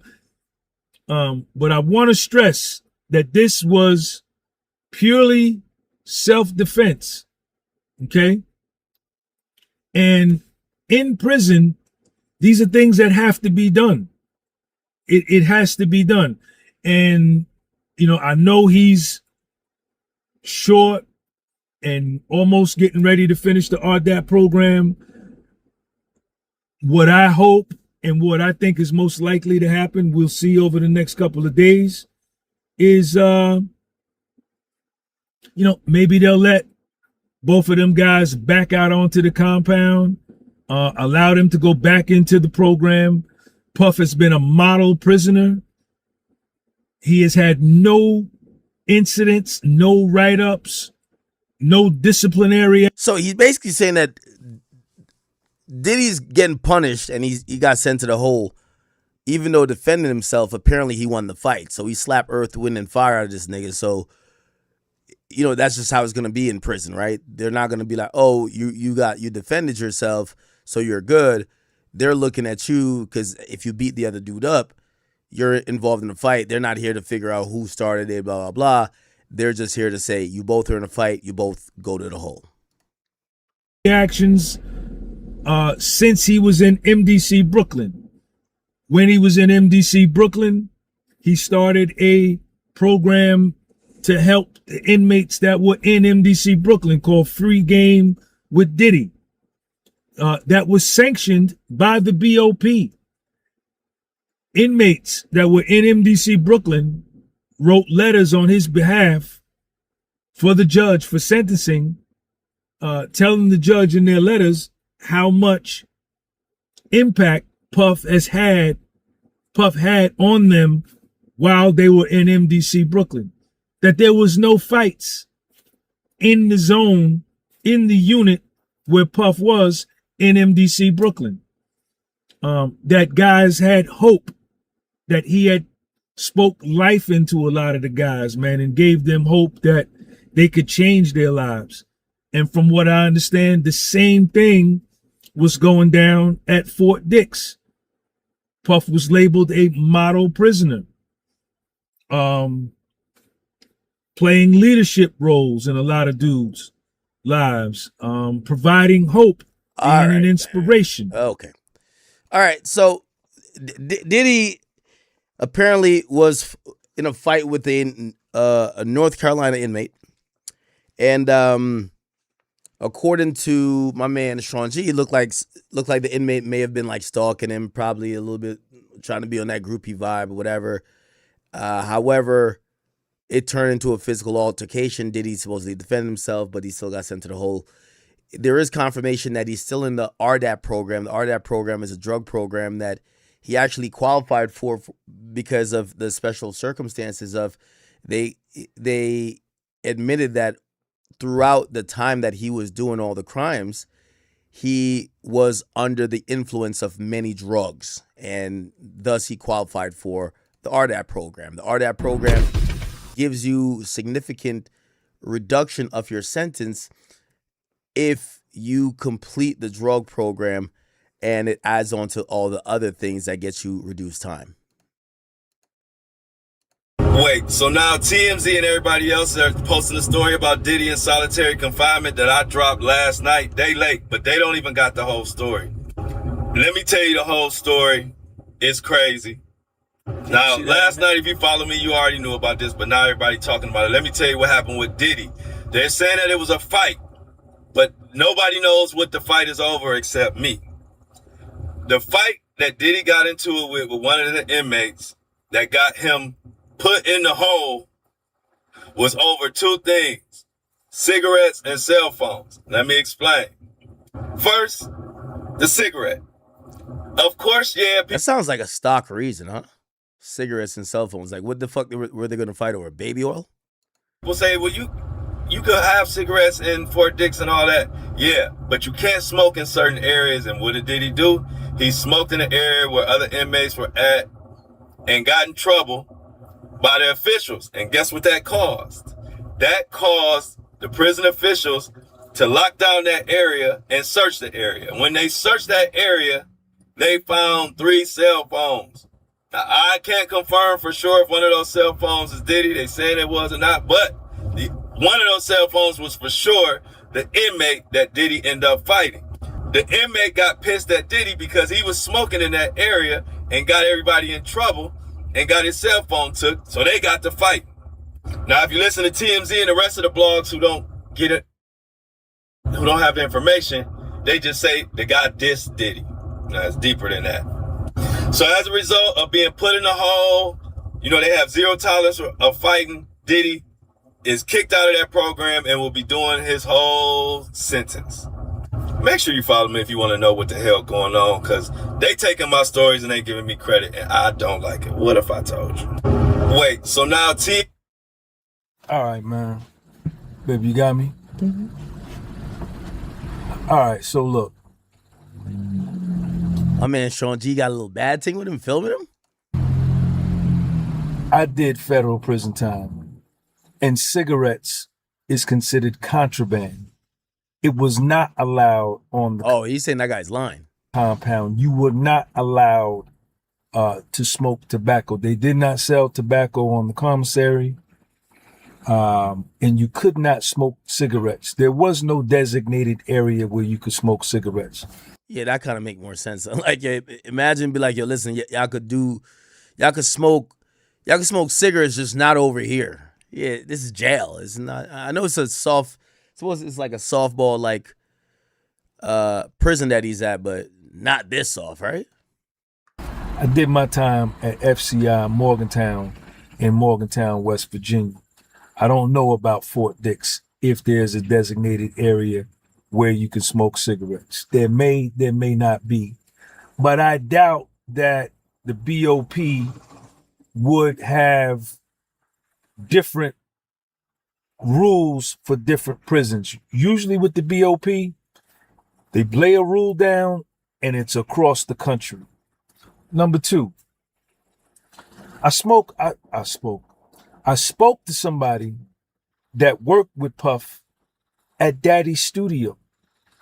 Puff didn't smoke cigarettes, and there was a no cigarette smoking policy implemented at Puffy's studios, the Daddy's house. Number two. Number three,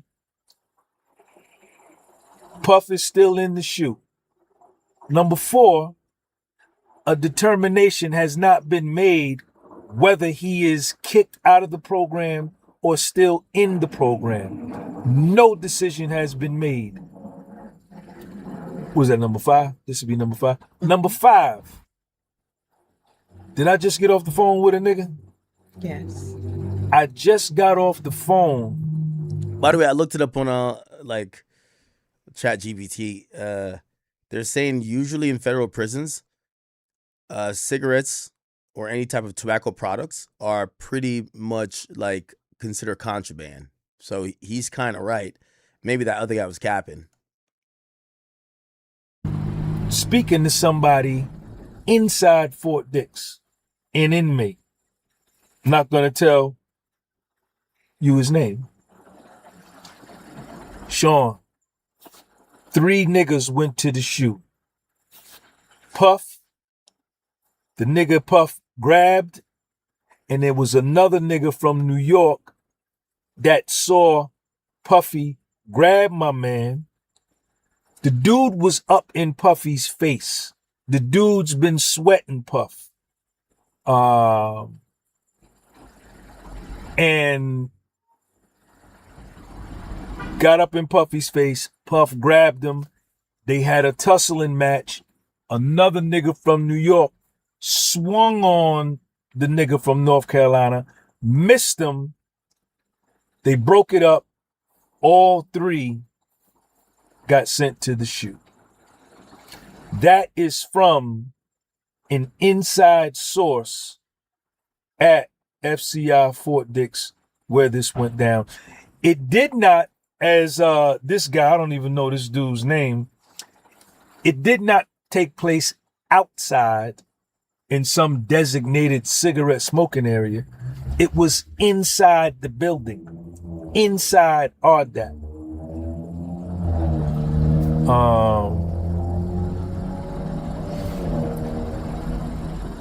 We don't know what's going to happen. RDAP. That's the drug program. The RDAP program is very, very strict. It definitely was where I did my time at FCI Morgantown. Niggas would get kicked out of the RDAP program all of the time for various reasons.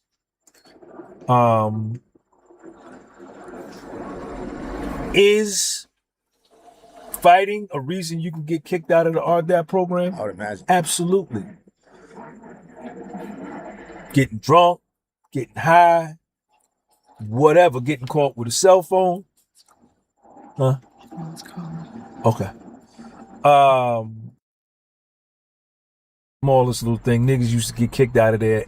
All right, so Puff's still in the program as of now. He could get kicked out of it. Inmate was kind of like, doing a little bit too much. Maybe he's a groupie. Maybe he's a fan. Maybe he thinks Puff walking around like he's privileged. Maybe he think Puff is better than everybody else. He steps to Puff. Puff put, the paws on him, had to remind him like, yo, this is what I've been doing to niggas on the streets. And yeah, Puff got sent to the shoe. Okay. We'll see. All right. Chat, have you seen the hip hop commentators? They're all in shambles now. Why does my camera look so crazy? They're all in shambles. They're all blaming Drake. They said Drake, you know what I mean? Y'all gotta listen to these niggas.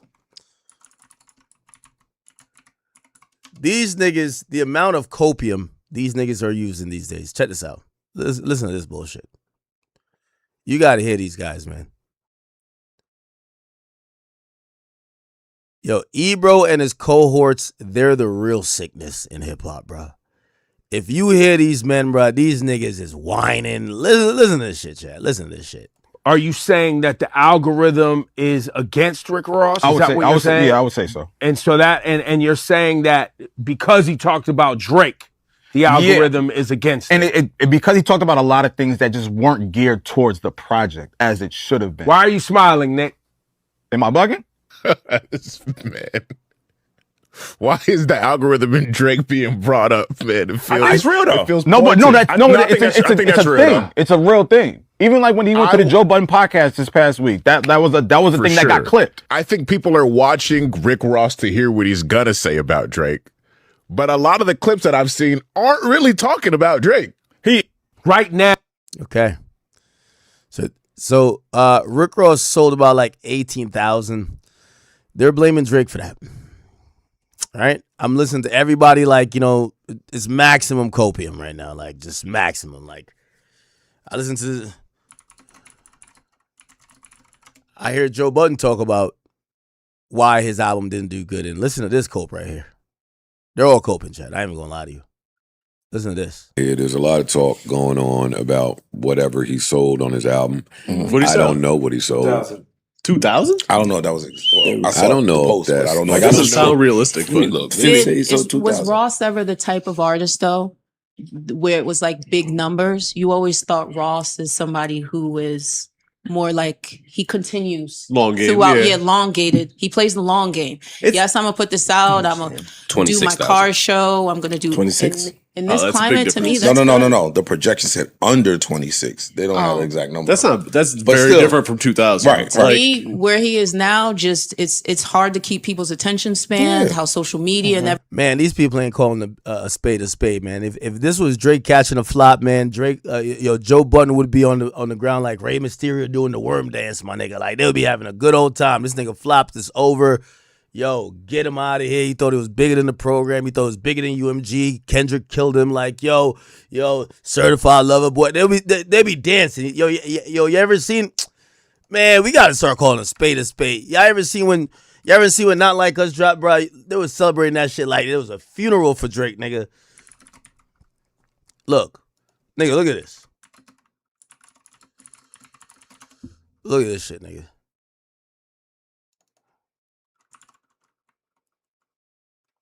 Look. Nigga, if Drake had flopped, nigga, look how this was turning out. Stop playing. You better say Look. Bring it from the side now, nigga.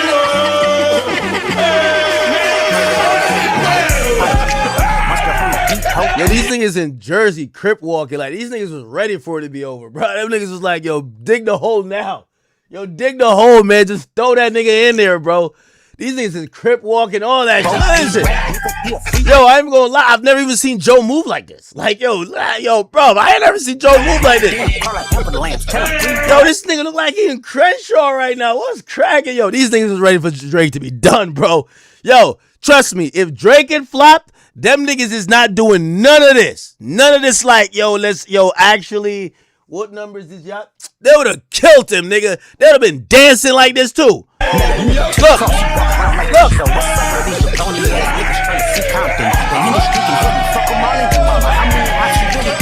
Bruv, even the girl, she just started twerking. Yo, the crazy part is like, Drake even shouted her out later. Nigga, even she twerking. Nigga, she was like, yo, let's get this nigga out of here. Yo, Queens Flip just threw up Brooklyn, nigga. Like, I didn't even know Brooklyn had a sign. That nigga just threw it up, nigga. Like, what the hell? Look. Oh, that nigga just threw up Brooklyn, bro. Oh, nah. Melissa Ford looking good, though.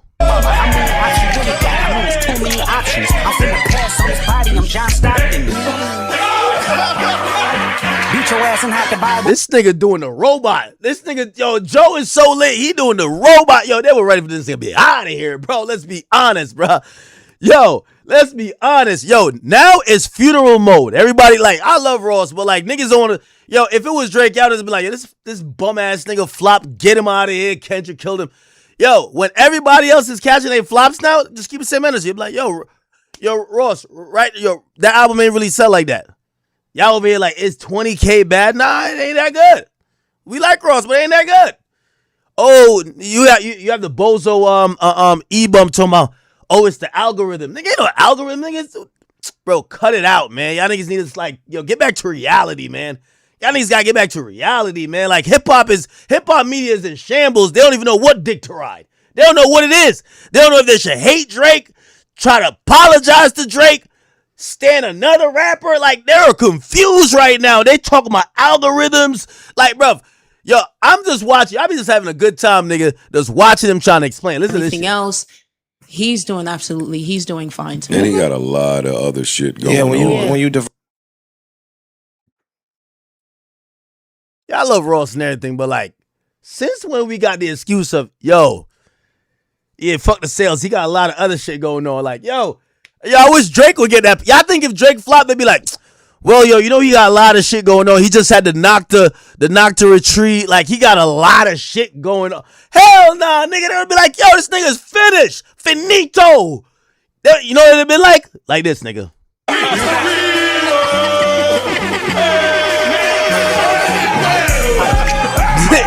Nigga, this what they would have been doing, bro. Yo, listen to these niggas. Yo, we got a lot of shit going on. Like, yo, what? Yeah, you know they selling thighs now at Wingstop and shit. Like, you know, like, yo, they got like the little, yo, yeah, man. Like, he got a lot of, yo, we love Ross. Like, I love Ross personally. Like, you know what I mean? Like, I ain't really gonna ever like, you know, but like, bruv, yo, the spade is a spade. Drake is on the king. He's the king of this hip hop shit. And respectfully, everybody who was like going against him, we're realizing in real time that maybe they needed him. And it's okay to just say, truth be told, we're kind of realizing that all these rappers needed him. Facts.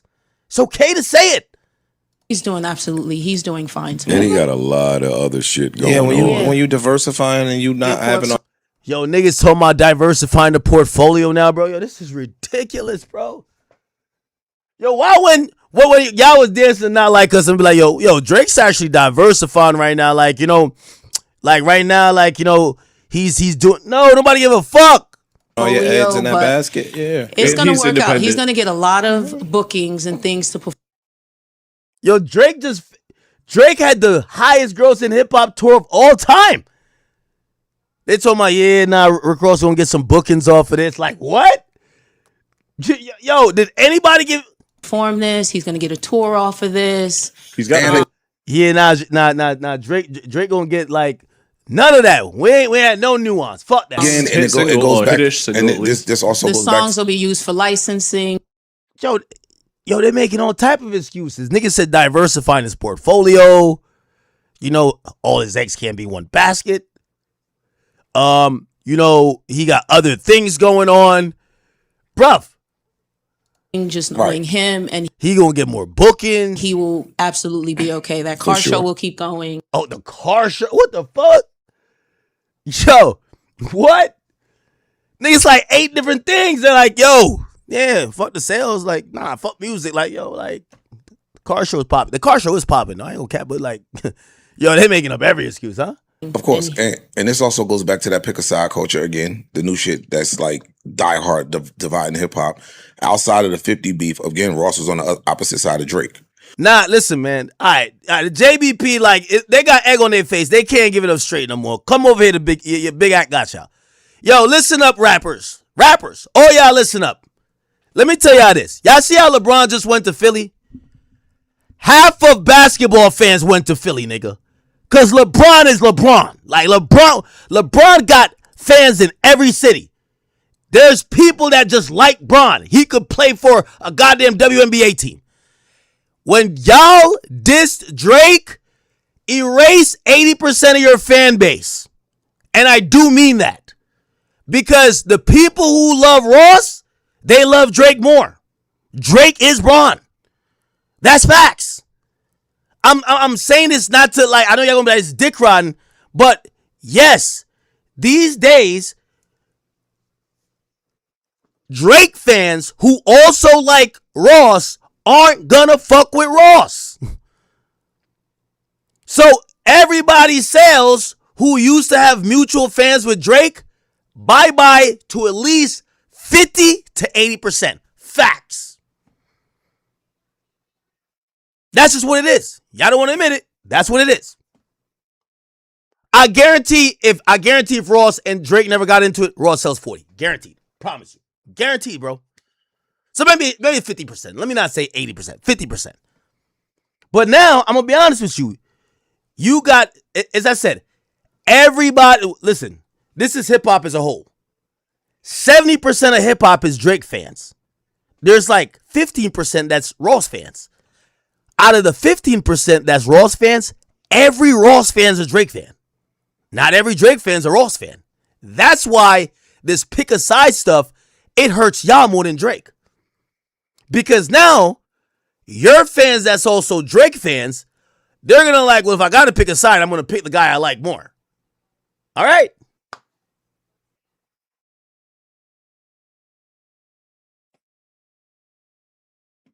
So everything that anybody who stood on the other side of Drake does, they're looking at to poke fun at if it's. And put it like this.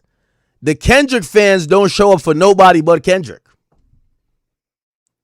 So there's two sides in hip hop. There is Drake's side and Kendrick's side. Now Drake got about like a good, I ain't gonna lie, them OVO fans like them K-bots, they hurt now. They hurt. If we're gonna figure this out, Drake got about 65, 70%. Kendrick got 30%, 35%. Okay, actually, let's do 60-40. Makes better sense. Here's the problem. And I always said this about Nicki Minaj fans, right? Them K-bots, they hate Drake, but they don't support other niggas that's not Kendrick who hate Drake too. You get what I'm saying? Like, for example, Nicki Minaj. Nicki Minaj has the Barbs. They support Nicki. They don't like Cardi. When another little, pawn female rapper jump in trying to almost like be on their side, they're just not going to support that person like how they support Nicki. Like, they'll be like, oh, yeah, say fuck Cardi. But they're not going to buy that person's album. Do you get what I'm saying? Exactly. It's like JT, right? Isn't JT on Nicki's side? Yeah, they're not supporting Nicki. They're not supporting JT. They support Nicki. That's it. Drake fans, Kendrick fans, they don't support nothing but Kendrick. So what happens is you have these other artists that are middle order artists. They have all of their fans used to be Drake fans or are Drake fans. Think about this too. Rick Ross has more fans in common with Drake than Kendrick Lamar. This is the great hip hop divide.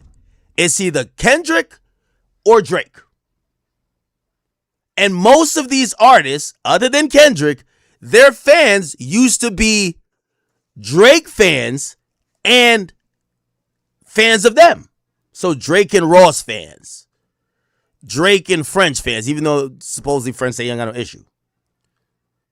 There's none of these guys who are like, yeah, me and Kendrick, we got the same fans. No, y'all don't. So what happened now is it's wartime. So fans is like, all right, fuck it. We gonna vote with our streams, this and third. It's no way you're bumping Iceman and be like, we gonna bump Ross too. It ain't gonna happen. And I'm not gonna lie, Ross do make good music. I like Ross's music, but it's wartime, nigga. And yes, fans do. And I know somebody gonna clip this and be like, yo, hip hop been like this now. Like, I know you're gonna be like, oh, nah, it shouldn't be. That sounds like dick riding. Bro, Niggas look at their favorite rapper like how people look at their favorite basketball player. Like, yo, that's my guy. And this is why, you know, like you got niggas like Jay-Z saying that beef ain't really like what it used to be anymore because, yes, fans of these rappers, they're taking it personal. And they're not trying to be like, oh, let's go back to listen to the nigga he was beefing with. So I think people like Ross are affected a bit, but I wouldn't blame it on Drake why Ross didn't do good. The reality, what they don't want to admit, is that there's a lot of other, like, Ross is a super veteran at this point. He's a super veteran. Of course, I thought he should do closer to 40 or at least over 30, but fuck it. But it shows the levels of where Aubrey's at. It's not at Drake's standard today. He didn't promote the album well, though. It don't, to them, it don't matter. You don't think he did? I think he promoted that What album. was the single? The song with him and T.I.? Minx in Miami. First single was Minx in Miami. Minx and in that charted. Miami. Yeah, that With was Max like and number French. one. Yeah, that on charted. radio. That was a song. So it was Then that. the T.I. then record. he the T.I. drank He did a mahogany. lot of He like moved around. listening sessions and things. Unfortunately, it was in the midst of Fanatic Fest. So a lot of people may have missed stuff, but he was here. He went to Miami. But like even his Yeah, this sounds like a funeral over here. They're like, fuck. This nigga still got the juice. show in New York, he was here. He did the show the same day. It was as night Shaq. one of Jay-Z. Yeah, so Yeah. Like it's you just wouldn't bad know. timing You for a wouldn't lot know. of that shit for him. Yeah. But I respect the fact that he's still going out there promoting his project. sure. He's Absolutely. not moving around He a other people's hustler. schedule and things like that. 26,000, by the way, is not bad at all. In this climate, it's not. Independent. Hold that. Y'all clip that. Y'all clip that. Clip it. No, they don't know that. They want to see number one on the charts and 300,000. No, that conversation was being had because that 2,000 number was floating. 2,000. Okay. And I love Ross, but we're going to have some real talk.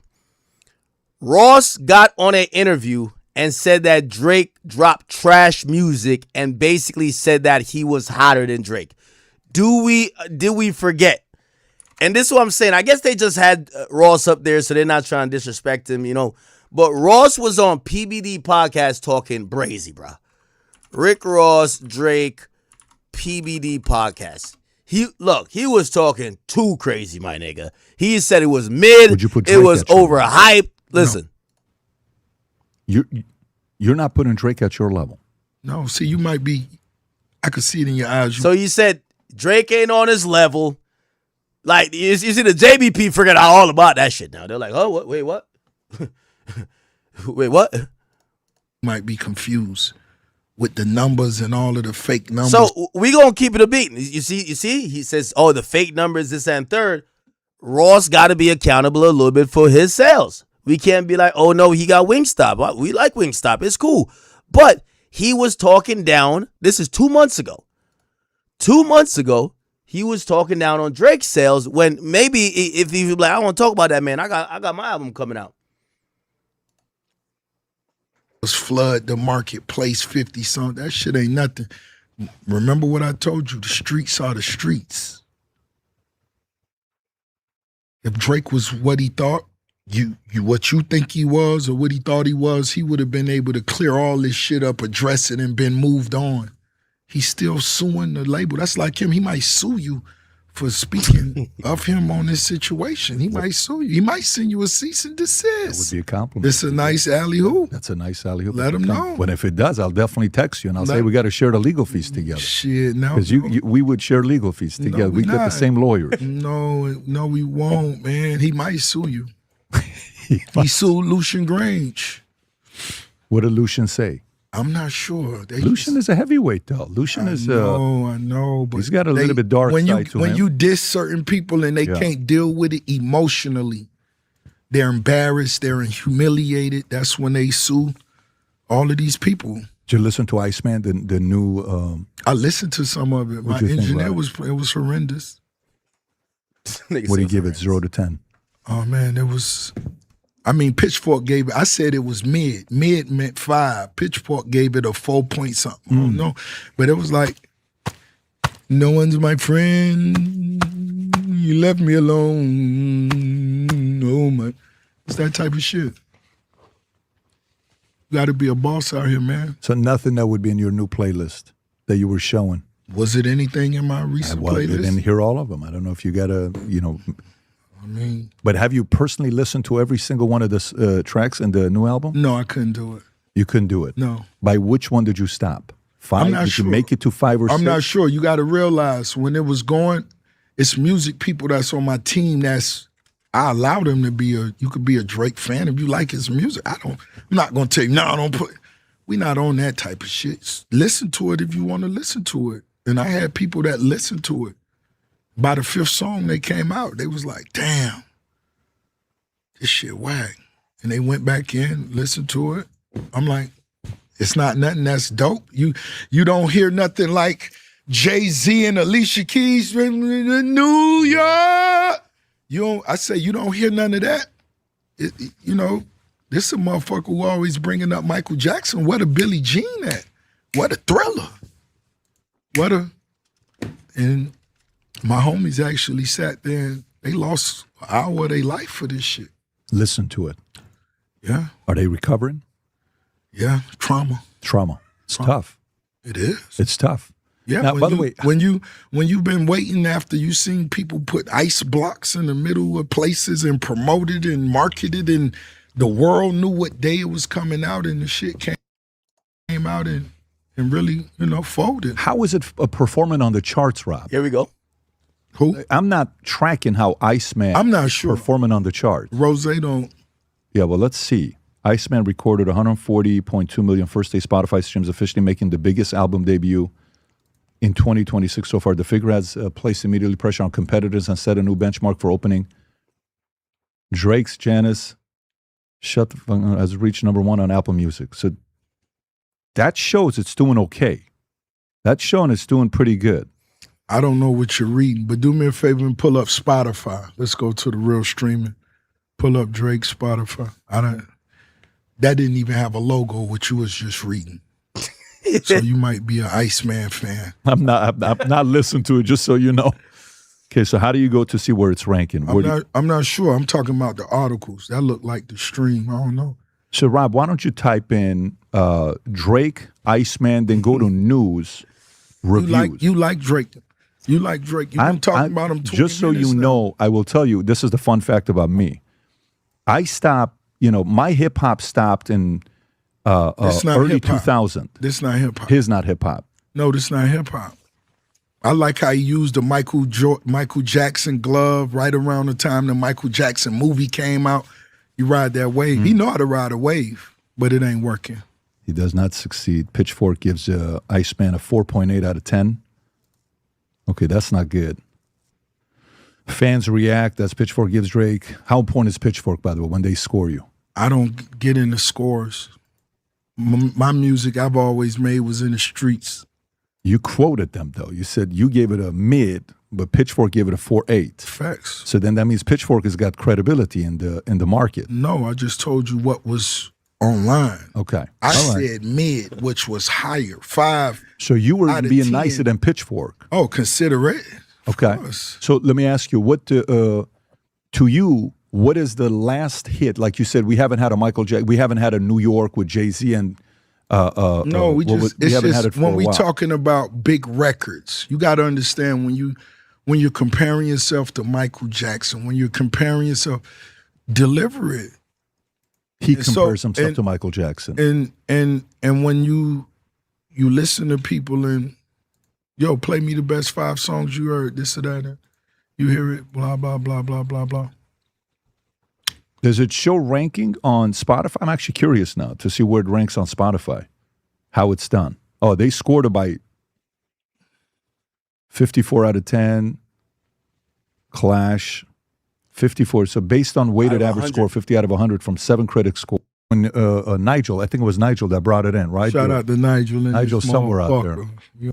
Nah, ain't no T. You know what I'm saying? What it is, though, is big boy shit.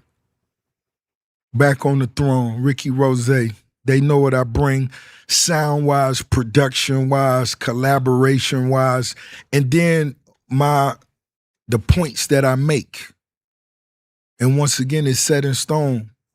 And it's challenging to be my best album ever. So you could pre-order the album right now online. Okay, so you got a little promo in. That's crazy. I would have been shocked if that was Which is like, okay, if he sold 2,000, I mean, even with the 26, it still leads me to a larger conversation about Gamma and not Ross. Yeah.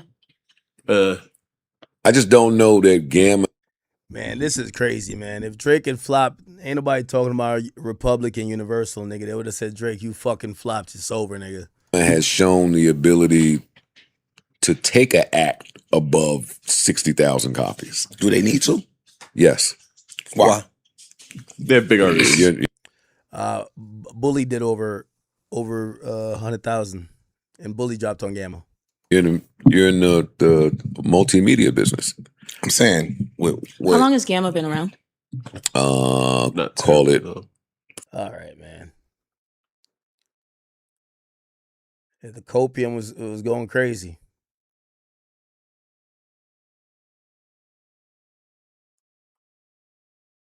I don't know if you heard that. Yeah, we cut it for you. Yeah.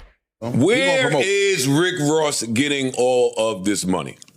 He got a bunch of investments. He got a bunch of bricks. that's where that passive money come from. Yeah, man. He used to roof. He got Wingstop. Oh yeah, he owned a bunch of Wingstops. It was a long list of things. Yeah. I'm gonna pit him. Joe Budden is a smart person, and I can't miss another Joe Budden podcast. Okay.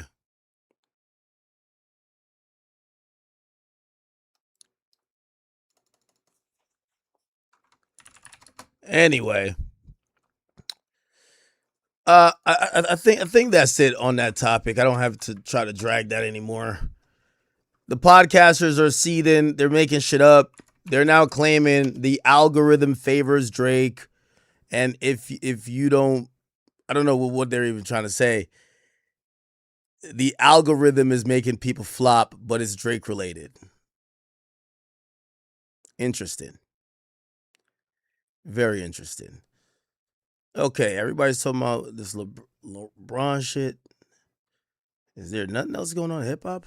All right, hold on.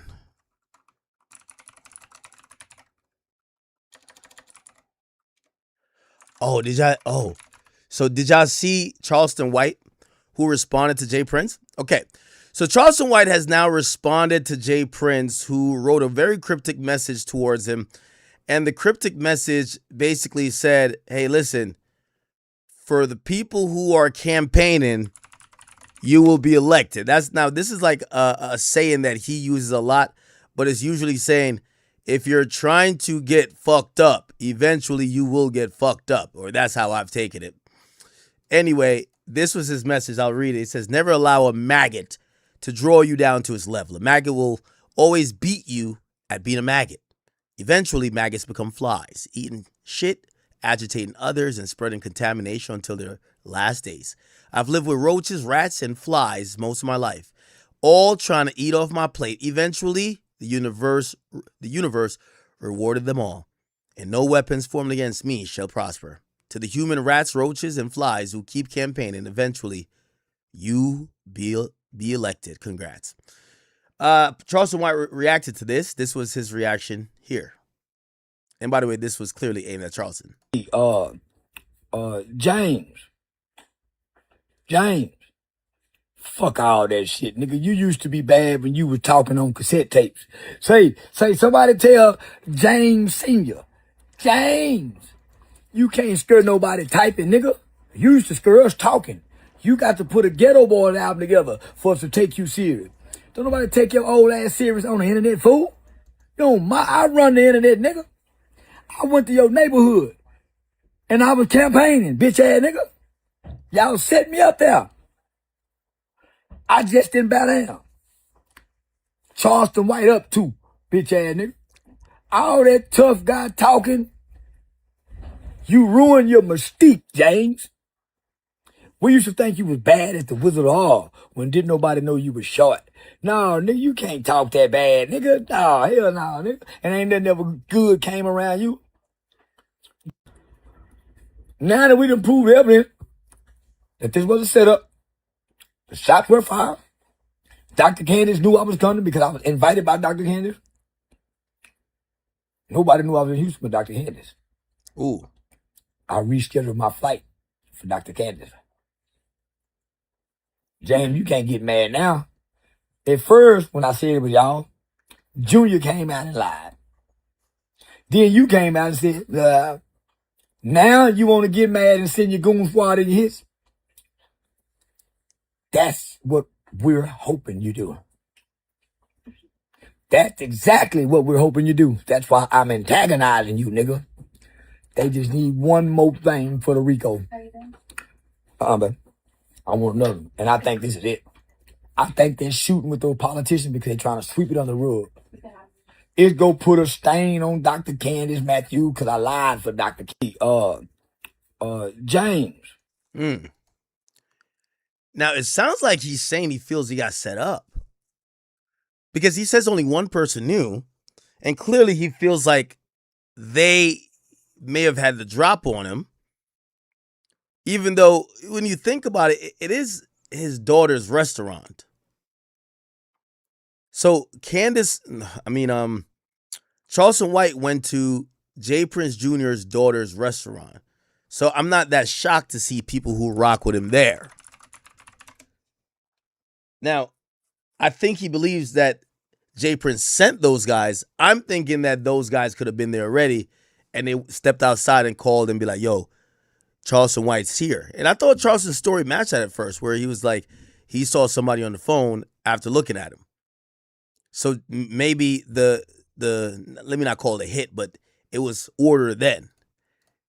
By the way, this is Charleston addressing the back door. Here we go. I'm right. I'm right in Trump. And you know what? And I'm gonna say this, Charleston. Your fight, you have your fight on how you do your stuff, bro. Man, Dr. Candace, all I know, y'all left me vulnerable. Somebody should have been whispering in my ear. This is this man's daughter establishment. Get out of here. We seeing what he doing. So I ain't caring about nothing. Y'all watch this nigga do this to me. And only for me to come back and lie and say I wasn't invited. I'm fucked up by lying. It was a public event. Everybody's invited. I didn't know it was. She finna piss me off because she's scared now. Yeah. Hey, now look, listen. No. So it looked like Charleston feels like they let him down. They didn't put him on game. How do you have Charleston come out on your behalf and he's speaking for you on your behalf? He's trying to get you elected, but you don't tell him that the place he's speaking in and where he's walking in is the Lion's Den because it's Jay Prince Jr.'s daughter's establishment. And I guess he's upset about it. Now, you also released some audio of look like him, Whack, and somebody else is on the phone, and they're identifying who the guy who fired the shot at Charleston is. Check this out. Okay, shot at. The nigga called me and told me exactly who shot him. Nigga named Ken. So is Ken a young nigga or old nigga? Ken is the nigga that's always with Jay Prince with the nigga named Stay Down. Stay Down say to Ken. Stay Down calls Ken his son, but it's really not his son. Okay. The nigga that shot him, the nigga that shot at him, Ken, is the nigga that took Steve Francis' wife. He's married to Steve Francis' ex-wife, the lady bitch named Shelby. So this is an older nigga too or a young nigga? Yeah, he probably about 40. Now, this is crazy because, Whack has always talked about he had a back door over there in Jay Prince Jr.'s camp or Jay Prince's camp, period. This might be the back door, except here's the thing. Y'all just backdoored the back door because y'all put out the audio of the back door backdooring. They backdoor the back door by announcing that the back door was backdooring Jay Prince. I know it's a lot of backdooring. Pause. So let me ask you something. Dude ain't mad that he missed? Nigga, you ain't.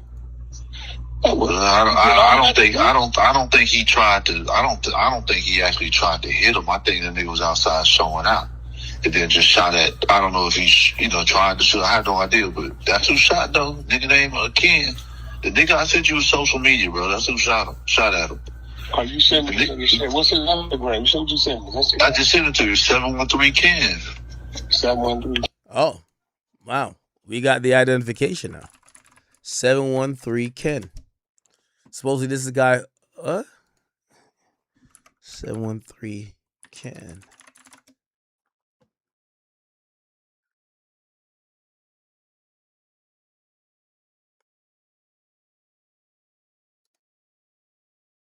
Oh, apparently the guy said this thing's a private. Of that, Yeah. top of that, a recorded phone call leaked where someone from Houston was breaking the situation down to Whack 100. Yeah, the nigga called me and told me exactly who shot him. Nigga named Ken. So is Ken a young nigga or old nigga? Ken is the nigga that's always with Jay Prince with the nigga named Stay Down. Stay Down say that Ken. Stay Down calls Ken his son, but it's really not his son. The nigga that shot at him, Ken, is the nigga that took Steve Francis' wife. He's married to Steve Francis' ex-wife, the lady bitch named Shelby. I don't think he actually tried to hit him. I think the nigga was outside showing out. And then just shot at, I don't know if he's, tried to shoot. I have no idea, but that's who shot though. Nigga named Ken. What's his Instagram? Show you sent me. I just sent it to you, 713 Ken. What happened is that when them niggas knew he was there, the word is that Jay Prince was on the phone with them niggas telling them niggas not to fuck with him. On top of that, Okay. So, why would the nigga even run the risk of sending some people in there? And what I'm understanding, it's like kind of like a political event, whoever the lady's throwing the event. When he getting that? Well, first off, the niggas that he's at Jay Prince restaurant. That's his daughter's restaurant that he funded. Oh. That's where he was at, the Nickel Bar. It's right on Liberty Road, bro. I told you, man owned the whole street. Oh, so that was a slap in the face. Yeah, and so what happened is that when them niggas knew he was there, the word is that Jay Prince was on the phone with them niggas telling them niggas not to fuck with him. So Jay Prince telling them not to fuck with him? Yeah, Jay Prince was telling them niggas not to fuck with him. Jay Prince was telling them niggas not to. They say Jay Prince mad as hell that they fuck with the nigga right now. Well, see, I'm gonna tell you why I don't believe that. Because if Jay Prince, if I tell my nigga don't fuck with him, they not gonna fuck with him. So of course he don't say that to stay out of bullshit, bro. But I'm just telling you, them niggas trying that's cap. Ain't no nigga. If Jay Prince tell them niggas don't fuck with him, they ain't gonna fuck with him. What he trying to do is save his ass, because Charleston went on social media and did what he did, right? Said what he said. Now he trying to put the narrative out there in the streets. I told him to leave him alone. Nigga, if you told them to leave him alone, they would have never showed up. They wouldn't have showed up. They wouldn't have approached him, and they damn sure wouldn't have fired no shots. Now, what you told them is go in there and shake the nigga up and scan. That's what you told them. Let's just be real, nigga. Me and you know what he. Let me explain something to you, bro.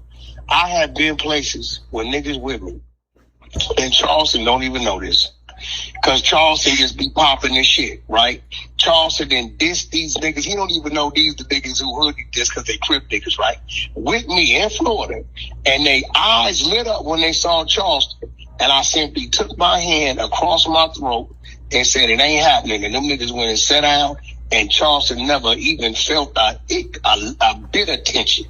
So nigga can't tell me, right, if you that nigga, to your team, hey, ain't nothing happening, then they gonna go on there and press 5 shots. Now, what he trying to do now is try to put it out there because it's gonna get to them political people that he did that shit, that I ain't had nothing to do with it. Nigga, that's your team. Fuck you mean, they ain't finna go fucking with Charleston White. Well, the big Steve nigga's the one that I told you that called the one nigga that got robbed at Area 29 2 weeks ago. They were trying to get that nigga to come have a sit down and meet him.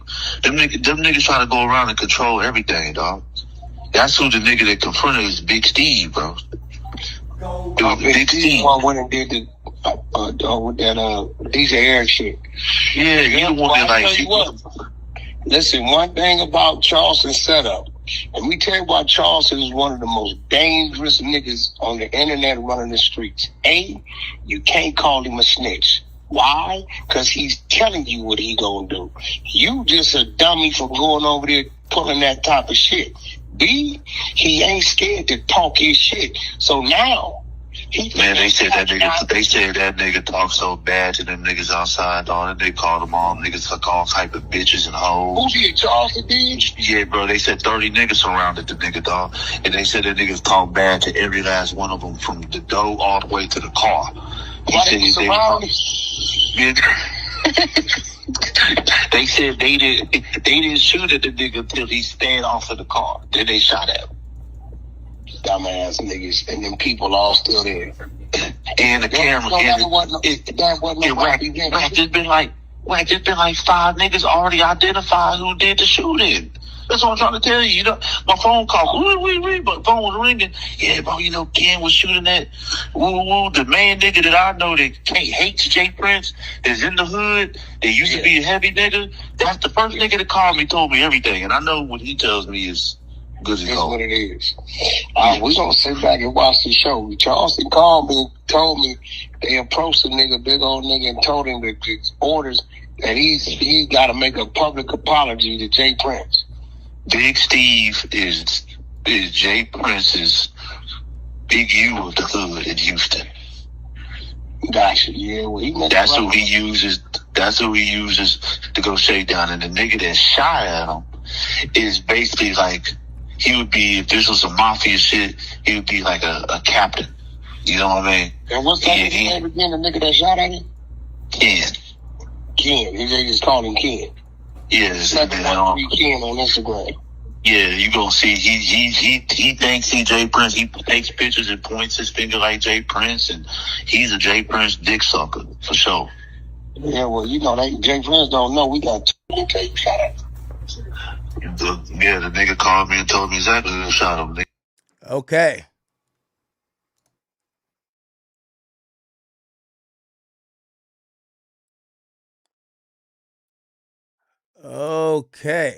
Okay. Yo, they said Jay Prince Jr. doing audio voice recognition in the group chat to figure out who's on the phone with Wack. It said, how the hell Wack be tapped in like this? It said, bro, Wack literally a detective. Damn. All right. So, I don't know. Charleston is hell-bent on getting this RICO going, man. Charleston even hit me today, man. He is taking this serious. He said, Ack, I am not joking around. He said, I'm not joking about nothing. I told the truth about everything. And he said, I said Rock Nation. He said, rap a lot, gotta crumble. That's what he said. So we will see, man. We will see. All right. Chat, it's 4 o'clock, man. I'm calling it. Thank y'all. Hey, listen, if y'all haven't gone yet, please go to my Instagram and go click on the link in my bio. We have a few tickets left. Okay, we have a few tickets left. We're at El Mocambo in Toronto on Friday. That's what I'm trying to make sure I'm streaming every day until Friday. But please, you guys go check out, go get some tickets. Make sure you guys come through. Thanks for the people there's a good amount of people who are flying into Toronto because it's Caribbean weekend. But you guys make sure to copy your tickets. You'll be able to see me live. And I'll be having a good time in Toronto. Hopefully you'll be there. But I'll see you guys tomorrow. Go get some sleep. That coffee really kept me up. That fucking espresso shot works. Wow, damn. Anyway, see y'all tomorrow. Love y'all. Thank y'all for watching. And hopefully you're thoroughly entertained. Any topic